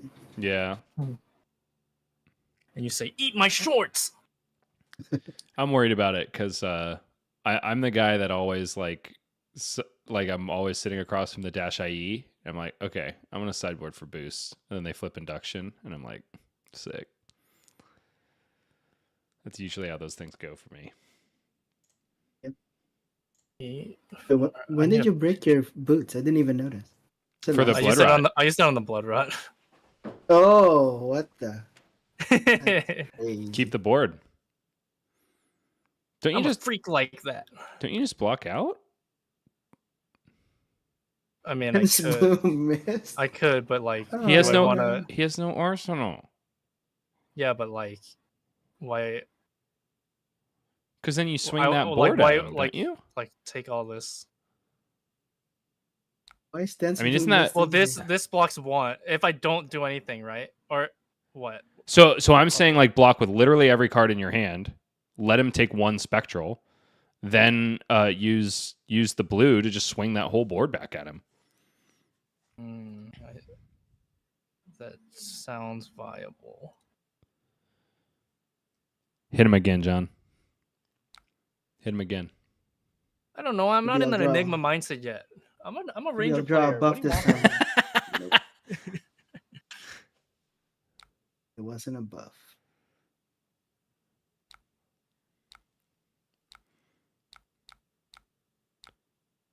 It's gonna get the uphold tradition, right? So. Oh yeah. This one. Yeah, probably uphold. You're right. Oh my god, it's even more damage than I thought. Jesus. Am I dead? You're not dead. John. Andrew would never kill you. Yeah, I would never kill you more than once. Supposed to block the first one. Let's see. Yeah. You can swing more, right? So As long as you're getting max value on the card, right? Yeah. the front. Ooh, that's a Then lot of Wayne yellow Vengeance is arrows. Yep. We're up bigly. Oh my god. Holy crap. Holy crap. 2-card hand? Pog. Yeah, dude. 2-card 12. Surely And- he doesn't you tune blocked a 8 zero with your cost hand? arrow. You fricker. You got your CNC back. I suppose that is acceptable.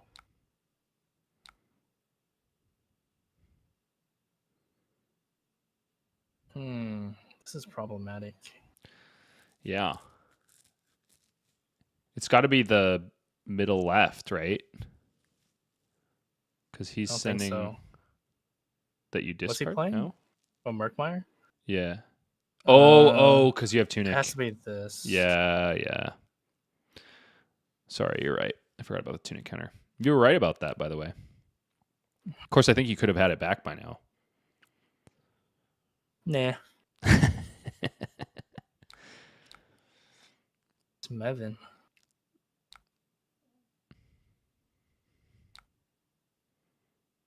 So good. Holy. Oh shit! Wait, that's what are not you how- doing? Do it again.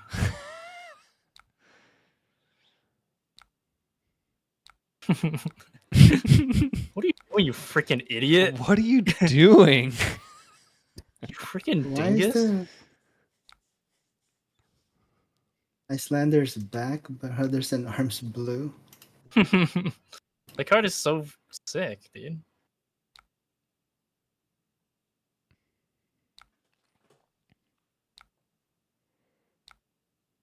How do you feel about 1?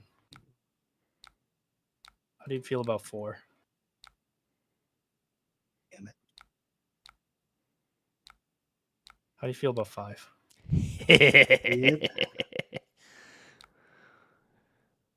He's stabilizing. Oh man. I don't even like this version of the deck, and it's 5 is annoying. just doing things. Still. I cannot believe you're coming back from this. Yeah, what can I say? He's so bigly uply, it's crazy. You know what? Take me Yes. back. He's so bigly uply. Hmm.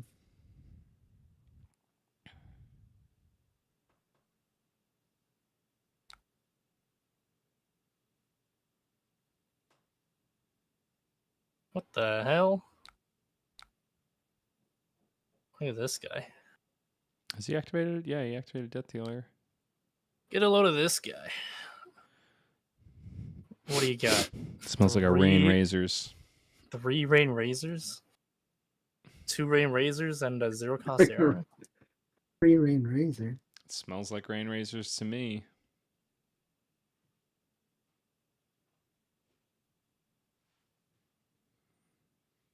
How badly do I want to activate these cards?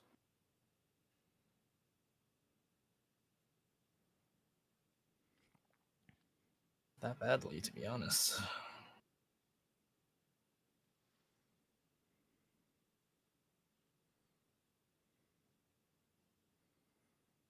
I think you're blocking with the left too for surezies.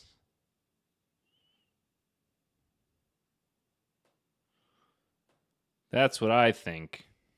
I really want to keep a blue on my turn.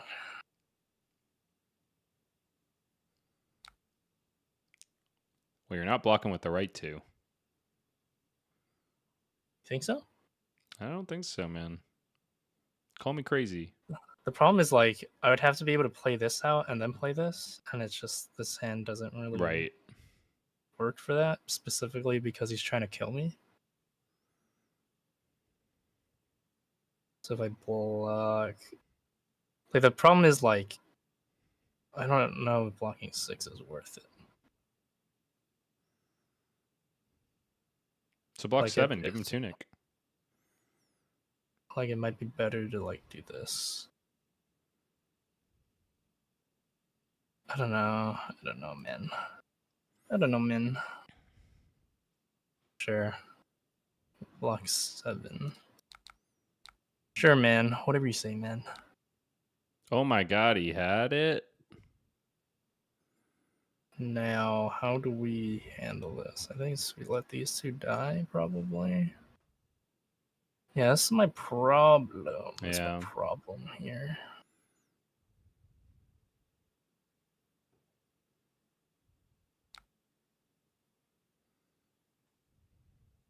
Do we even just let this die? And then this just has so much more value. I mean, I'm kind of thinking...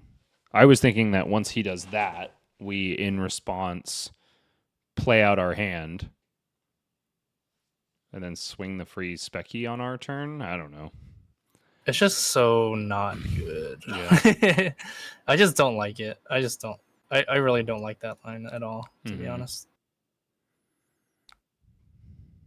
Yeah.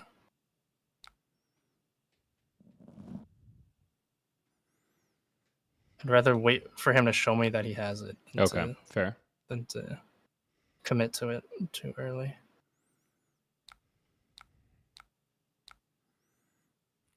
Freaking niner? Will that clear the board? 8. That will clear the board, but I will get 2 spectral shields. Oh, and then you can swing 1. Yeah.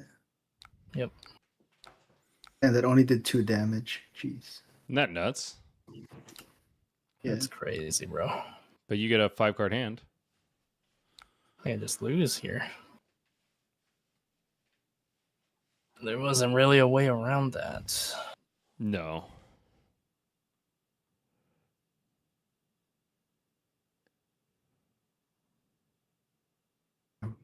So hard to. Oops. And I have to hit like. Block this. No, that doesn't seem right. You can't swing again, right? So No. Nope. I have to do this. That's a negative. Otherwise, I IP myself. Hold on, I'm gonna screen cap that and make that the thumbnail of the video. No.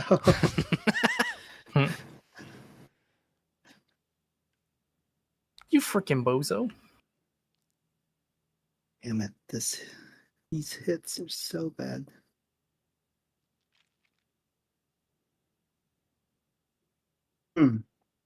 What can I do with this hit?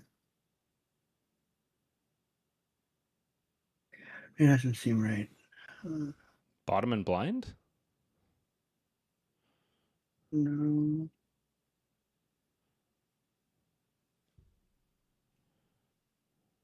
Because if I had an arrow, it's not good. Yeah, I but you think I already have to an arrow. It's just it's a weird play here. I don't. Yeah.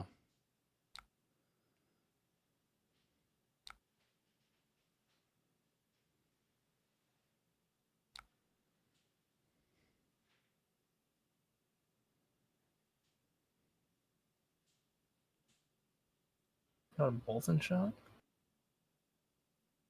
Go wider. Go whiter? That's crazy. Wait, you only had CNC, right? Yeah, you had no other attack. Okay. I have levels of enlightenment. And Cosmic Awakening. Oh, that's true. And Cosmic Awakening, so I can swing at you for 69. Oh my god, he has another Rain Razors. Are you kidding me? This guy always never doesn't have it. One more time? He always never doesn't have it. Positive, negative, negative. Something, something. I should have discarded this. So my turn is nothing.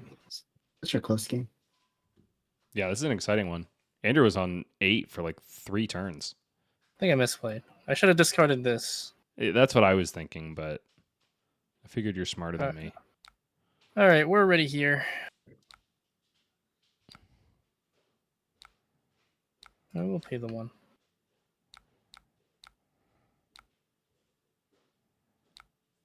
What the hell? Oh,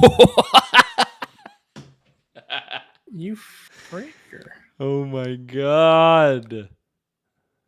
That's crazy, bro. This is going to be a CNC for 4? That's so... That's so cringe. Oh my god, I'm going to unalive myself.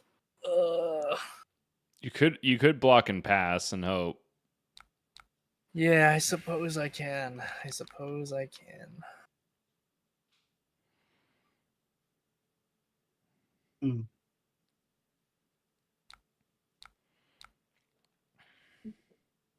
Oh, Oh yeah. This my is going to go well. God. This is going to go well. There's no way I get punished here. Dude. Azalea's crazy, bro. Hmm. Did you stick? You didn't stick any specters this game, did you, Andrew? Nope. Yeah, the no shimmers. No. Oh, I think I had a shimmers actually, and then you cracked it. No. Or That was last wait, game. oh no, Yeah, you blocked No. with one, I or couldn't or get anything discarded going. it. It's all your fault. Yeah, dude, that's wild. 7 dominate. That's I really think the specter auras are kind of key to the Enigma side of this.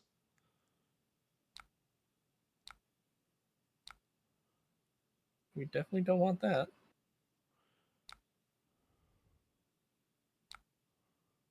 You can have go again. I will allow it.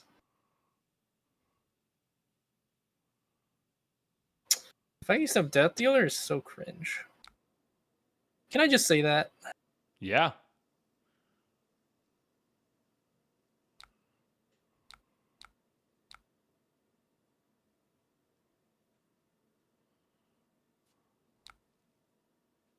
Ward The 4. odds. What are the odds he had a Rain Razors right exactly at that moment? Nope. He's had it every other moment. No. No. Oh, I can't watch. I can't. Alright. That dealer Wow. better. Oh my god. Well, Death Dealer is better if I'm not running all the D-reacts. Yeah. Oh, did you cut a bunch of them? He was still Yeah. sideboarded for Dreadbore. Yeah. You still had sinks though, right? Like what would you have? Oh, you only yeah, have just- 2 sinks. Yeah, I would have put in more fates. I would put in unravel regression so I could get the Oh yeah, card the draw. blue one. Yeah, I wouldn't run Densible Mess. Like, Yeah, there's a blue lot of mess. stuff. What the heck? Alrighty, guys. Play more tomorrow. Yep. Yeah. Same goes. Bryce, are you gonna continue streaming? No, I'm done for the night. I'm gonna go hang out with the wife. Alright. Okay, Alrighty. GG's. Work. Cheers, boys. Good data. Oh, yeah. What did we learn today? I learned that Brickmar's pretty good. Believe it or Rain not. Razors, I guess, yeah. Who could have seen that But coming? yeah. Yeah, it's like a toss up still. Like Dreadbore. Maybe I'll just flip a coin. Yeah, that's probably the best way to do it. Flip a coin or run roll a dice. I think it might honestly be like something like where we're in Swiss, we go Death Dealer. In like if we get to day 2 or beyond, like that's when we actually consider Dreadbore. You know what I mean? Yeah, yeah. I Yeah, don't that's know. definitely a call. Yeah. Because I think I what's just mistaken? mind game. I think I mind game myself out of things sometimes when I'm trying to give credence to my opponent as best as possible. I don't know. Right. Well, cool, boys. Good night. Thank you so much. Evenings. Yeah, good night. Good night. Ladies and gentlemen, thanks so much for joining us once again. I hope the stream was helpful tonight. I hope you had some fun. I certainly did. And please let us know in, I guess in the comments is the best place to do this. Just let us know if what you saw was to your liking or not. And I'm always open to suggestions for improving the stream and making this a more fun experience for all of us. So with that, I'm going to go hang out with my beautiful wife. And thanks again. We'll see you again soon. Bye-bye.